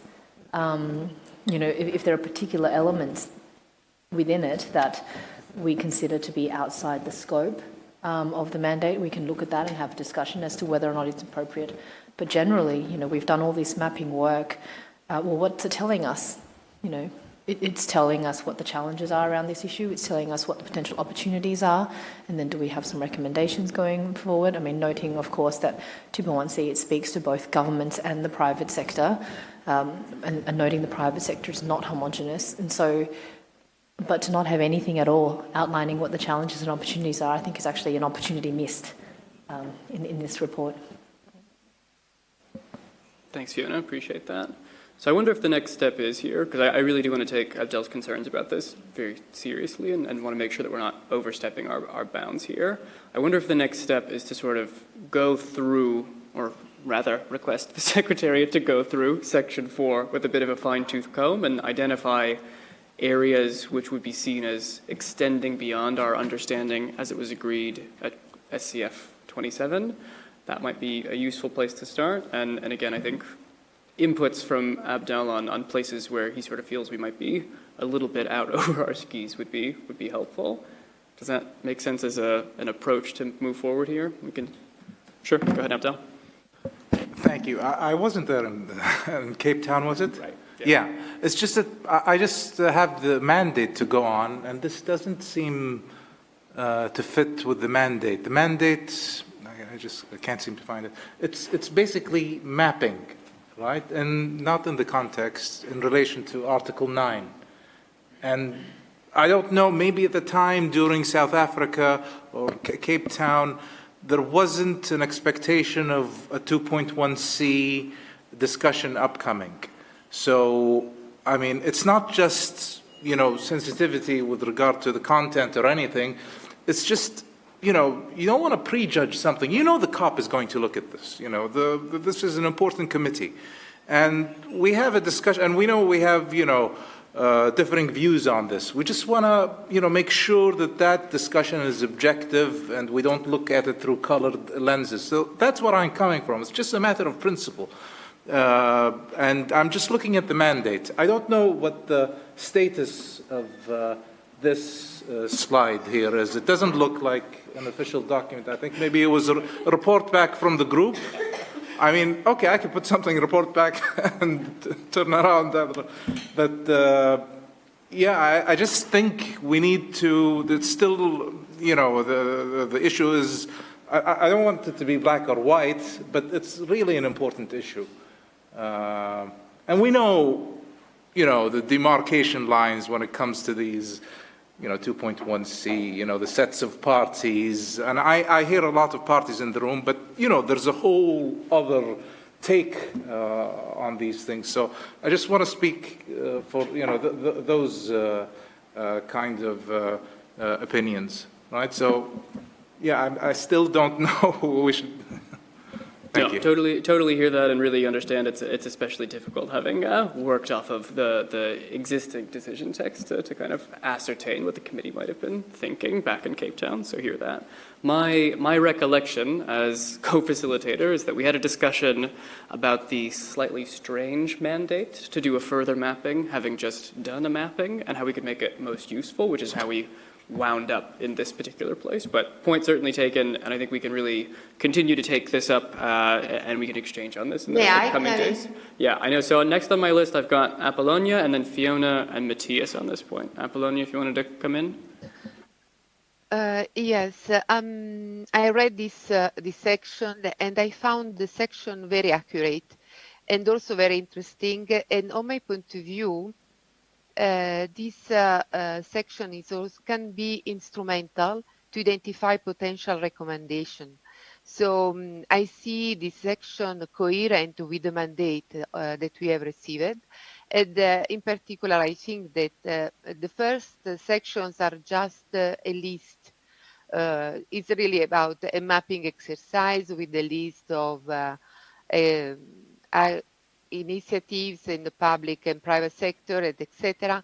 But in this section, we can identify some the right approach to provide inputs, additional inputs, and identify possible potential recommendations. So, on my point of view, there is no inconsistency with the mandate. On the contrary, it's really instrumental for possible recommendations, and it's also really a neutral approach. So is in many places I can see also that is science evidence based. So I don't understand, but of course I full respect the opinion of my colleagues. But I think that this is the section is as it is coherent with the mandate, is also coherent with the decision that we took in Cape Town, and also the discussion that we had in Bonn. On my point of view, this section has to be kept as it is, but over to you. Thanks so much, Apollonia. I appreciate the additional feedback there. I've got Fiona, Matthias, and then I see Lukai online as well. I'll be quick. Thank you. Point one is that it sounds like the Secretariat needs to make their little slides look a bit more professional, because sounds like it doesn't look like there's no standing. No, but just to explain. So, I mean, normally what happens is we get a mandate from COP or CMA, and then at our first committee meeting the following year, we will decide as a committee, we will agree on a structural outline of various reports. And so so it's basically the COP gives us a high-level mandate, and then it's up to the committee to interpret that mandate and to agree on a way to take forward that work. For example, if you look at our new mandate on the progress report on the 100 billion, I mean, that doesn't have in it that it needs to have a section on challenges, it needs to have a section on opportunities, a section on recommendations. That was up to us as the committee to agree that. And so, I think it was in Cape Town, we agreed the structure and the chapter headings of various reports, and then that's translated into this slide that you see here. So that's how we got to there. So so for example, if we look at the 100 billion, it doesn't say anything about recommendations, it doesn't say anything about opportunities, but yet we have those in the report outline as agreed by the committee. But, I guess I would agree with Kevin's approach. Let's go through it and see if there are things that are not appropriate for that chapter. Let's have a look and let's have a discussion. But until we've identified which of those paragraphs they are, I think, maybe let's just do that work first on this particular issue, if that works for everyone. Yeah, thanks, Fiona. Appreciate that. I've got Matthias and Lukai next. Thanks. Now, just sort of as another option on how to still be able to reflect the observations which are being made in the mapping report. One way, I realize this might be a bit unorthodox, but one way could be actually to move the section on the on these observations to the synthesis report. So sort of we leave the mapping as it is, and then sort of have this in the synthesis, because I think, as others have said, I think it's a useful piece of work which has been done here. Again, it might also come back to the issue of how these reports are then being presented to the COP. That in itself might provide some answers to how we can, in what way that particular section can be reflected in these reports, because I think it would be a missed opportunity for us as a committee not to make best use of the work which has been done in that particular section. Thanks. Thanks, Matthias. I appreciate the creative suggestion. I'm a little wary to do something like that personally. I know we're all interested in the fact that there have been two mandates from two separate places, and the sort of crossing of wires here, I think, is on everybody's mind. So we can consider that. I'm not sure if it'll fly, but it's a useful suggestion. I've got Lukai next. Lukai? Okay, thank you, Kevin. Good afternoon, dear colleagues. I'd like to cite the two comments on the 2.1c. First, I think the 2.1c is the vision and the purpose of the climate finance, which is not the climate finance itself. The climate finance under the UNCCC and the Paris Agreement is not the same as the 2.1c. They are two different concepts. One is the description of its target. The other is the description of the obligations, accounting modalities, and the rules. It is suggested that the above differences be explained in the approach part of the 2.1c report to avoid the misunderstanding by readers. Secondly, I think with regard to the scope of 2.1c, the submissions proposed by some developing countries can also cohere a main standpoint of the view, that is the overall framework for promoting the goal of 2.1c should be consistent with the progress of NDC. NDC is the purpose of the finance flow involved in the 2.1c. 2.1c should serve the NDC, and its overall framework and the baseline should correspond to NDC.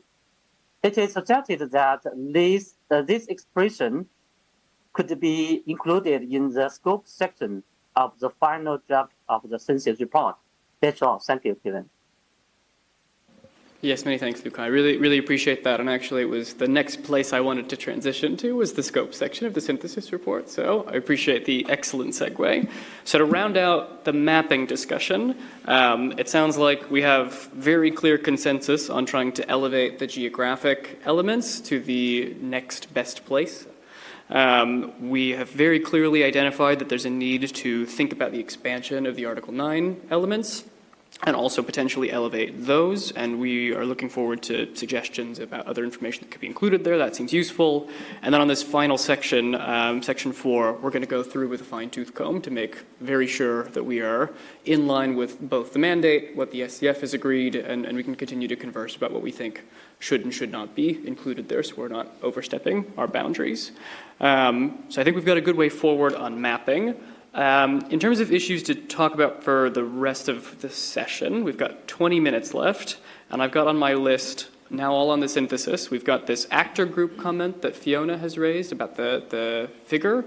I wonder if that is a thing that can just be sort of tweaked, and we can talk in the margins about adjusting that. That seems like something that's quite fixable. We've got the publication issue about whether there's going to be a background note. Is this going to be an annex, 1 versus 2 reports? So that's something I think would be useful to discuss. And then there's a more substantive discussion on exactly this point that Lukai just mentioned, which is in the synthesis report on the scope section. So we've got a specific request for inclusion of text from Lukai. I think if you could submit that and we could take a look at it, that would be really useful. And then Fiona made a comment specifically about that section and maybe some lack of clarity. So I wonder if the next best thing we should do here is pull up the synthesis paper, and in particular that scope section, and then maybe ask Fiona politely to reiterate her comments now that we are looking at the text, and maybe think about how we could begin to adjust that section, noting that we will get an additional inclusion from Lukai at some point over the next couple of hours here. Which scope section do you mean, Fiona? I presume not C here. Do you mean below? No, it's on page 4. Page 4, okay.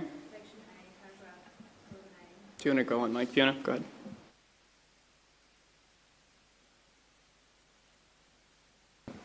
Sorry, and I'm the one not jet lagged. Yes, so in this section, and I'm not sure if it's because I was reading this really late at night, but I just find, the objectives and characteristics, the associated goals, scale, and others I could follow. I found 11A really on the relevance of financial flows quite hard to follow. And I'm just wondering if we can sort of list out the various flows in more of a table, because I just think it's quite a lot of information to read and to retain in one go. But it's not a deal breaker for me. For readability, I just think that a different representation might work better. Yeah, thanks, Fiona. Appreciate that. Yeah, I remember, again, as we've worked on this section, we've had a lot of discussions about what the right way to present this information was and what should be included under this scope conversation. We've heard a lot of interventions now about the relationship between Article 2.1c and Article 9. And I do wonder if there's maybe a better way to present this information. If I remember correctly, you suggested maybe a table of some sort, which would be a useful way to begin to think about the various elements of scope and different approaches to them that were identified in the submissions. Not necessarily to say that which pieces go with which other pieces, but to kind of sketch out all of the elements of scope and all of the various thoughts about them. That might be a useful way forward. So I wonder if, as an action item for us to take up, we can try our hand at constructing such a table. If it proves to be impossible or not useful, we will let you know. But maybe that's another thing we can take up. Does that sound right? Good. All right. Scope table. That's sorted. Which brings us to the last issue on my list, noting that the comments in writing others have submitted and the other more minor items people have raised will also take up, but probably require less discussion, is on publication. So I recall in the last couple of SCF meetings there have been discussions about the form in which the SCF would be presenting its work on this. A key element has been, we decided at SCF 27 that it would be presented as an annex to the annual report, so we know that that's clear. There is a question about whether or not it would be one combined annex that addressed both mandates or two separate annexes which addressed the separate mandates. I see Apollonia's hand has gone up, which I'm hoping is on this point, but perhaps is on something else. Apollonia? No, I'm sorry. I'm sorry, Kevin. Just for my understanding, as a follow-up on Fiona's, I do not understand if you propose to replace the current text of the scope on the scope with a table, or a table will complement information which is listed in the current paragraph on scope. Just for my understanding, because it is not clear to me what is the decision or the proposal.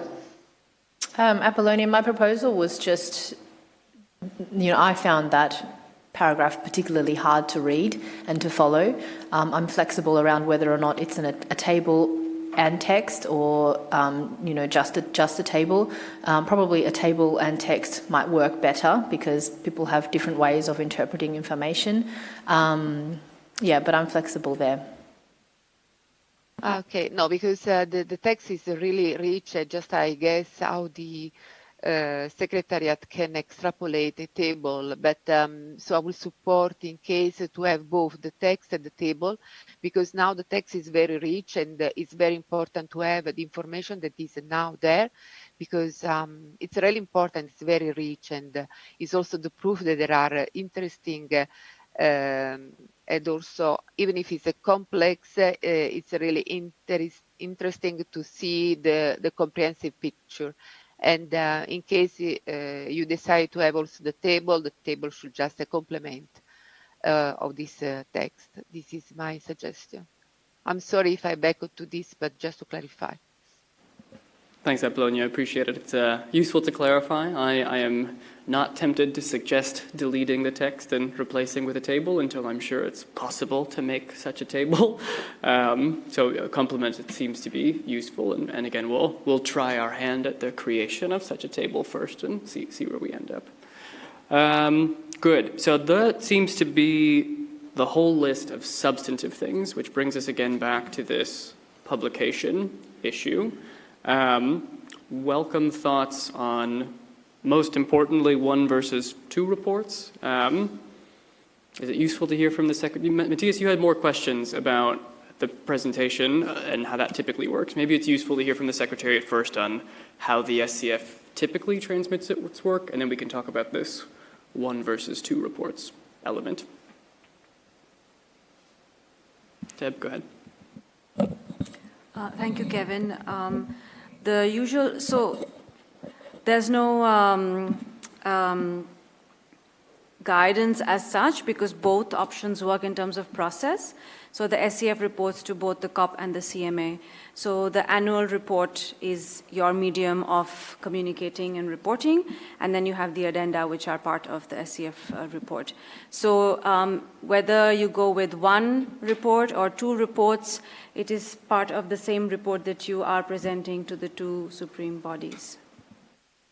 Thanks. And with regard to the specific question about a background note, an annex, my understanding is that we typically do, like we've done the BA as an annex, for example. We don't normally do background notes, is that right?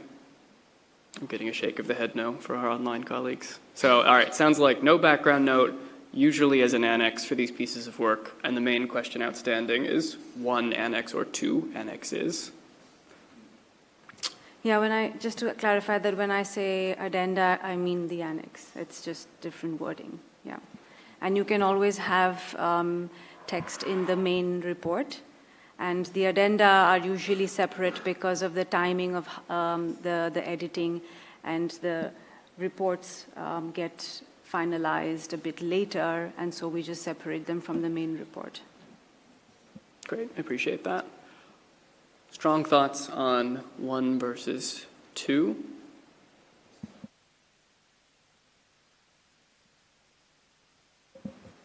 Seeing none.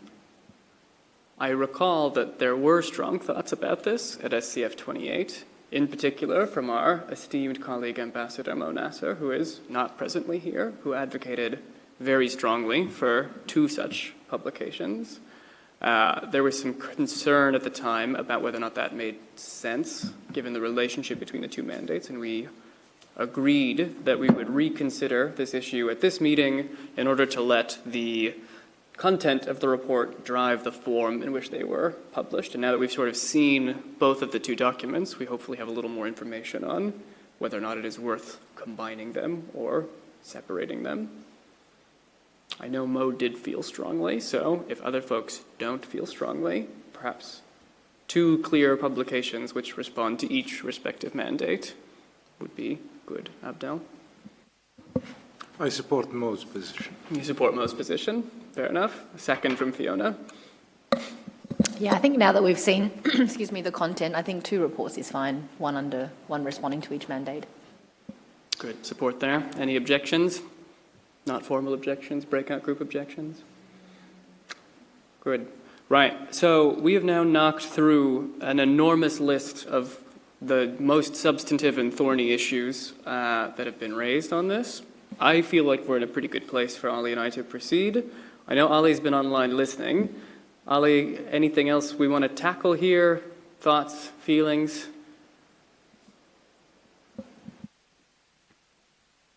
Thank you very much, Kevin. I guess this is like your presence in the room is like because of your presence in the room, you are taking all the burden on you of like discussing everything. But it's I see a lot of like common ground and a lot of progress in this in breakout group, and I don't see a lot of difficult issues that cannot be bridged. So we are in a good shape. Thank you. Great. Thanks so much, Ali. Appreciate it. And again, your work behind the scenes on this is really can't be understated here. So as much as I am the face for the 2 of us today, this has very much been a joint effort, and really appreciate your hard work and partnership on this. With that, further hands, further comments? Stan, go ahead. Thanks, Kevin. Just one sidebar. I noticed that there wasn't that many submissions from non-party stakeholders. And I think given what I'm feeling from this discussion, as I read the submissions and plenary this morning, that there is a pretty clear need for kind of further work in this space, not prejudging anything at all, but that's the kind of sense I'm getting. And I know that you did undertake some sort of webinars, that kind of thing, so I'd be interested and open to views as to what this can look like, but perhaps lessons learned for how we engage with non-party stakeholders in this process. It's definitely something I've seen evolve this year, so I'd be interested in your thoughts and perhaps how that could be captured. Yeah, no, really appreciate that. And I know this is something that both Ali and I and our Secretariat colleagues worked really hard on, was those 2 webinars and making sure that we had good engagement from non-party stakeholders, particularly in the financial sector, finance ministries, and getting the views of folks who are really, really relevant to this 2.1c discussion. Totally point well taken. I think one of the key elements that will remain to be discussed tomorrow is sort of how we expect to make recommendations out of this work. There are currently placeholders, in particular in the synthesis report, to figure out what we do next and what we see is coming out from here. And I wonder if this is one place, especially given that those webinars were taken up under the auspices of the synthesis work, and we specifically invited submissions from those stakeholders who made fewer than we might have hoped. If that's a place where we can focus on continuing to increase our engagement with those actors and find ways to take that forward in sort of in the context of the submissions work. So that would be my first reflection on that. Good. Seeing no further hands, I think we're in good shape. At this stage, do I hand back to the chair? No, the chair's not here.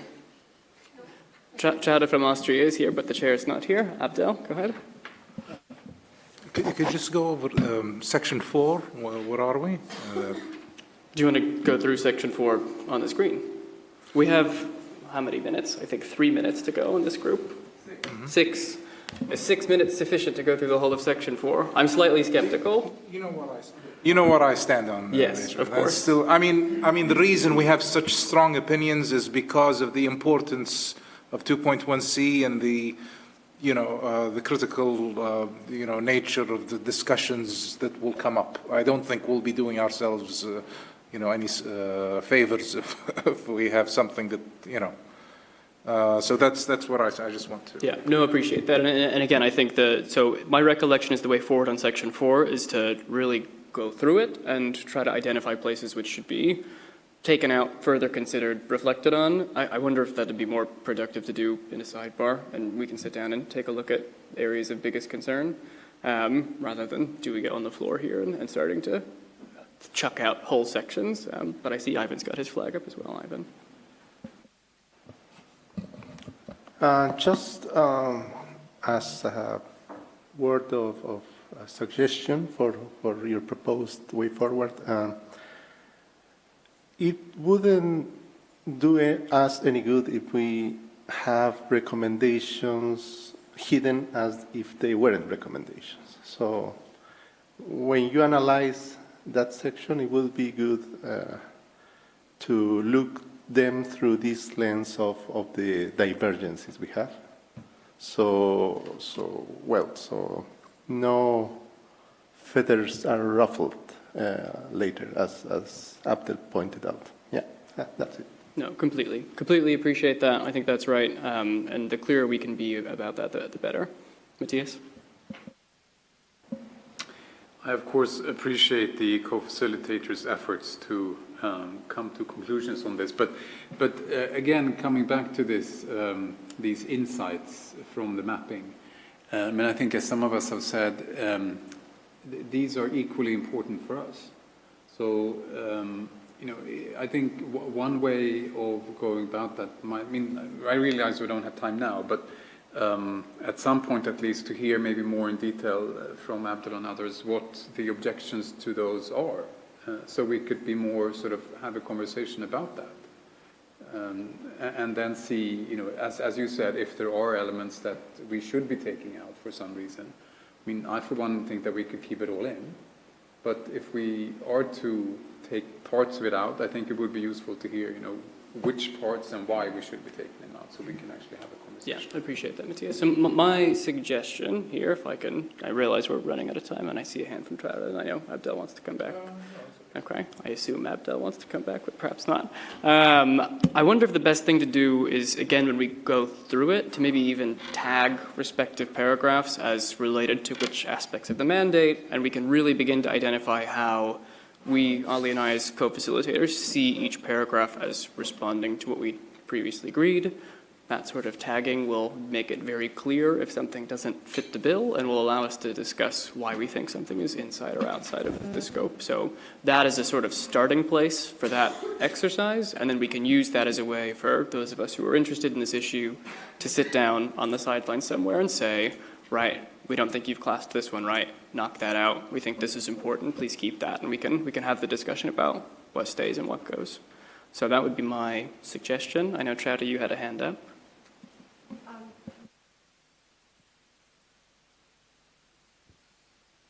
This time was my co-chair's head. So what are you planning to do between now and tomorrow morning? And what will be the product, and in what format will you carry on the work? Will you need a breakout group tomorrow? Because Matthias has clearly expressed an interest to be part of that exercise, and I think others will want to be there as well. So what's your plan? No, appreciate that. Obviously, I'll need to discuss that both with Ali and the Secretariat to figure out what's feasible as a way forward. My estimation, looking at them, is that we can probably action the vast majority of the edits and comments tonight. We can do this tagging exercise straight away. And then I think it would probably be best to consider how other breakout groups are also proceeding, if a dedicated breakout group on this makes sense, or if this is something that can be done in the margins between a few of us who are interested.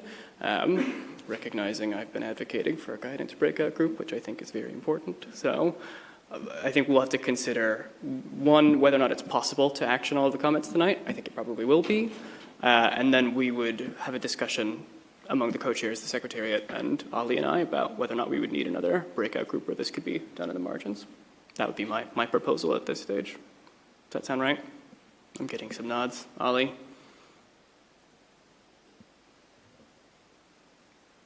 Yes, I agree with this approach that we should first discuss internally, and then if there is a need, then we'll definitely go for requesting more breakout sessions. Good. And with that, I think we should wrap this breakout group for now, get ourselves a little bit of a coffee break, and then we can move on to our next sessions. But appreciate everybody's very constructive engagement. I think we are nearly there with these very important documents, so looking forward to continuing the discussion. Thanks so much.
Should we get started?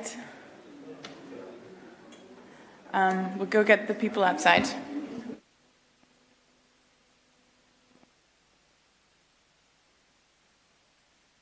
We'll just get started, get the people outside. Sorry for those online.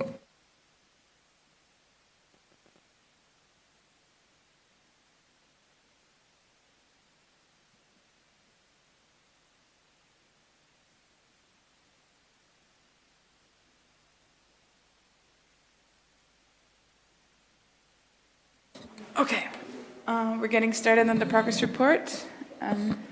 Yes? From the chair, please, chair. Sorry about that, Gabby. So what we've decided to do is we're going to give you guys more time to do your work in the breakouts. So we will not have the report backs today. I think what we can do is we can get sort of a short report back in writing. We can just email it to everybody rather than to just suspend everything in it. So we'll continue the momentum of work. That's fine. So over to you. Thanks, Zahir. We'll do that. More work for us, but that's fine. Great. So let's get started. Richard, are you there? Yes, I'm here. I'm here. You are up with me now.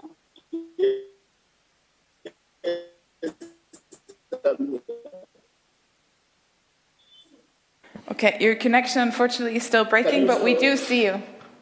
You see me, but I don't know. I'm talking actually. Yeah, we hear you too. It's just Hello? sometimes I hear you. We hear you. Can you hear us? Okay. Yes, I can hear you, David. Okay, great. Yes. Great. So let's get started. So quickly exchange with the Secretariat ahead of time on how to organize the session. Appreciate that we have a bit more time, thanks to the co-chairs.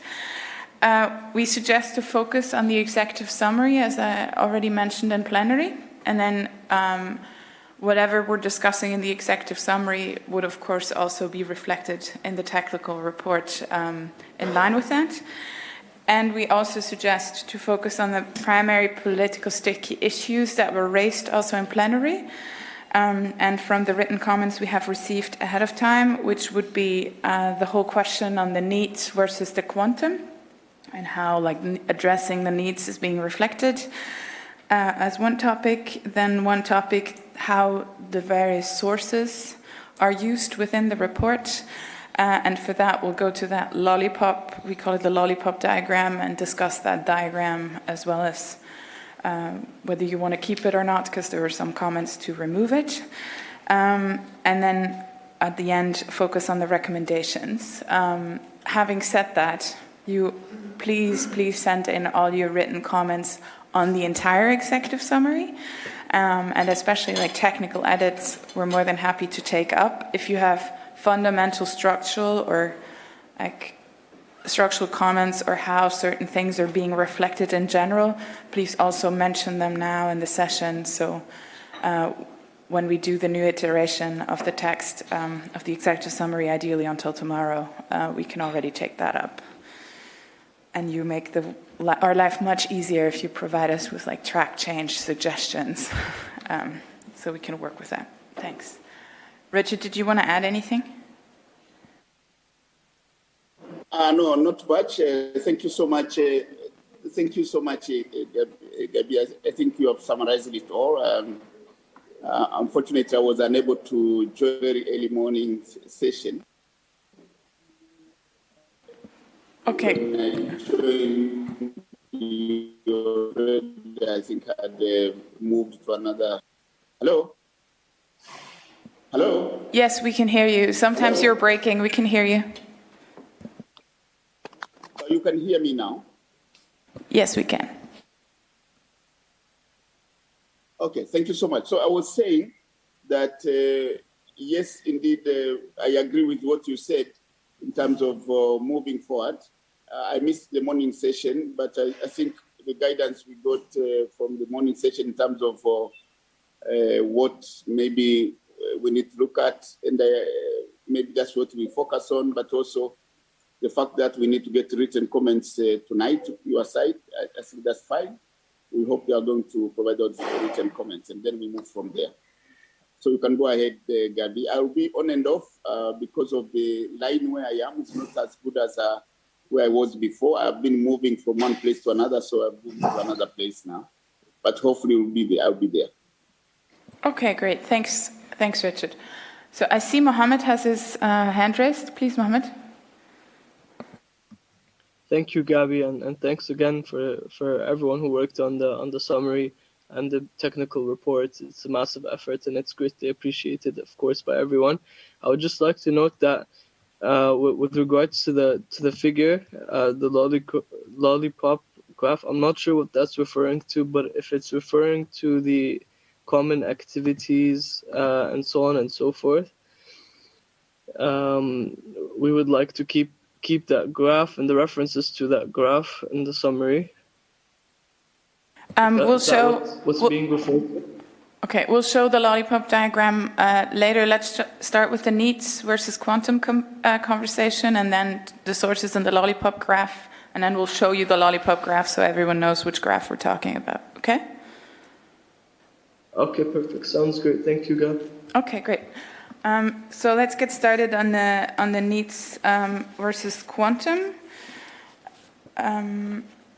Maybe since Fiona is not in the room, just some of the elements she had mentioned.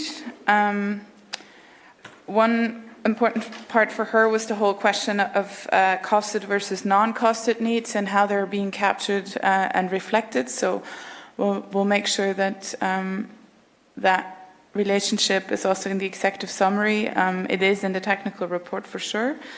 And then the statement about the methods match between the backward and the forward-looking data source. And this, I would really appreciate if we could discuss it together, because it was something we struggled with the team, but also Richard and myself.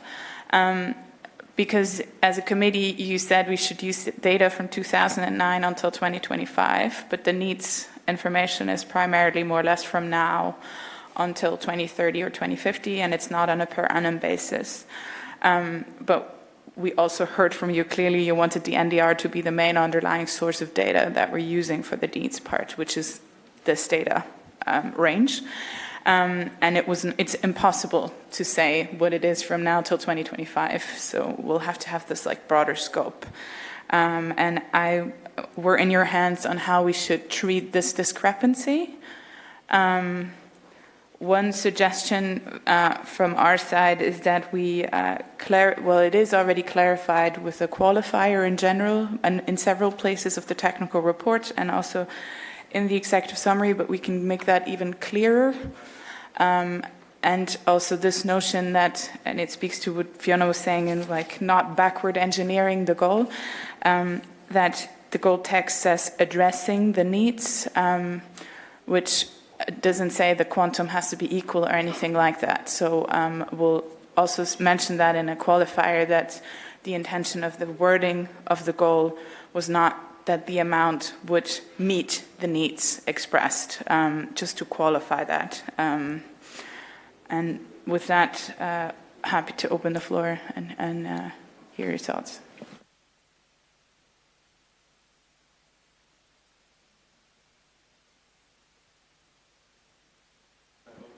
Thanks, Gabby. I would have some other comments as well, but we'll start with this one then. Yeah.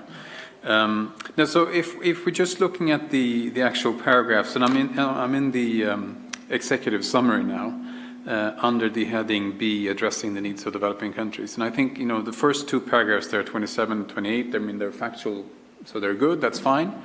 But then when we come to 29 and 30, I think that's where we would need to be making some work, and I'd be happy to provide some text here, because just as you said, to me the mentioning of needs is not the same as financing those needs. So to my mind, there needs to be a distinction there, and maybe we could sort of one way, I guess, to work around that would be sort of potentially to highlight that there could be at least two interpretations of what needs are here.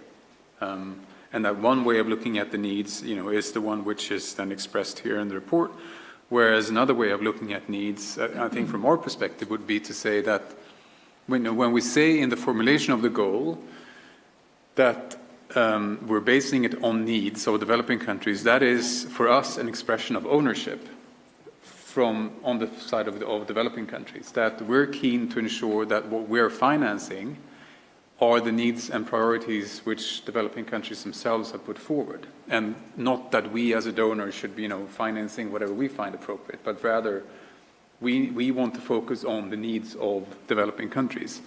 But that is not to say that we're there to finance whatever kind of need that developing countries have, but rather, of course, that's a result of we finance, of course, within the limits of the financing that we have available.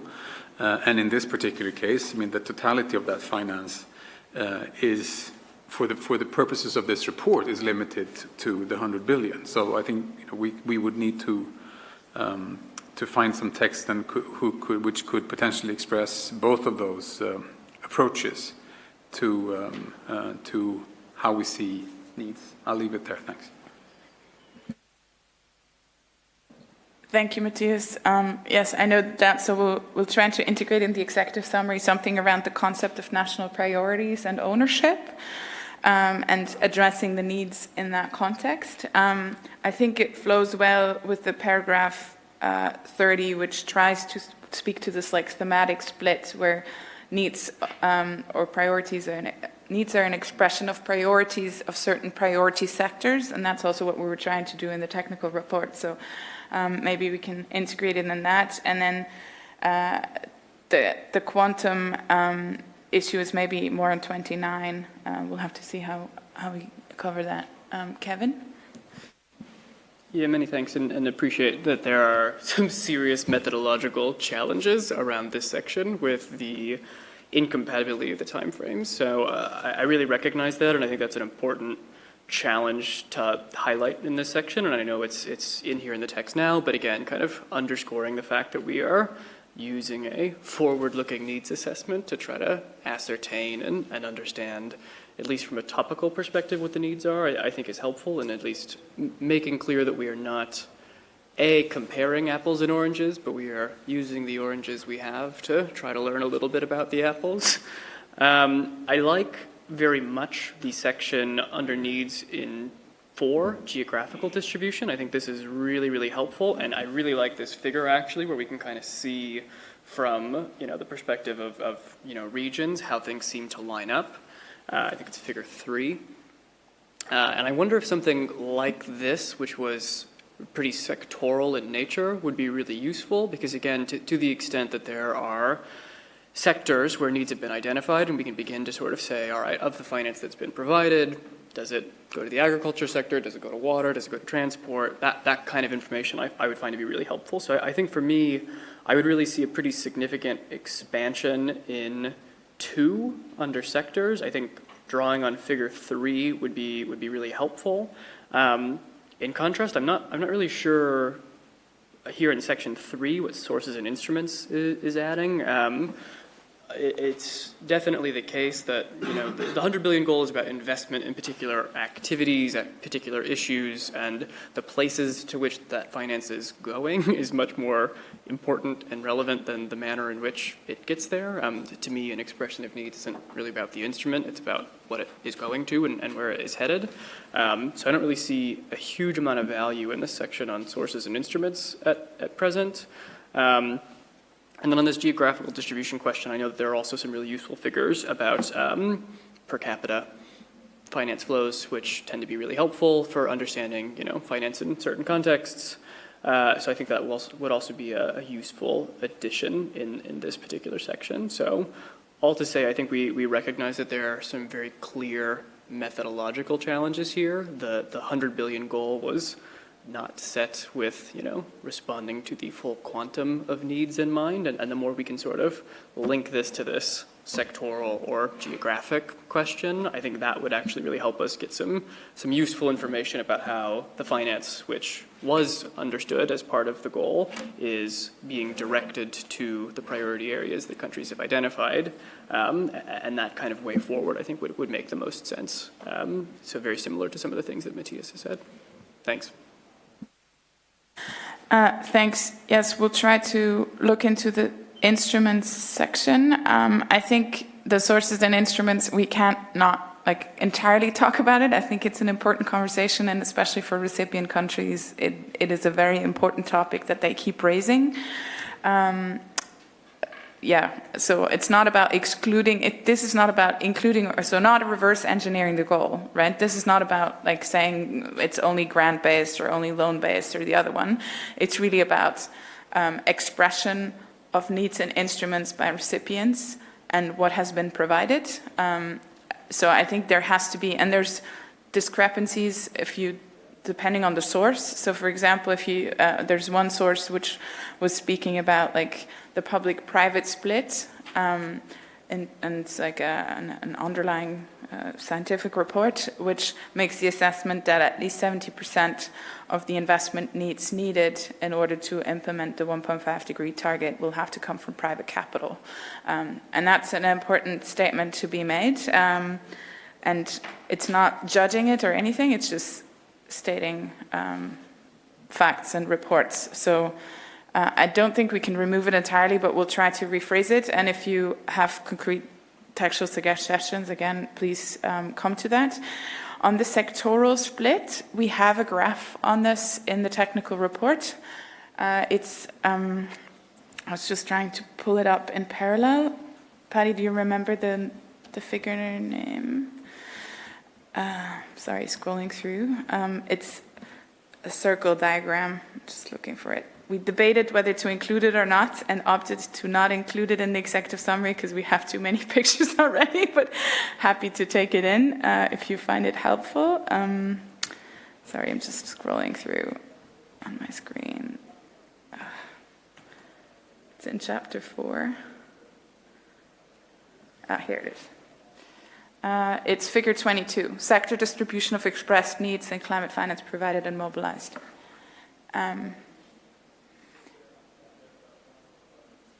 Yeah, there it is. So this could be included, which speaks to the sectoral split. We don't have per capita information on the need side specifically, so the matching there would be difficult. We have it on the provision side and the mobilization side, but not on the needs expressed. Okay, I think I responded to all your points, right? I'm not sure. I think I did. Kevin? Yeah. Any other comments on this or online?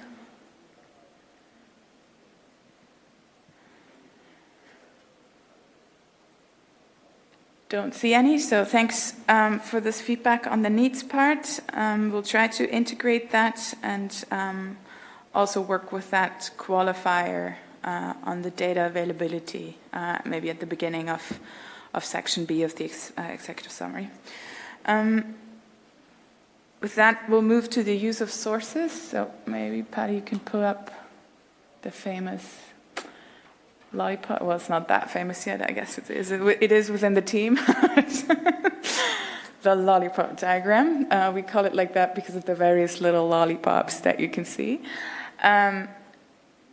Maybe as an explanation first to what do we see on this graph. We realized that assessing the quantum is very important to disentangle the channels. Also, if you want to make statements about whether certain channels have over or underperformed compared to what was announced at some point.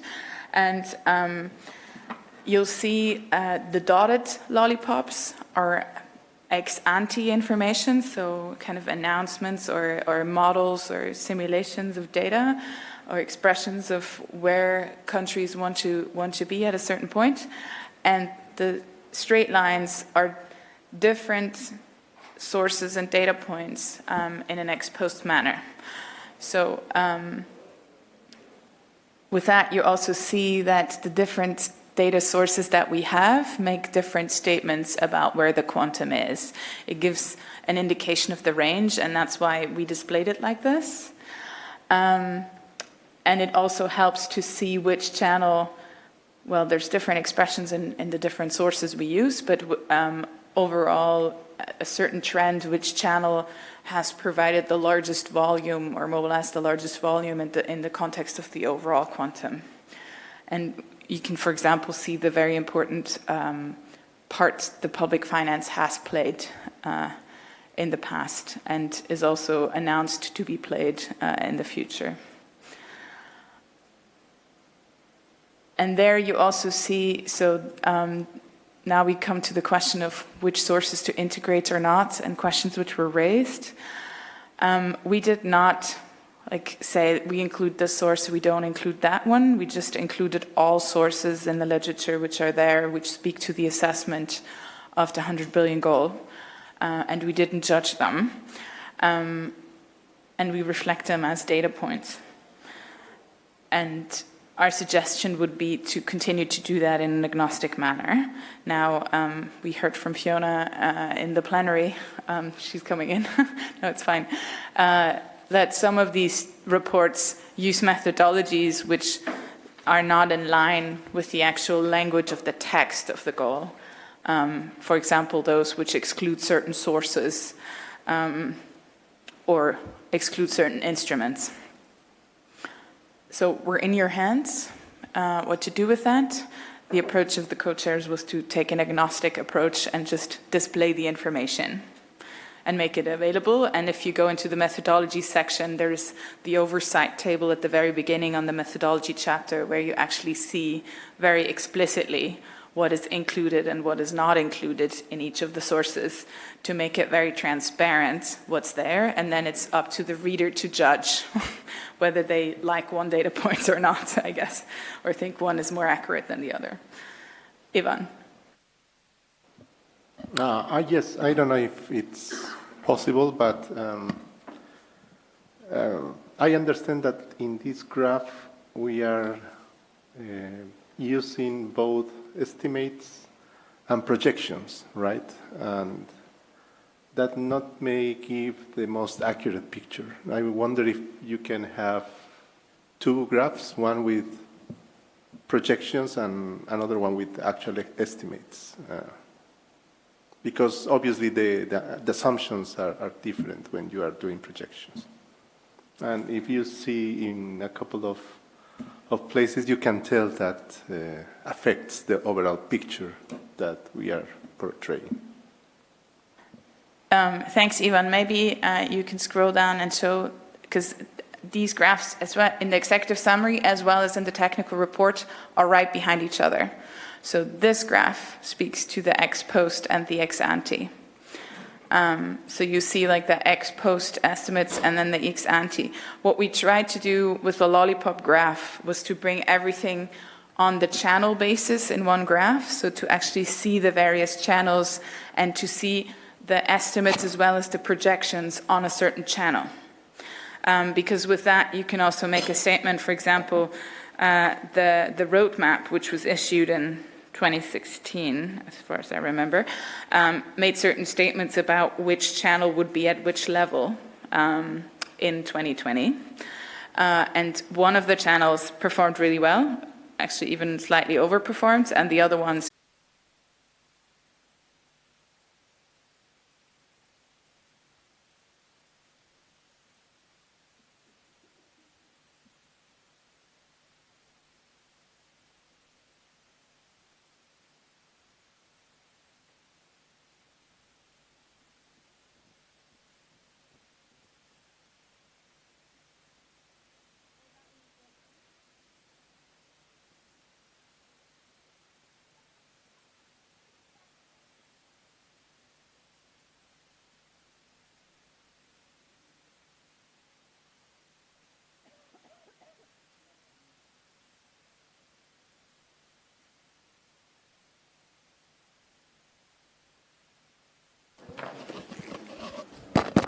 don't have a microphone yet.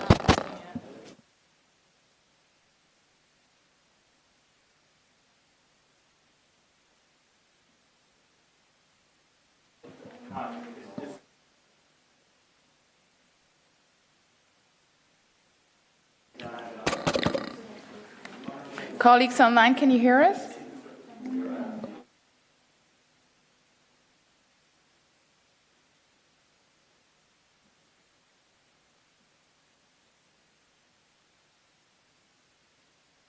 Sarah Hoon just texted he can hear us. So let's get started again. Well, we'll try to get the cameras working, but since you can hear, let's just start. Yeah, camera's back. Okay, there we are. Can you maybe switch the bar to the top?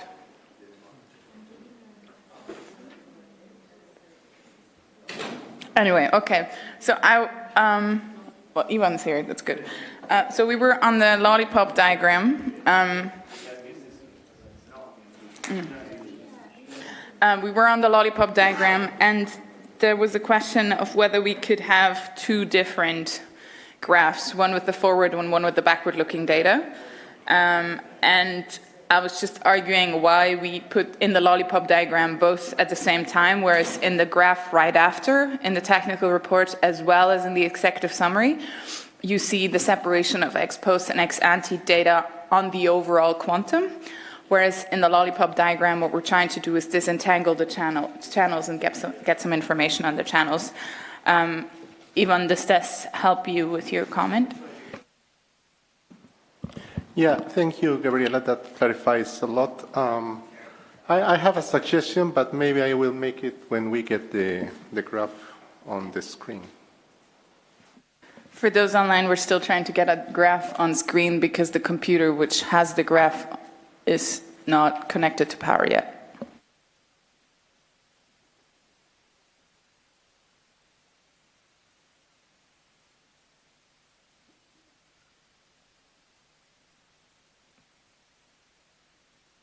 While we wait for that, are there any other comments on the sources? Or with these explanations, do you feel comfortable with us integrating all the sources as data points? Gabriela, can I come? Oh, Rebecca, you have your hand up. Sorry, I didn't see that. Go ahead. Sure, I had a couple of comments on the graph. I guess my instinct would be that, most of these sources are put together by a number of parties, and I'm not sure it makes sense to also include reports that are only endorsed by one party. It doesn't seem like they should be sort of on par. I agree with Fiona's point that if what we're trying to do is provide some kind of measurement of progress in reaching a specific goal, it should only include those reports that specifically address the question of that goal. So I wouldn't include things that are clearly outside of the language that was used in formulating the goal, including things like, a variety of sources, things like that. In terms of the forward-looking elements, I guess my concern is the way they're presented here. They're presented as individual points. And no projection, I believe, that has been done has provided an individual point, right? They've all provided ranges. And so, it makes it seem as though the projections have been wildly off. And I think it's presented in a better way in the next one where it shows that actually those are all ranges. But I think it needs to be on this lollipop one. It should also somehow find a way, especially if we're going to include, graphs, projections that are wildly out of date, like the 2016 projection. I think that needs to include somehow indicate that actually it wasn't a point estimate, it was a range.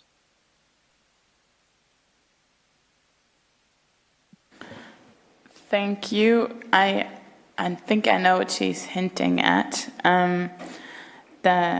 So we have the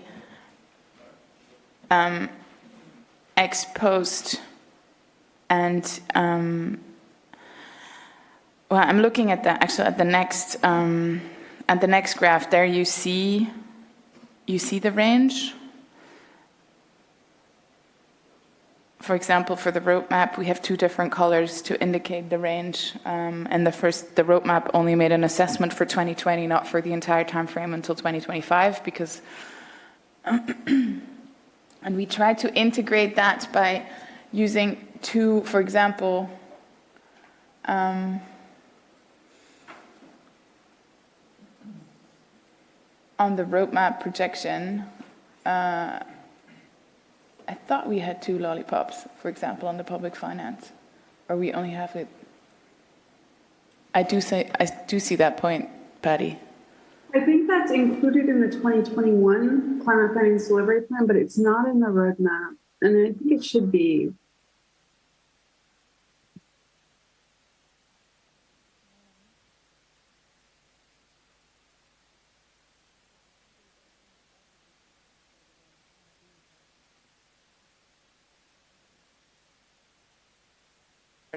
So when we look at the lollipop diagram, sorry, I didn't speak on the microphone. So I was just discussing with Patty. So where we have ranges is only on the total aggregate estimate, right? No projection makes range estimates on the various channels, except the mobilized private also in the roadmap has a range. So wherever we do have a range, we will include the range with two different bars, so the same color but two different lollipops, I guess. In the forward-looking estimate, so if you go forward, there you already see the range, right? So the 2020 figure is the range that was included in the roadmap, and the other forward-looking estimates are the ranges that were displayed in these reports. Now on the source, I hear you, and it goes in the similar line that you, Fiona, mentioned in the plenary.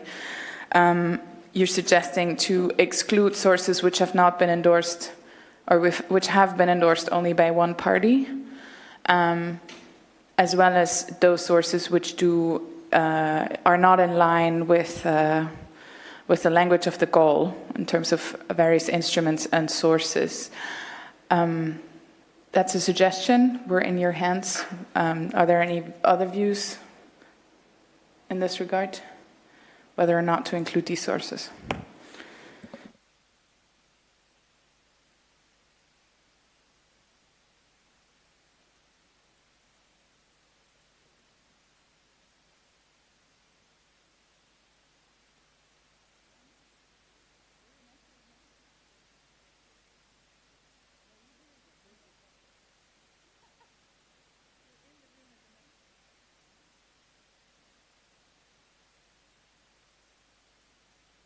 Is everyone fine with that? Because then we'll take them out.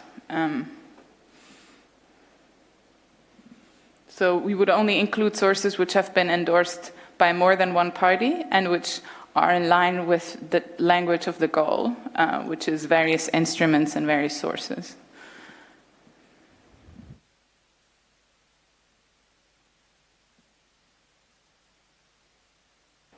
Liberty, you're on the. Have your hand raised, please.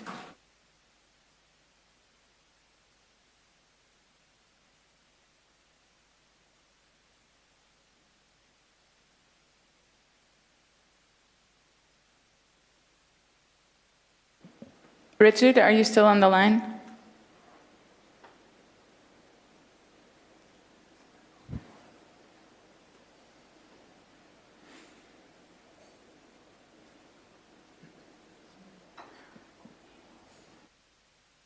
Somebody just texted something in the chat online. Can you? It was Liberty. Okay, no problem. All right. If we don't hear any voices against that, we'll do that. We'll take out the sources which. And so, do you want us to take them out of the entire report or just out of the graph? There we go. Alejandro, please. Hello. Yes, can you hear me? Yes, we do. Okay, excellent. Could you please clarify exactly what do you mean by take out the sources that haven't been endorsed by more than one? Which sources are you going to take out if you follow this condition? I'm being fully transparent here. So if we follow this guidance, we would have to take out the report from the Ministry of Finance from India because it was only endorsed by one party. And we would have to take out the Oxfam report because it excludes mobilized private and all instruments. That's why I wanted to make very sure that parties understand what we're doing with this guidance. And the BA? No. Oh, that's right. Yeah. There was also the guidance that we should only cover reports that focus or that actually are focused on the assessment of the 100 billion goal. So we would also have to take out the BA numbers because they are also not targeted. We tried to, through the entanglement of channels, we did that. We were able to map the channels with the channels which are relevant for the 100 billion progress report. But if that is the guidance, we would also have to take out the BA. So with that, very transparent, again, asking if there are any other views on whether or not to include these sources. I wouldn't. Can I speak? Yes, Alejandro, please, and then Rebecca. Yes, excellent. That's why I asked the clarification, because it was not that transparent for everyone. And if that guidance means to take out that kind of sources, we don't agree with that. We would like to be to compare all the sources that we have on the table, not to take some out and only leave the ones that certain parties believe that are good. Thank you. Okay, thank you, Alejandro. Rebecca and then Zahir.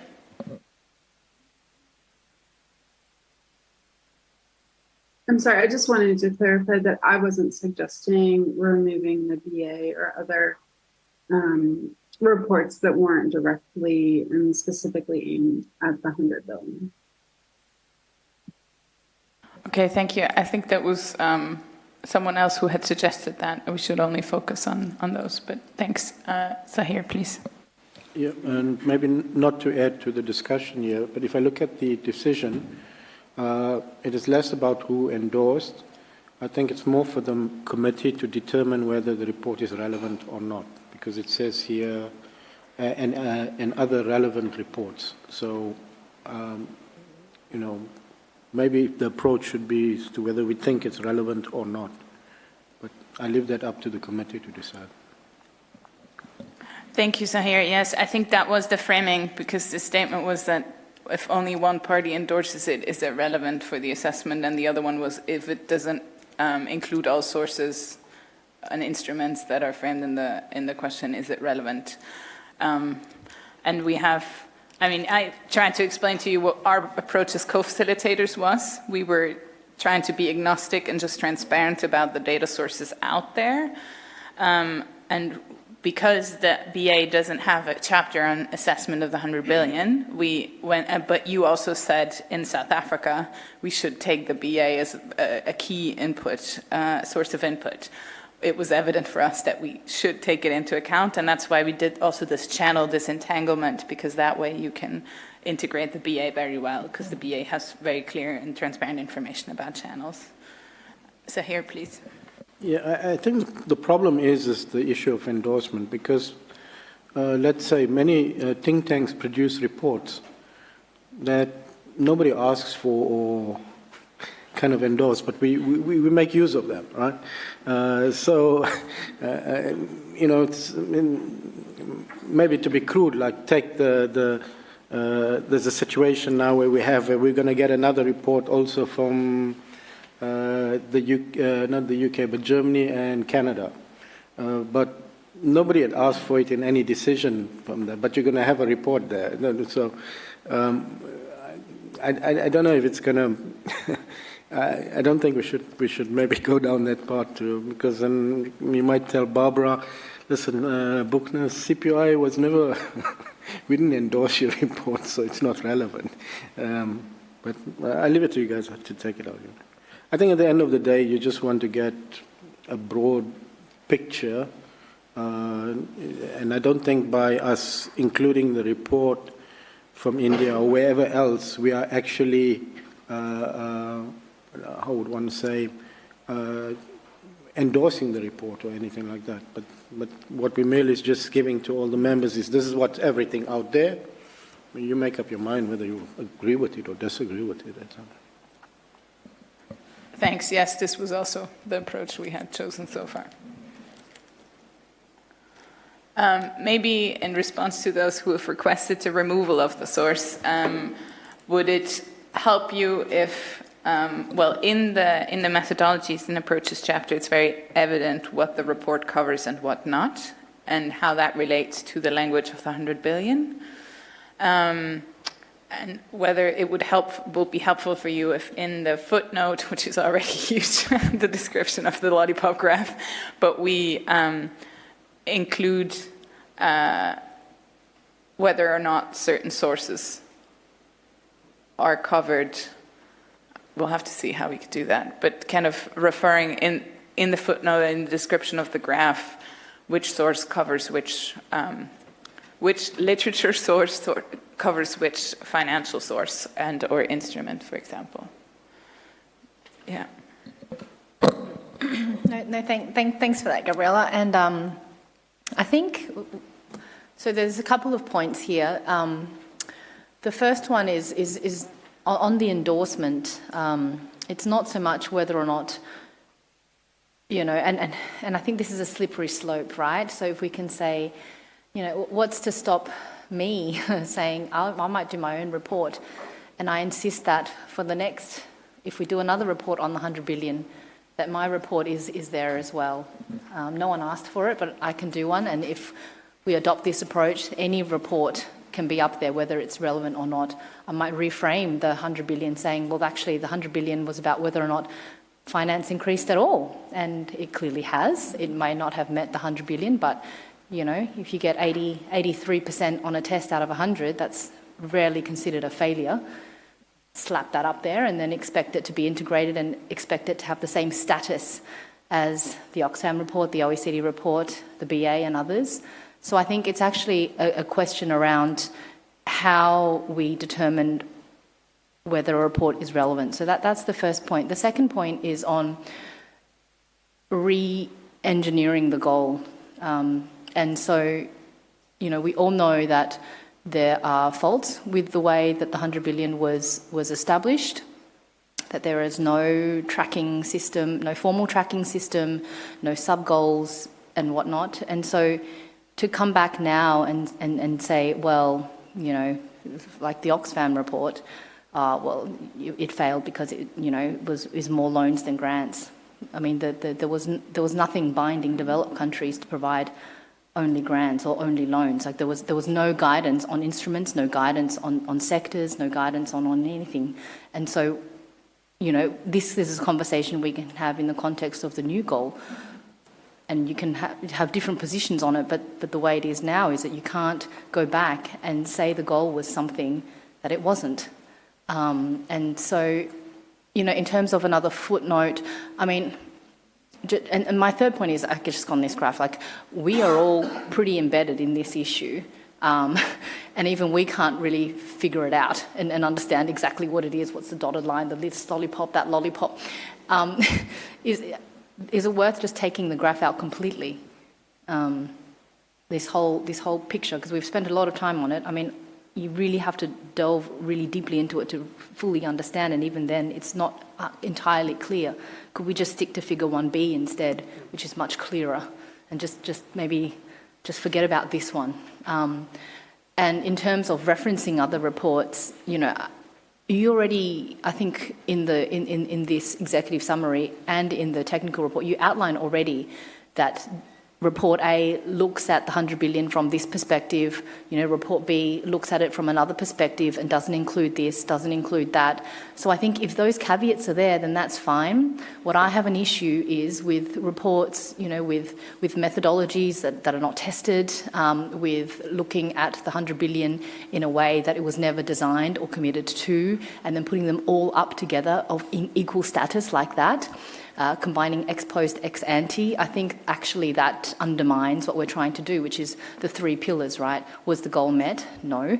Did it address the needs? Yeah, not enough data to show, but this is what we can show. Meaningful mitigation and etc.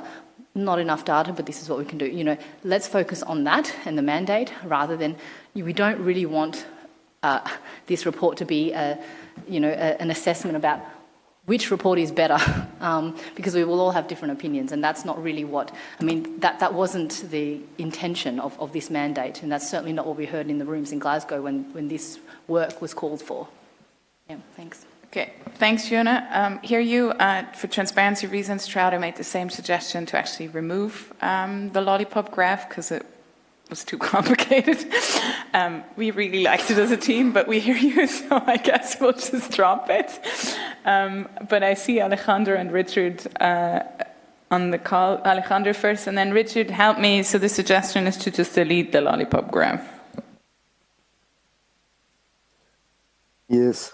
Can you hear me? Yes. Right? Yes. Yes, come in. Yes. Thank you for giving me the floor. No, I will say that for the first line of thinking that Fiona just mentioned, it's kind of, I don't know, not very dangerous, but we will end up with only one report, the OECD report, and it's the name says it all. I don't need to to say it's not the developing countries association or institution or nothing. It's pretty obvious. So I think if we do go down that path, we will end up with nothing, because sadly we don't have a lot of reports that keep track of the 100 billion goal. So I think that we should make use of all that we have at hand. And at the moment, this is what we have at hand. It's a pity that we don't have more reports about it. And at the same time, I won't say which institution is better or which use the best methodology. But if we leave the OECD, we leave the one that gives the best percentage of fulfillment, and I don't know if that's true. So I think that we should have every report there, and the persons that are reading it could assess in which they believe most, and I agree with the possibility of include on the note or below the graphs, which are the specific characteristics of each one. And at the same time, about the lollipop graph, I find it's pretty easy to understand. It's it compares the numbers in a line, and there is no line that gets to the 100 billion, of course, and it's supposed to be there in 2023. With the aggregate estimates that are right there. It's not complicated at all. I don't know.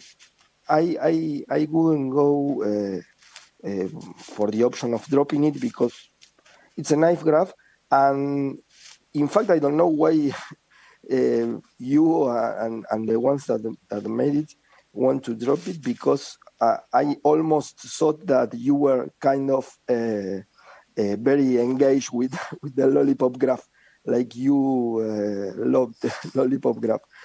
Now you make me love it, so I would prefer it to be there. Thank you.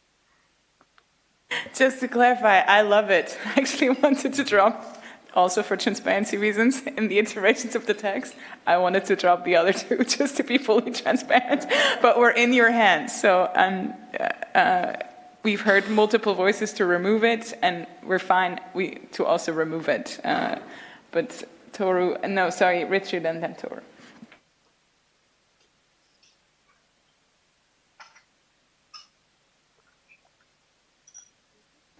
Richard?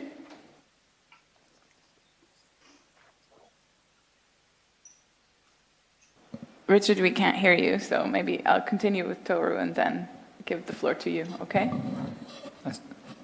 Richard, you go first.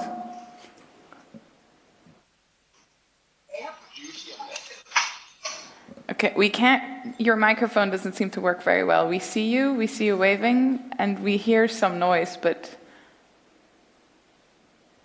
maybe, do you have another microphone you could use?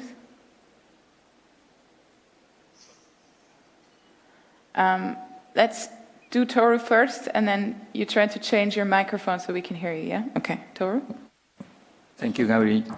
Actually, I'm quite confused with this figure, and I have little value on that because each report have made based on different assumption and also based on the different component. So I don't think it's useful to make a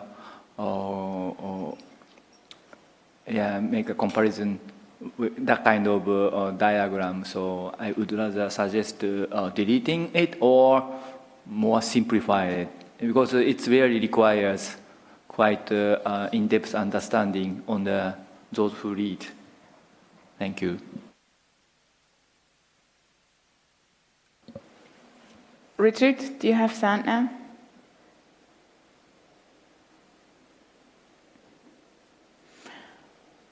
Okay, doesn't seem to be the case.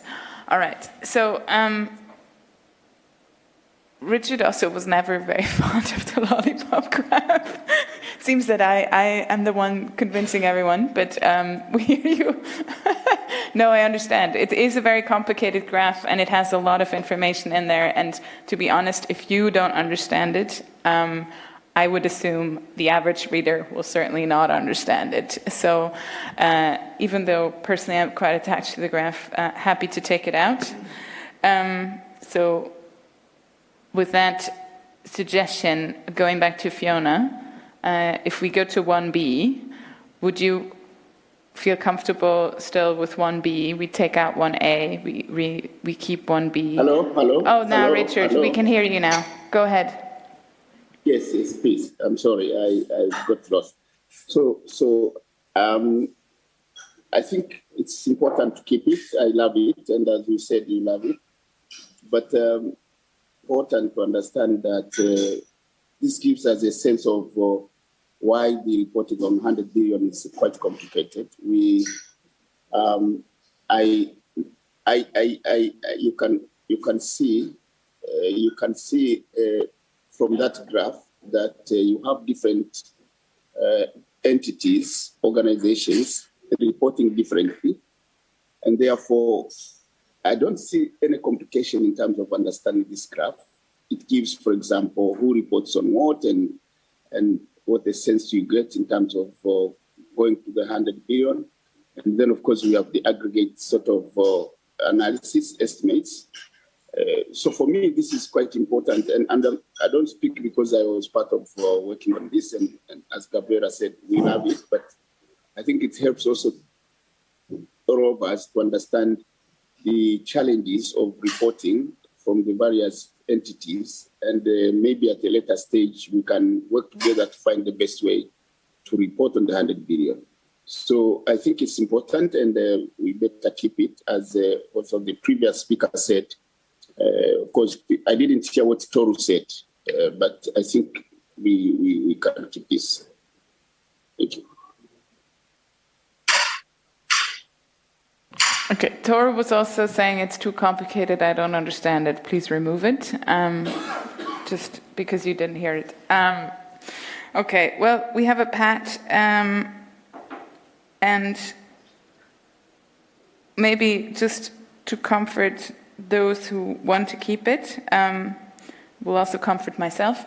The information on the channels that is the key element that is in the graph which is now being proposed to be deleted, is in the text. And that's the key information, is the channel information. So we have various channels adding up to the 100 billion goal.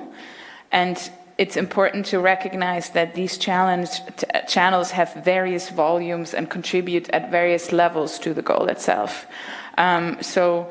And that information is in the text itself. And I would also suggest, even if we delete the graph, maintain that information, because it's important information to talk about the various channels. And it's an important element also on the linkage between the various pillars. Because, for example, one of the lessons learned is the low level of mobilization. And you cannot draw that conclusion if you don't speak about the channels separately. So I would maintain that information at least in the text. And with that assurance, maybe we can suggest to delete it just simply because of the statement of complexities. If people have issues to read the graph, it's not a helpful graph. Sarihoon and then Zahir and then Richard, please. Sarihoon? Yeah, thank you, Gavi and Richard. So I think that particular graph, in my view, is really important in the sense that, we have already separated things into two. One is the mobilization so far, and also the other one is the forward-looking. So if we keep the forward-looking, I think we have to also make sure that this graph exists. And in terms of complexity, I think there are interests, I hope, out there who would like to really see such graph and read it, and so on. So for those who love texts, they can also read the text, but for those who want to really understand things quickly, this particular graph provides them the opportunity, and I don't see the relevance of deleting it. We should really keep it. It describes a lot, so I think we should keep that one. Maybe also I sent a text regarding, sorry, I missed the first part of this session because of time difference, but I think in paragraph 8 under challenge, we should really clearly state the challenge related with absence of multilaterally agreed definition of climate finance very clearly in preparing this report. Challenge related with lack of agreed definition of climate finance. It is somehow described. For me, it's not really direct. We need to clearly directly indicate that has caused some challenge or the impact of it on preparing this report. Thank you. Thank you, Sarihoon. I'm not sure if I captured all of that. I'm looking at Paddy. Did you? Yeah. Okay, great. So if he captured it, that's the most important thing, because he has to write the new iteration. Zahir, please. Yeah, I think, people say they don't understand the graph and that, but what this graph is actually telling us is sketching the problem we have in climate finance. And the fact that we don't have a way of tracking. That's the reality of it. Right? So, and in each report, somebody can find fault with. Because if we go to the OECD, nobody mandated them. The COP never mandated them. They base it on information that you send, Gavi, and others. I don't audit it. And as Kevin said this morning, this is a mobilization goal, right? But OECD talks of what's provided and mobilized. Right? And then we'll go a whole long debate around that. Then you have on the other side others that are producing other reports. This sketches the problem we have in the UNFCCC, is that we have no way of us actually monitoring or tracking finance. We are dependent on a whole range of reports from somewhere else, which any party would dismiss, let's put it that way, right? And I think if we remove the graphs and remove the reports on that, then we're avoiding dealing with the problem that we have. And as you said rightly, our job is merely to put together a synthesis of what is out there. Right? And if we start making assumptions and judgments on what we accept or what we don't accept, then technically we're becoming a kind of a censor, right, for the parties and that. So I would rather err on having complete transparency rather than, not including something or not having something else there, because we can find fault with each and every report out there. I think you guys did a good job, because when I look at that, the lollipops are all over the place. So it's like, tomatoes, potatoes, potatoes. It's, and that's what we're saying. Let's call the whole graph off. I don't think we should do that way. And at the end of the day, whatever we put in the report, it's not going to change the fact that the 100 billion was not achieved. And whether you didn't achieve it by this figure or that figure is immaterial. That's the reality of it. But I think we shouldn't spend too much time debating. I think we need to focus maybe more on some of your key findings and recommendations, actually, around this. But I mean, you guys do whatever you want to do with this document. I like your lollipops, actually. Okay, well, Richard, and then I'll try again. Richard? Thank you so much, Gabriela, and thank you, Zahir, because exactly this is what the point I was trying to make.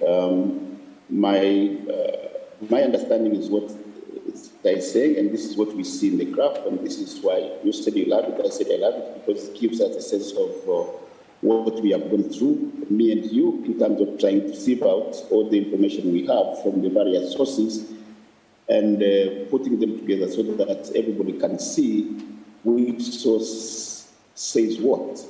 And this is the only graph where one visually can visualize that understanding. So yes, indeed, there is text down there, but I think the graph gives a quick sense of the understanding of the challenge, but also where we can fix the problem if we want to understand what is it that we are trying to do in mobilization for $100 billion, and whether we want to give guidance on how that has to be reported, or we want to continue with the potatoes, the tomatoes separately. That's fine, but at least, as Zaire said, we have a sense of what it is and what we have gone through to bring together this information.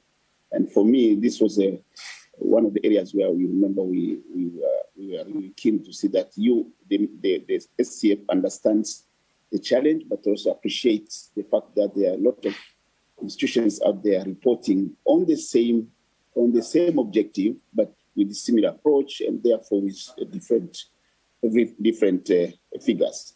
So that's why I think, as I said, and colleagues, this is really an important report to reflect on what exactly is the challenge out there.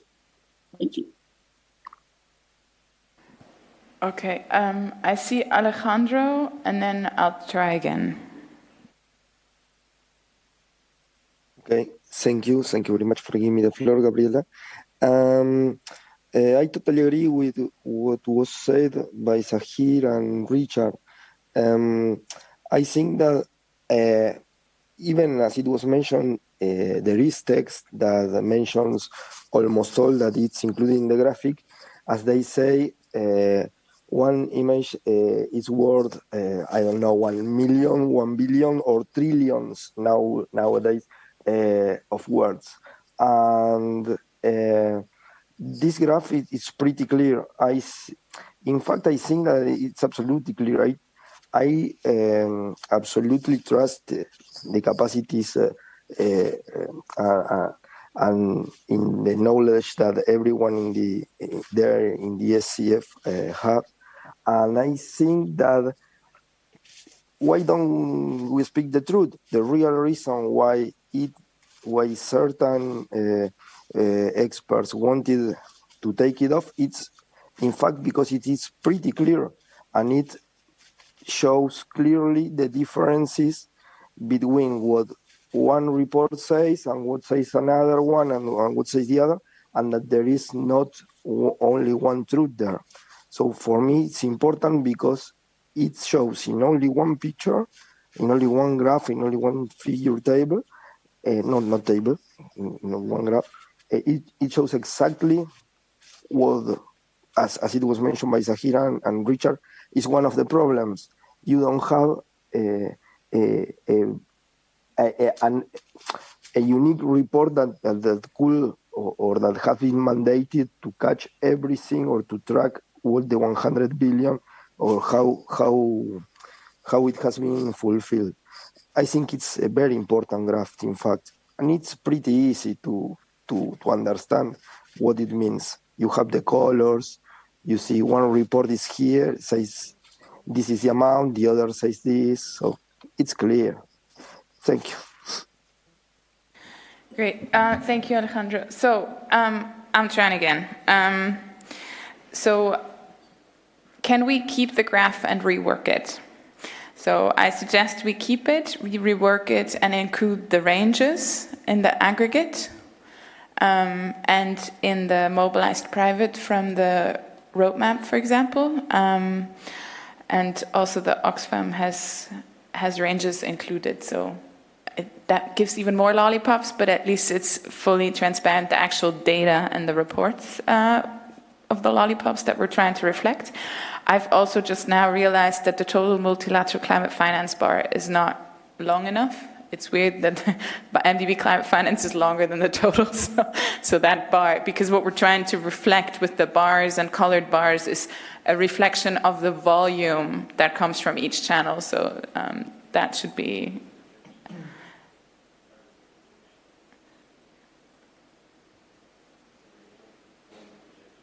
Yeah, that's right. Well, I see there's so much for the understanding.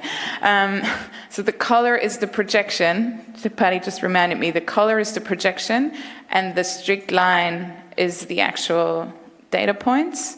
So you see that the total multilateral climate finance has outperformed in at least one of the sources, the projection. But honestly, because the coloring is not accurate anyway, and it doesn't go, for example, in the aggregate, it doesn't go to the end of the projection, so that's not true. I always read the coloring as an indication. It's not an absolute volume, but it gives an indication of the size of the contribution. So maybe we change the description of the graph and adjust that, so the coloring is not making any statements about the actual quantum, but gives an indication of the volume. Because in the total aggregate, it's not accurate. We're using different approaches across the board. So having said that, can you trust us to rework the graph so it's easier to be understood and including the ranges? Noting that it's probably still complicated to read. Fiona. Thanks very much, Gabriella, and thanks to Alejandro, Richard, Zahir for your comments as well, and Zerahun. Look, I appreciate your views and can see where you're coming from. This clearly is a very important graph for colleagues to keep. I trust you to rework it. A few suggestions, though. Why is it fading towards the end? That's one. Another one is the aggregate estimates at the bottom. On first look, it looks like it's aggregate of. Is it of all of it? Because that doesn't make sense. If you add up all the bars, it's obviously well over there. It's much longer. So that's also like, are you aggregating is it the aggregate of all of those, or is it aggregate of some of them? The aggregate is the total public and the total multilateral. Yes, but it looks like it's kind of adding it up. Can we split that up or something? Yes. So that's also confusing, the projections and the lollipops sitting out, the dotted, the faded. There's just a lot going on, and I still have the fundamental problem of and I think this is something we need to address in the committee, you know, the fact that we can have a report from one party, no matter what party, and have it have equal status with all of the other reports. I think that's the problem, and I don't think that that's the approach we should take as a committee going forward. If we are tasked to do another report, I don't know, on the progress towards the new collective quantified goal, or another report on progress towards 100 billion in 2023, or whatever, I could do a Government of Australia report showing that we well exceeded. There could be a Government of Japan report. There could be a Government of Switzerland report. We could flood it all with individual reports. And based on this precedent, they would all need to be up there, and that skews the picture. I'm not questioning the methodology, I'm just questioning the rationale and the actual, the approach that we take here. So I think we need to just think seriously about that. But I do trust you to rework it, and I hear, colleagues, that this graph, as hard as it is to read, I'm glad to hear that some people find it easy, because I've been staring at this for a long time and I still find it really hard to comprehend. There's just a lot going on. Thank you. Okay, Serihun and then, no, Serihun? Yeah, just thank you so much. So, I mean, in terms of making this particular graph, making it further clear or to add clarity to it, I think it's important to somehow also think about putting footnotes, maybe, the point Fiona raised now, the issue of this aggregate, what does really it means? And also, even for me, total public, total multilateral, and so on, the difference between that and, let's say, bilateral, within the bilateral, there could be no public and also other types of sources. So it's good to include footnotes to add clarity of understanding, reading this particular chart. Thank you. Thanks. And we'll do that. Try to do that split of the aggregate and the rest. And I do hear you, Fiona. Especially, this is one particular report. It's the Ministry of Finance from India. Being fully transparent here. I do see the challenge with the precedent we create with that, and we don't want to create an incentive for any party under the process and any stakeholder to issue its own little report, so we have as many data points as possible all over the place, right? That's not the idea we want to create here. And I also recognize that some sources cover certain sources and instruments and others don't, and the language of the goal is clear or quite unclear, unclear in the terms that it covers everything and does not exclude anything. Could we work, for example, with an asterisk next to the description of the source to those sources that have a limited amount of sources and or instruments, to just make clear that there's different types of reports and different types of coverage, and then the asterisks would be explained in the description of the graph. We would say sources with the asterisks do not cover all instruments or sources as mentioned in the goal, or something like that. Would that be workable? Yeah. Thank you. So maybe that way we don't exclude anything, but we also make it very transparent what's in it, what's not. Yeah. Okay, so we'll do that. So that means, like, in the list of source that you see there would be a little asterisk, and then the asterisk would be explained in the bottom. Okay, good. I hope the team is not freaking out here in Bonn that they have to do all this work on the graph now, just because of me, because I liked it. Anyway, we keep going. I didn't hear any comments on this graph, but just to say that here we would also do the asterisks in this graph to be consistent. We would do the asterisks, and then in the asterisks explain these sources not include certain instruments and or sources which are mentioned in the goal. Okay, with that we come to the recommendation section. Yes, Matthias. I would actually have some other reflections on the summary as well, but I could just send them in writing if you like. Or I can just mention them briefly. Maybe you mention them briefly, and if they are like substantial in terms of structure or notion in the text, we also discuss them. But I also want to discuss the recommendations. So maybe you mention them now, give an indication, and then we see whether there's some fundamental ones, and then we can go back to the fundamental ones after we discuss the recommendations. Is that okay? I'll try to take them in order then.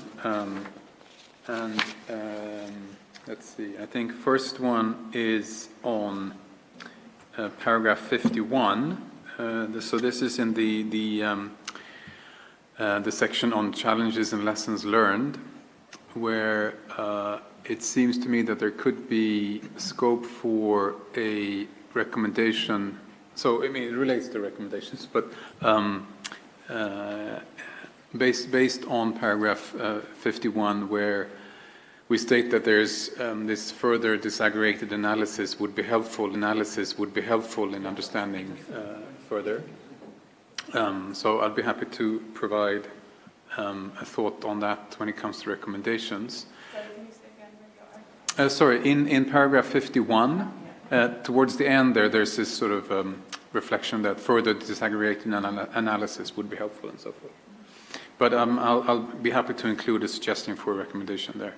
And then in paragraph 53, maybe more of a reflection here, and it might not sort of be the right place with the recommendation here related to this, but I think, again, coming back to the needs report, one reflection at least that I made when doing the needs report was the quite substantial need for capacity building efforts and potentially a more holistic approach to capacity building more generally. And I mean, just adding to that, coming out from COP26, where, I mean, we had a robust outcome with a number of various decisions which, you know, on Article 6, on transparency, on finance and so forth, many of them which included a reference to the need for capacity building in those particular areas. But at the same time, at least I think our reflection was that we had no sort of comprehensive approach on how to deliver that capacity building, but you know, it would still be capacity building in Article 6 or in transparency and so forth.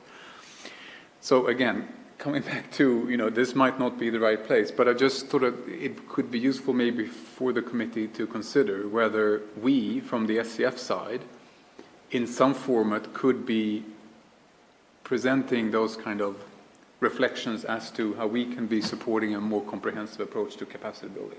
And just when reading this through, I just thought, you know, is there some way that we could elaborate on that? I mean, it could potentially be a recommendation, but it might not be in the 100 billion report that we should make that recommendation. It could be maybe otherwise. So, but I just wanted to, again, put that on the table. Sorry, can you say what exact recommendations to have a broader approach to capacity building? Maybe not broader, but a more comprehensive. So both sort of from those providing capacity, but also from those sort of more on the receiving end. You know, what kind of, how do you ensure a whole of government approach when both delivering and receiving capacity building? So not only sort of to have a capacity building program for, you know, transparency or Article 6, but rather, or adaptation, but rather, you know, this is our government approach to capacity building to enhance climate action. And how do we ensure that we deliver that? So, yeah, I think we could, so that's maybe less for the lessons learned, or you could add a sentence on like observation of the lack, or maybe I don't like to talk about the lack or challenge in terms of having a whole of government approach to capacity building, and then in the recommendation itself encourage parties to reconsider their approach to capacity building provision and request and move towards a whole of government approach, for example. I think that fits very well. That sounds excellent. I'm taking notes from the co-facilitator here. And then I think my final point here on the actual executive summary before moving to the recommendations is in relation to para 58 on increasing access to capital. And here again, this is sort of more on a general reflection, but I think what is being highlighted in that particular paragraph on sort of stating the complexity of requirements for accessing international climate finance, but also the IPCC notes on debt-constrained developing countries having lower access to international capital markets due to higher perceived risks and so forth. That also could potentially speak to a recommendation more related to fiscal policies as to, could we make some. Could that also be a basis for a recommendation potentially for using your words then again, encouraging parties to consider. I mean, it's sort of maybe goes outside the scope of climate finance per se, but it still relates to the accessibility of climate finance, I would think. So here, I'd like to make a comment also based on an intervention that Diane made, because she's in the other breakout room right now. She made a similar intervention also on the financial mechanism for those who were here, who heard it, with the argument that the overall, climate finance is only, and especially the 100 billion goal is only one part of the overall climate ambition, and whether or not we can address the climate challenge or climate crisis depends on the full implementation of the Convention and the Paris Agreement.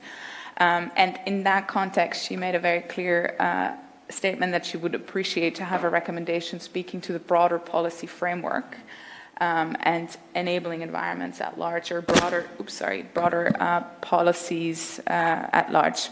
So I would suggest that in the beginning of the challenges and lessons learned, we add a paragraph where we say climate finance and the implementation or the progress towards the 100 billion goal is only one part of addressing the climate change, and to fulfill or to meet the challenges of climate change, we will have to fully implement the Convention and the Paris Agreement, and then in the recommendations include a recommendation to encourage parties to have a broader policy perspective for implementation of their climate action, including climate finance, also taking into account fiscal policies and other policies for enabling environments or something like that. So that way we have Diane's comments and yours together, okay? And do you have another point? No, that was... Okay. I see Alejandra, you raised your hand, please. Yes, thank you for giving me the floor, Gabriela. I really don't think that that's an appropriate recommendation to make it's outside of the mandate of this report. This report is to see how the 100 billion goal has been fulfilled or not, and include all the information that we have. But recommendations about these kind of issues, about enabling environments and those kind of issues, are outside the scope and the mandate of this report. And it is speaking about developing countries, not developed countries. This is a commitment from developed countries. It's a way of passing the responsibility from developed countries to developing countries, and it's totally outside the mandate of this report. We don't agree with doing that, and it's a way of trying to signal developing countries. That's not what should be done in the context of this report. We should stick to analyze what happened until now with the 100 billion goal, and if it has been fulfilled or not, and if it has been fulfilled in grants or in concessional loans, or in normal loans or in equity. This is the scope of this report. For us, it's not correct to include this kind of recommendations for developing countries. Thank you. Thank you, Alejandro. Just to clarify, the recommendation that I suggested would not at all focus on developing countries. It would say encourage parties in general. Happy for you to come in back tomorrow when you see the text. Maybe then we can find a way to work around it. It's not at all about increasing the burden of developing countries. It's actually quite the opposite, because, for example, this, you can't see it, sorry, on our screen, the sentence, thank you, the sentence that speaks to debt constraints in developing countries that Matthias was referring to actually speaks to the broader policy landscape of fiscal policies and debt policies. And there it's most probably actually the responsibility more in the developed countries to have a conversation about the broader policy landscape. So it's not about putting burden on developing countries, but about parties having to consider the broader policy landscape when they talk about mobilization. And the technical report does give quite some indications on that, because many of the limitations that we have are linked to a lack of policies or a problem of certain policies that then limit mobilization. And that's on the side of developed as well as developing countries. So it's not one or the other, just to clarify that. But we'll try to find as balanced as language, and then you can look at the text that we circulate tomorrow and then come back on that. Is that okay, Alejandra? In that case, if you want to make it balanced, of course, you can include that being a commitment from developed countries to developing countries, and it's the responsibility of developed countries to fulfill the goal. The ones that has to make the incentives for their private sector to be mobilized to developing countries are developed countries. And you can include, for example, analysis of which instruments are being utilized or not, or could be scaled up in developed countries to incentivize their private sector to come to developing countries. Of course, that's an option if we are going to speak about enabling environments and conditions. And at the same time, of course, that as you have put it, I like it because you can even say that it will be an enabling environment to get more climate finance, to get a higher percentage of grants than concessional loans and other kinds of loans or equity. And that will really alleviate already indebted developing countries. If you can include all of it, it will be fine for us. Thank you. Thanks, Alejandro. We'll try. We'll have to remain general in the recommendations, I think, and we will try to be as little differentiated between parties as possible and make recommendations to the full scope of parties. Ivan is looking at me irritated. We will not make recommendations for developing countries to increase finance for developed countries or anything like that. So certainly anything speaking to that, don't be afraid. We will not make any recommendations. Thanks. He lowered his flag just to clarify on the differentiation part. But if we talk about policies in general, I think all of us have some homework to do. So it does make sense that we don't make differentiated recommendations. I see Rebecca, and then if it's okay for you, I would like to move on to the recommendations so we can work through the recommendations, because some of the conversation we just had now as well is actually more on the recommendations than the key findings. Yeah, just to clarify, we have a bit more time because the co-chair requested that we don't have the report back today, so we can work a bit more in the breakout session. So with that, Rebecca, please. Sure. I wanted to come in just to make sure that recommendation would apply to all parties, right? I mean, it's in the context of meaningful mitigation actions and transparency on implementation. And I think it would be a shame if we sort of lost the idea that all parties are meant to be taking steps toward meaningful mitigation. And so I think it's important that be balanced and not sort of developing countries aren't taking steps. And so I think that's a really important balance to strike. So I appreciate that. Thank you, Rebecca.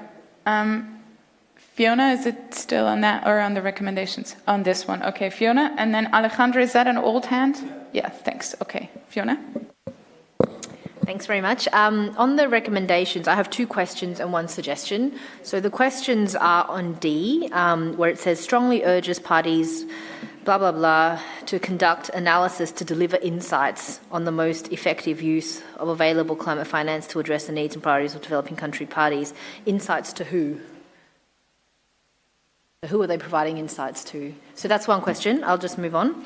And then G, cognizant of the importance of transparency in addressing perception gaps on climate finance provided, mobilised and received. That's not really a recommendation.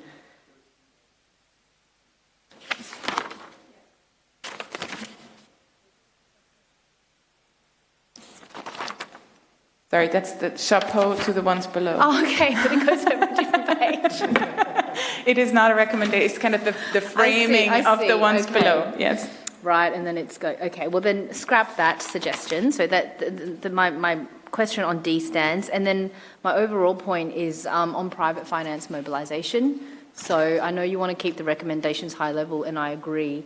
But one of the central reasons why the 100 billion wasn't met was because of the private finance mobilisation rate was much lower than expected and projected. And so I think we should have a recommendation to at least note that and recommend some action out of it. Looking into a bit more, exploring why this was the case, working with MDBs and other private finance providers, just something along those lines. I think, it's also, A, it was the biggest, one of the key reasons why it wasn't met. B, it's the first challenge and lessons learned that's listed, but it doesn't feature in the recommendations. So that's just a suggestion. And I'll learn to turn the page next time. No worries. Thank you. So on the last, I'll start from the back. On the last point, thanks. Yeah, I think we can draft a recommendation on that. And, for example, encourage parties and climate finance providers and recipients, because I think it's also a recipient question, to collaborate and do further analysis to better understand the limitations and challenges or the underlying reasons for the challenges in the mobilization, with a view to addressing these challenges and moving to solutions or something like that. Around mobilization, because I agree with you, this is one of the key lessons learned. So we'll include one recommendation on that. So we have, just to recap, we have one recommendation on the capacity building, whole of government approach, help me. And then we have one on the broader policy framework. Do we have anything else that we added? Yeah, Matthias? Sorry, I'll, as I promised, I'll have this in writing as well, but just to recall again that I thought it could also be useful to have an invitation to do this disaggregated analysis to better understand the reasons behind the lower than anticipated mobilization of climate finance by public interventions, as to reflect the lessons learned, which we just mentioned as well. So this was the one where it said in the lessons learned that it would sort of be useful with a more disaggregated analysis to better understand the reasons behind the lower than anticipated mobilization of climate finance by public interventions. So to have a recommendation to that effect, that we should be doing that as well. Yeah, that's the point that Fiona just raised. Oh, sorry. Isn't it the same point? Okay, I think it's exactly the same point. She wants a recommendation to understand the underlying reasons of the limits of mobilization. Good. And you want the same, right? Okay, perfect. Perfect. Sorry. And then, sorry, also in the recommendation on access to finance, just thought it could be useful to reference or even say that we could all be applying the principles and recommendations of the Task Force on Access to Climate Finance launched at COP26, since there has been work done on how to improve access. I mean, of course, that's sort of those principles and recommendations were made in the context of the task force, so others might have different views on whether those are useful or not, but at least there has been work done on how to accelerate access. So just thought that could be included there as well. Thanks. Sorry, I'm starting to get tired. Jet lag is starting to... So you're speaking to recommendation C and ask that we refer to something on building on existing recommendations and guidance from the... Yeah, my suggestion was actually to add to the end of that recommendation, such as applying the principles and recommendations of the Task Force on Access to Climate Finance. Thanks. That sounds reasonable. Happy if you provide that in writing, so great. Yes, Richard, and anyone else having any additional recommendations? Ivan as well. Okay, Richard, please. Yes, no, thank you. I'm sorry I'm not hearing you well, but I think I've been requesting multilateral funds, etc., to increase their resource envelope in terms of supporting, supporting the efforts to go to 100 billion. That's fine. I have no problem with that, but I just wanted to be maybe cautious on how we are going to encourage them, because I think the challenge we are getting, as you can note, is other non-UNFCCC entities. They have, of course, been trying their best, but it's also important, really, as we provide that recommendation, we can also do the same to parties to increase their envelope in terms of supporting developing countries towards the 100 billion. But I think what is important is really to look at what areas of challenge we noticed in the report and whether we have captured well the recommendations we are providing. And if we have any other additional recommendations, they should relate to those challenges we identified in the report and, of course, the objective of the report itself. So that focus, I think, should remain. And maybe when you bring out the new additions, we can look at that and ensuring that we don't lose the focus in terms of the recommendations coming out of the analysis as well as the objective of the report. I just wanted to clarify that. Thank you. Great, thank you, Richard, and fully agree with you. And I think the three additional recommendations we've identified so far all build on challenges that were actually identified in the report itself. So fully is in line with that guidance, and I do think that makes sense not to. And we said that all the time. We don't want recommendations or lessons learned to be dropped out of the head, but actually based on the data and the available information that we have. Ivan.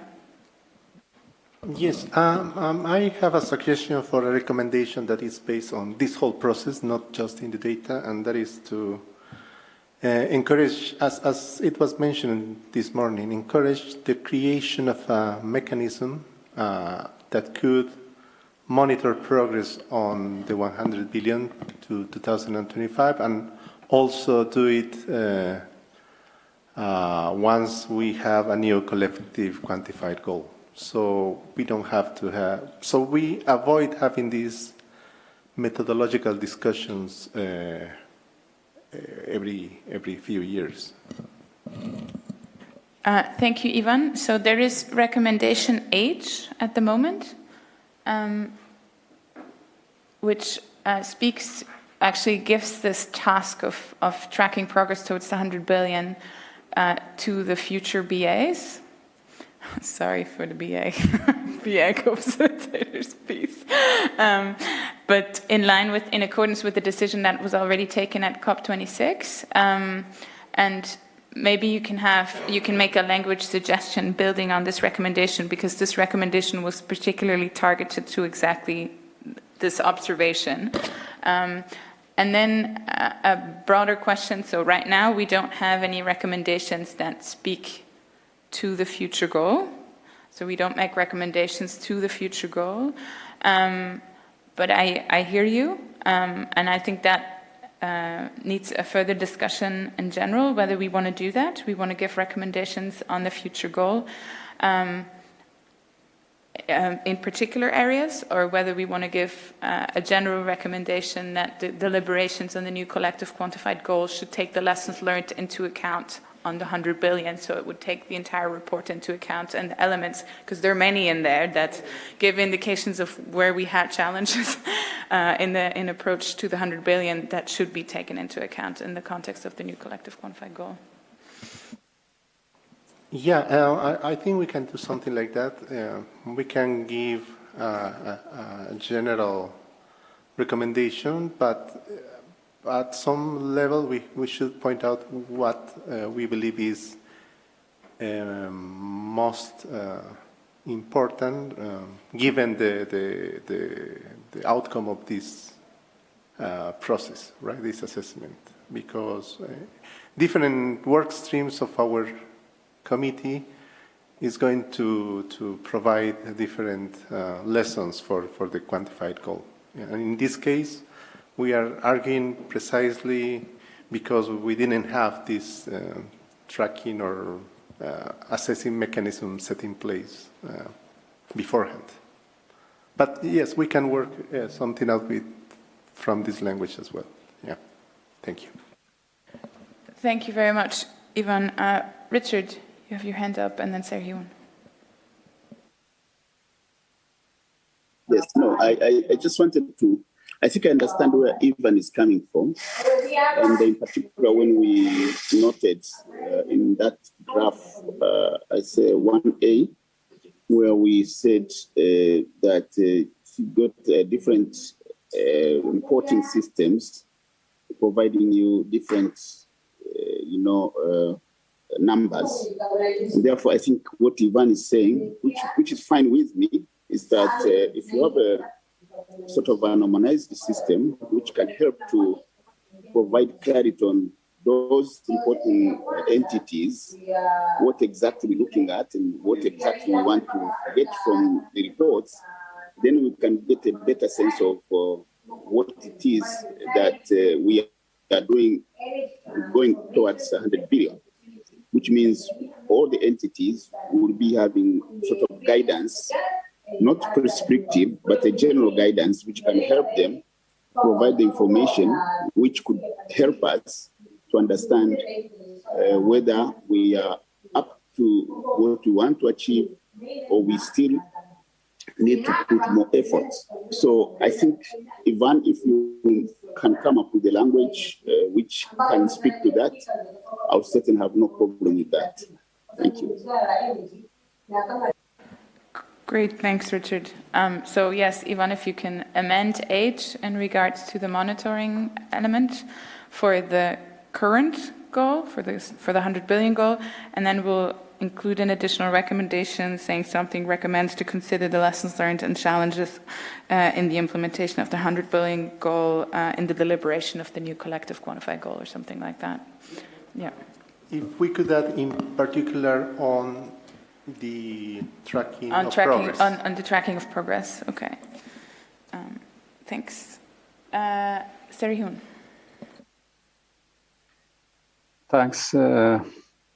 Actually, I don't have any specific recommendation, but on the point you made, Gavi, regarding the future, in relation to the collective quantified goal and so on, I mean, one of the reasons of doing it is not really only to understand or know the mobilization of the 100 billion, but also to also better, communicate in the future mobilization and making it somehow more compelling to all parties. So in that regard, I think these recommendations that we are making for the future should be, in my view, both general and specific. I mean, specific whenever we can make it specific, also general when we want to make it general. So it has to be a combination of two of these options. General is fine, but if there is any specific recommendation that we can make, then we should be able to do that as well. We shouldn't close the option for specific recommendation as well. Thank you. Thank you, Sarihun. Yes, I think we'll try. Striking a balance, not so easy. Rebecca, please.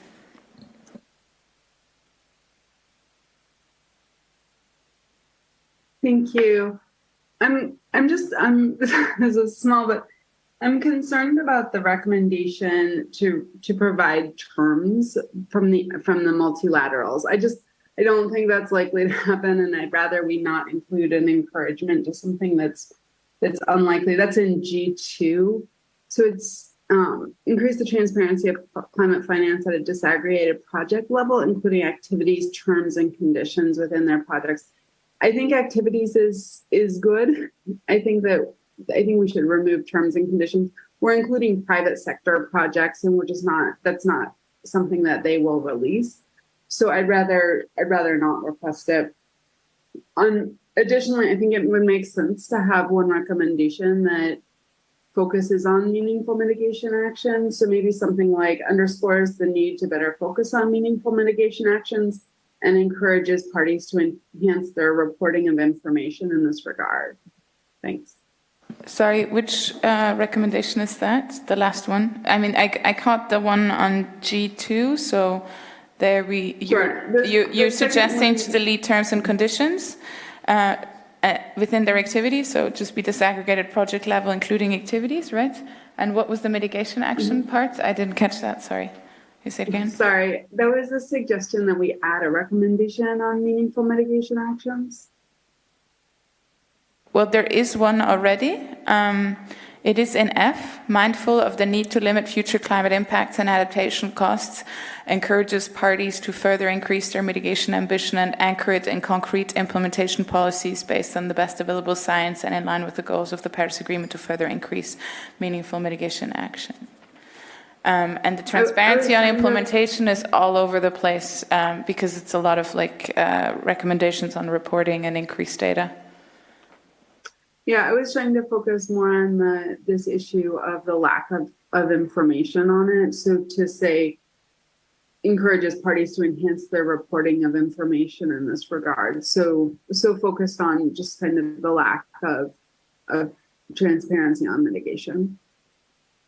Okay, can you provide it in writing so we know where to place it and then people can reflect on it overnight? Yeah, so here, please.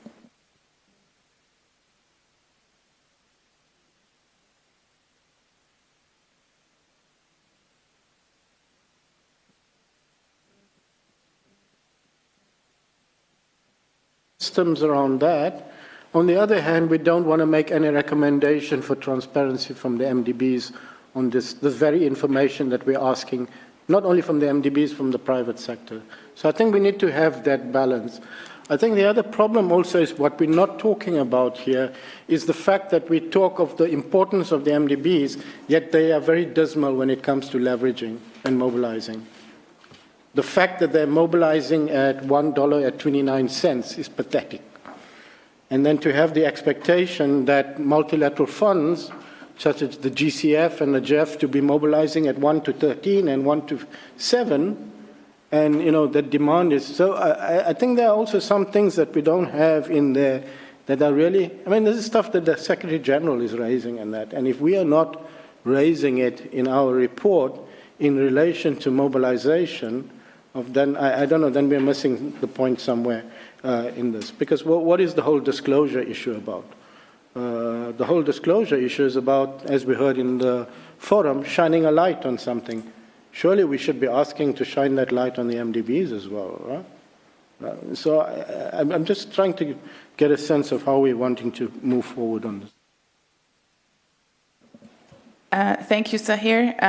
This is one of the reasons why we put it there, especially the terms and conditions, because it's also linked to the instrument conversation. But I do recognize that some institutions have contractual limitations that they cannot disclose certain information.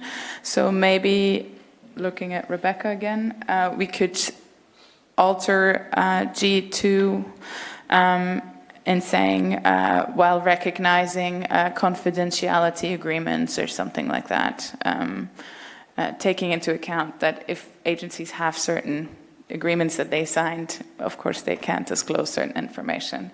But actually what we hear is the majority of things are actually already communicated, but it's just embedded somewhere in a huge document and it can't be aggregated or pulled together or identified because it's all over the place.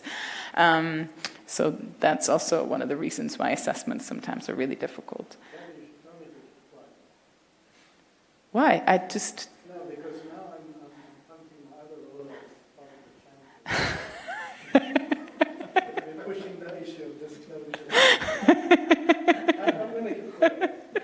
But would that, the other question is, would that work if we say, like, taking into account confidentiality agreements? I think we need to be sending a unified, because we are pushing very, and yeah, okay, now I need to disclose. I work with the high-level champions as well. And part of what we're doing there in the GFANS networks and all of that is about getting greater disclosure on stuff, right? So we can't be asking one for more disclosure and say, no, listen, we can't ask boards or funds where we sit on the boards of those funds who work for us not to disclose. Fully agree. Sorry, I'm not going to say anything anymore. No, because I can see somebody's going to say something. We're not saying anything. Alejandro and then Rebecca.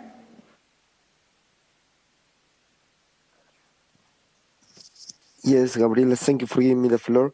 No, I wanted to say that it's for us, at least for me, because I don't have the document, very difficult to follow the recommendations because I haven't read them not once. I just received the link to the document. I have read with very little time, but the recommendations, I don't have a way to follow them.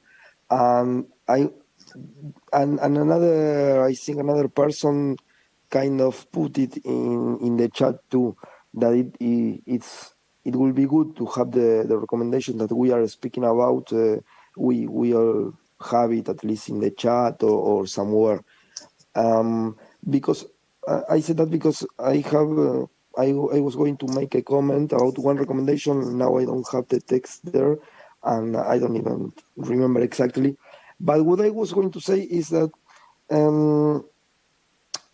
one mention about ambition, raising ambition, but and I don't have a fundamental problem with that because we are very we have a lot of ambition and we have an ambitious NDC. We will have a plan, so it's okay with us. But I think that the problem is that we, in this report, we need to focus on the 100 billion and if it has fulfilled or not, if it has been fulfilled or not, and in which conditions, right? And the ambition is part of another kind of discussion, the ambition in mitigation, that it was especially mentioned by Rebecca before, and now I think I have seen one recommendation there. At the same time, if we speak about ambition in mitigation, it was not mentioned by Rebecca or here, the ambition in adaptation and loss and damage. I think we should put all of them in as important thing. In fact, we are trying to get to the balance, to strike a balance between mitigation and adaptation. But we should take into account that this is about finance, and it's okay for me. We can say that we need to be more ambitious, but how, for example, are developing countries going to be more ambitious if we are going over a report of how it wasn't fulfilled the commitment to provide climate finance to developing countries so they could mitigate and adapt to climate change. So it's kind of, it's very difficult to process that. So maybe we can be more ambitious if this goal is fulfilled and if we have a much more important goal than the next time. But it doesn't add up to ask for more ambition when we are dealing with a 100 billion goal that has not been fulfilled. So developing countries could mitigate and adapt. But okay, thank you. Okay, thank you, Alejandro. Just in response to your one question with sharing the documents, from what I understand, and I'm looking at the co-chairs, is that the draft documents were shared with all registered participants while saying that they're fully confidential? No? I'm asking. Not the summaries. Okay. So the Secretariat just said the summaries were not shared. But I understand, actually, especially the observers online, if we want them to make meaningful interventions, it is helpful if they have the draft documents. So can I request from the Secretariat to, in the same way, share the confidential summaries with the registered participants so they can also have the text and have a meaningful conversation about it? And then on the second part, Alejandro We'll try, as I said, to be as balanced as possible. And thanks, Rebecca. We just received your language, so we'll try to work with it, and taking into account the different views and reflecting that. So you'll see it tomorrow in the revised iteration. Rebecca once more, and then Abdel. Thank you. I guess I just if our goal here is to try to increase private mobilization, as Zahir pointed out, I'm not sure that it's helpful to push public institutions to reveal information that could be difficult competitive-wise for private entities. And so, we don't do that at the GCF, we don't do that at the MDBs. There's not really a reason to ask them to provide information that would undermine private companies, because then we can be pretty sure that we won't get any more private companies. So I'm just trying to make sure that what we're asking for is reasonable. I'm fine with language like, mindful of confidentiality considerations or something to that degree. I also agree with Zahir that it would make sense to include something on asking for an increase in mobilization or something to that degree, to that effect, something like encourages the multilateral institutions to focus on mobilizing private finance toward climate interventions. I think would be a good idea, because I think Zahir is right that, and maybe even we go further and say, encourages bilateral and multilateral climate finance providers to focus on mobilizing private finance. I think it's a good point from Zahir that really is something we should focus on.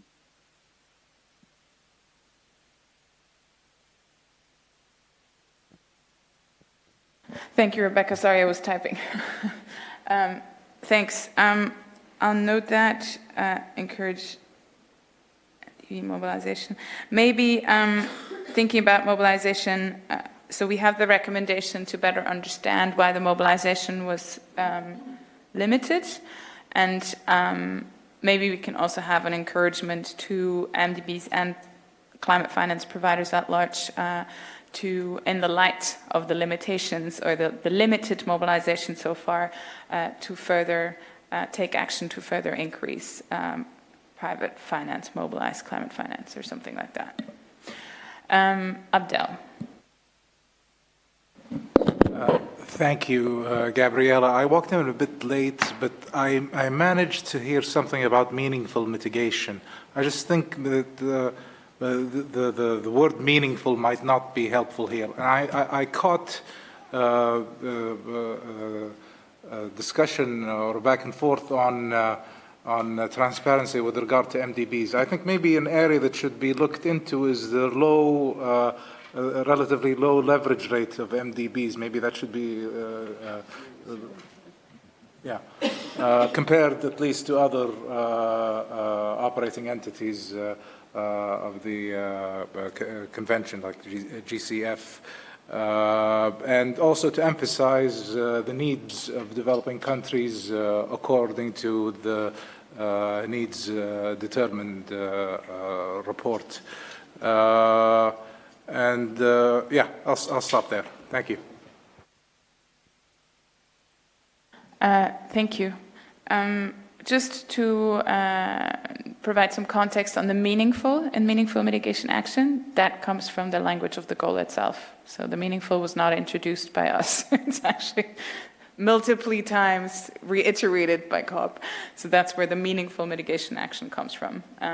So in the recommendation you were referring to, or that I was reading out, it says to further increase meaningful, blah, blah, has a recommendation, and then to further increase meaningful mitigation action in line with the language of the goal. That's why we use meaningful. So we can't take it out. It's in the goal itself.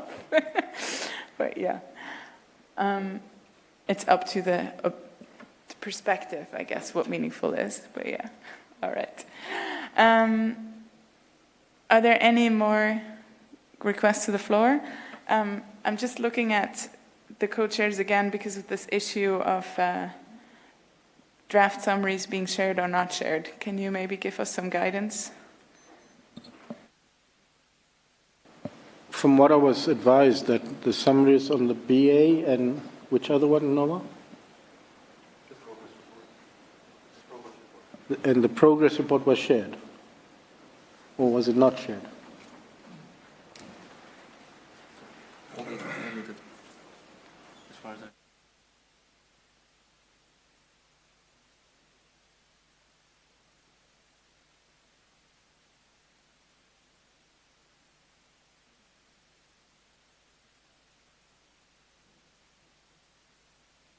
Richard, did you want to speak to this or something else? Yeah, okay.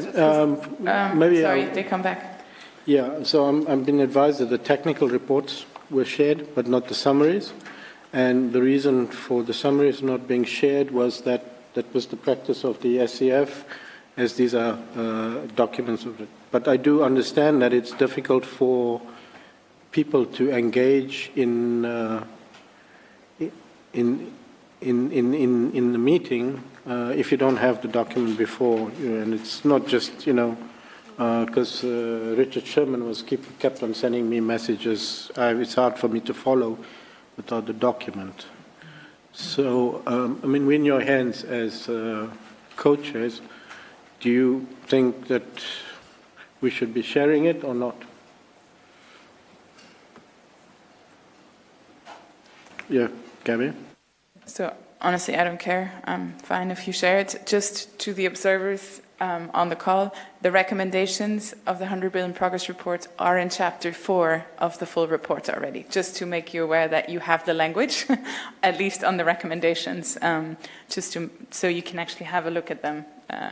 But I'm agnostic on whether we share or not, and don't care.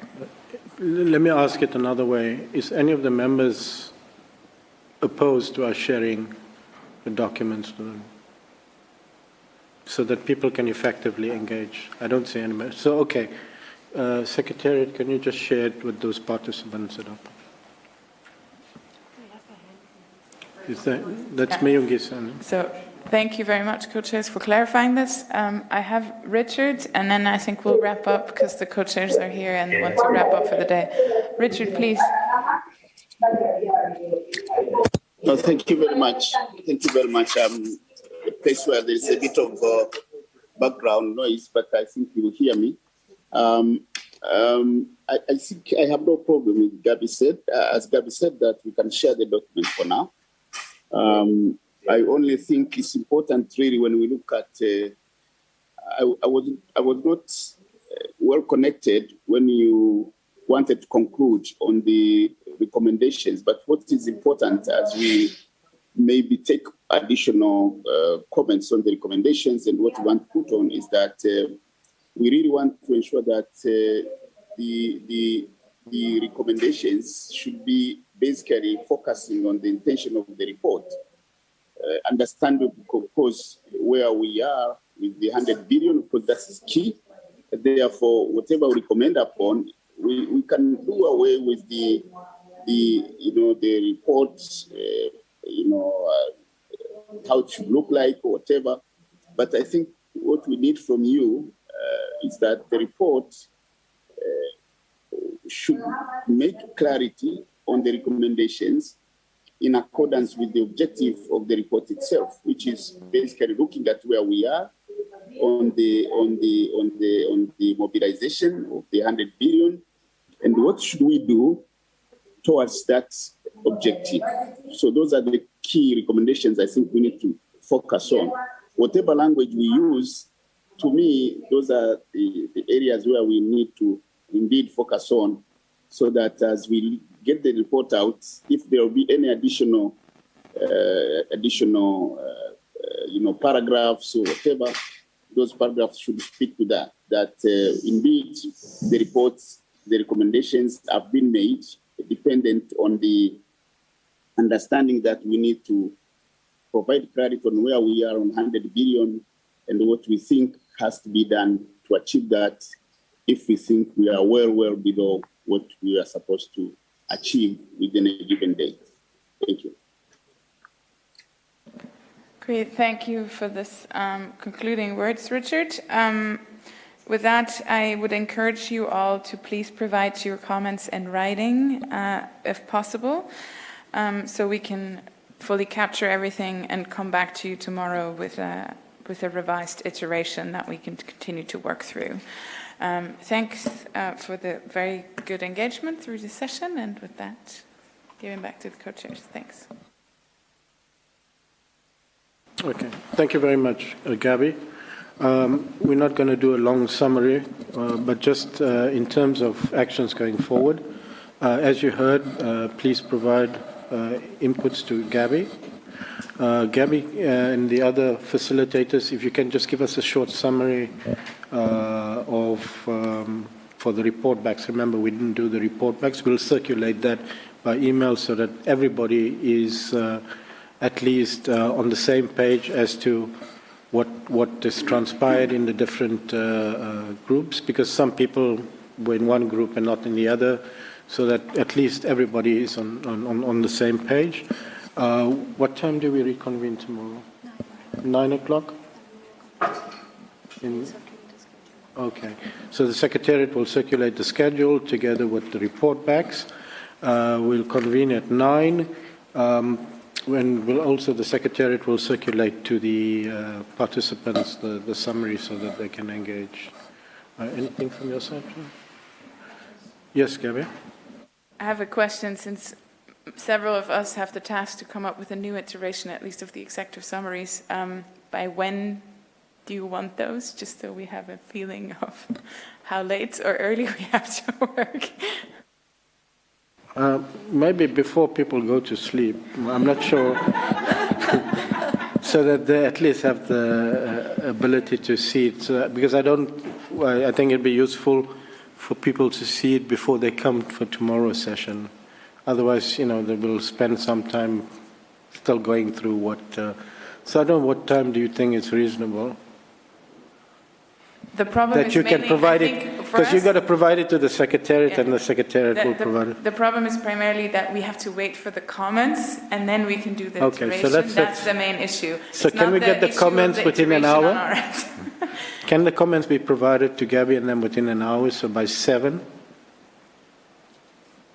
People are nodding, so great. So by 7, i.e. for those online, that's within 1 hour? Within 1 hour from now, and then it will give you some time to produce something for the Secretariat. And that would mean that we should get it somewhere between 9 and 10 o'clock. If we You like get it when you wake up tomorrow. Okay, let's not commit to that. But okay, colleagues, provide your written inputs. Within an hour, and then the Secretariat will translate that, and we will get it to you before you wake up in the morning. Is that okay? All right, and then have a good evening in Cairns. Go and grab some bugs. They're delicious, aren't they? For once, it's good to be the coach because you're not coach. Okay, colleagues, thanks very much for your engagements today. It was very good, useful, fruitful. Let's keep that spirit as we go forward, and have a lovely evening. Thanks. And I will have a lovely morning right here. Nah? Thanks for staying up. Thank you so much, Satya. Thank you. Thank you. Thank you.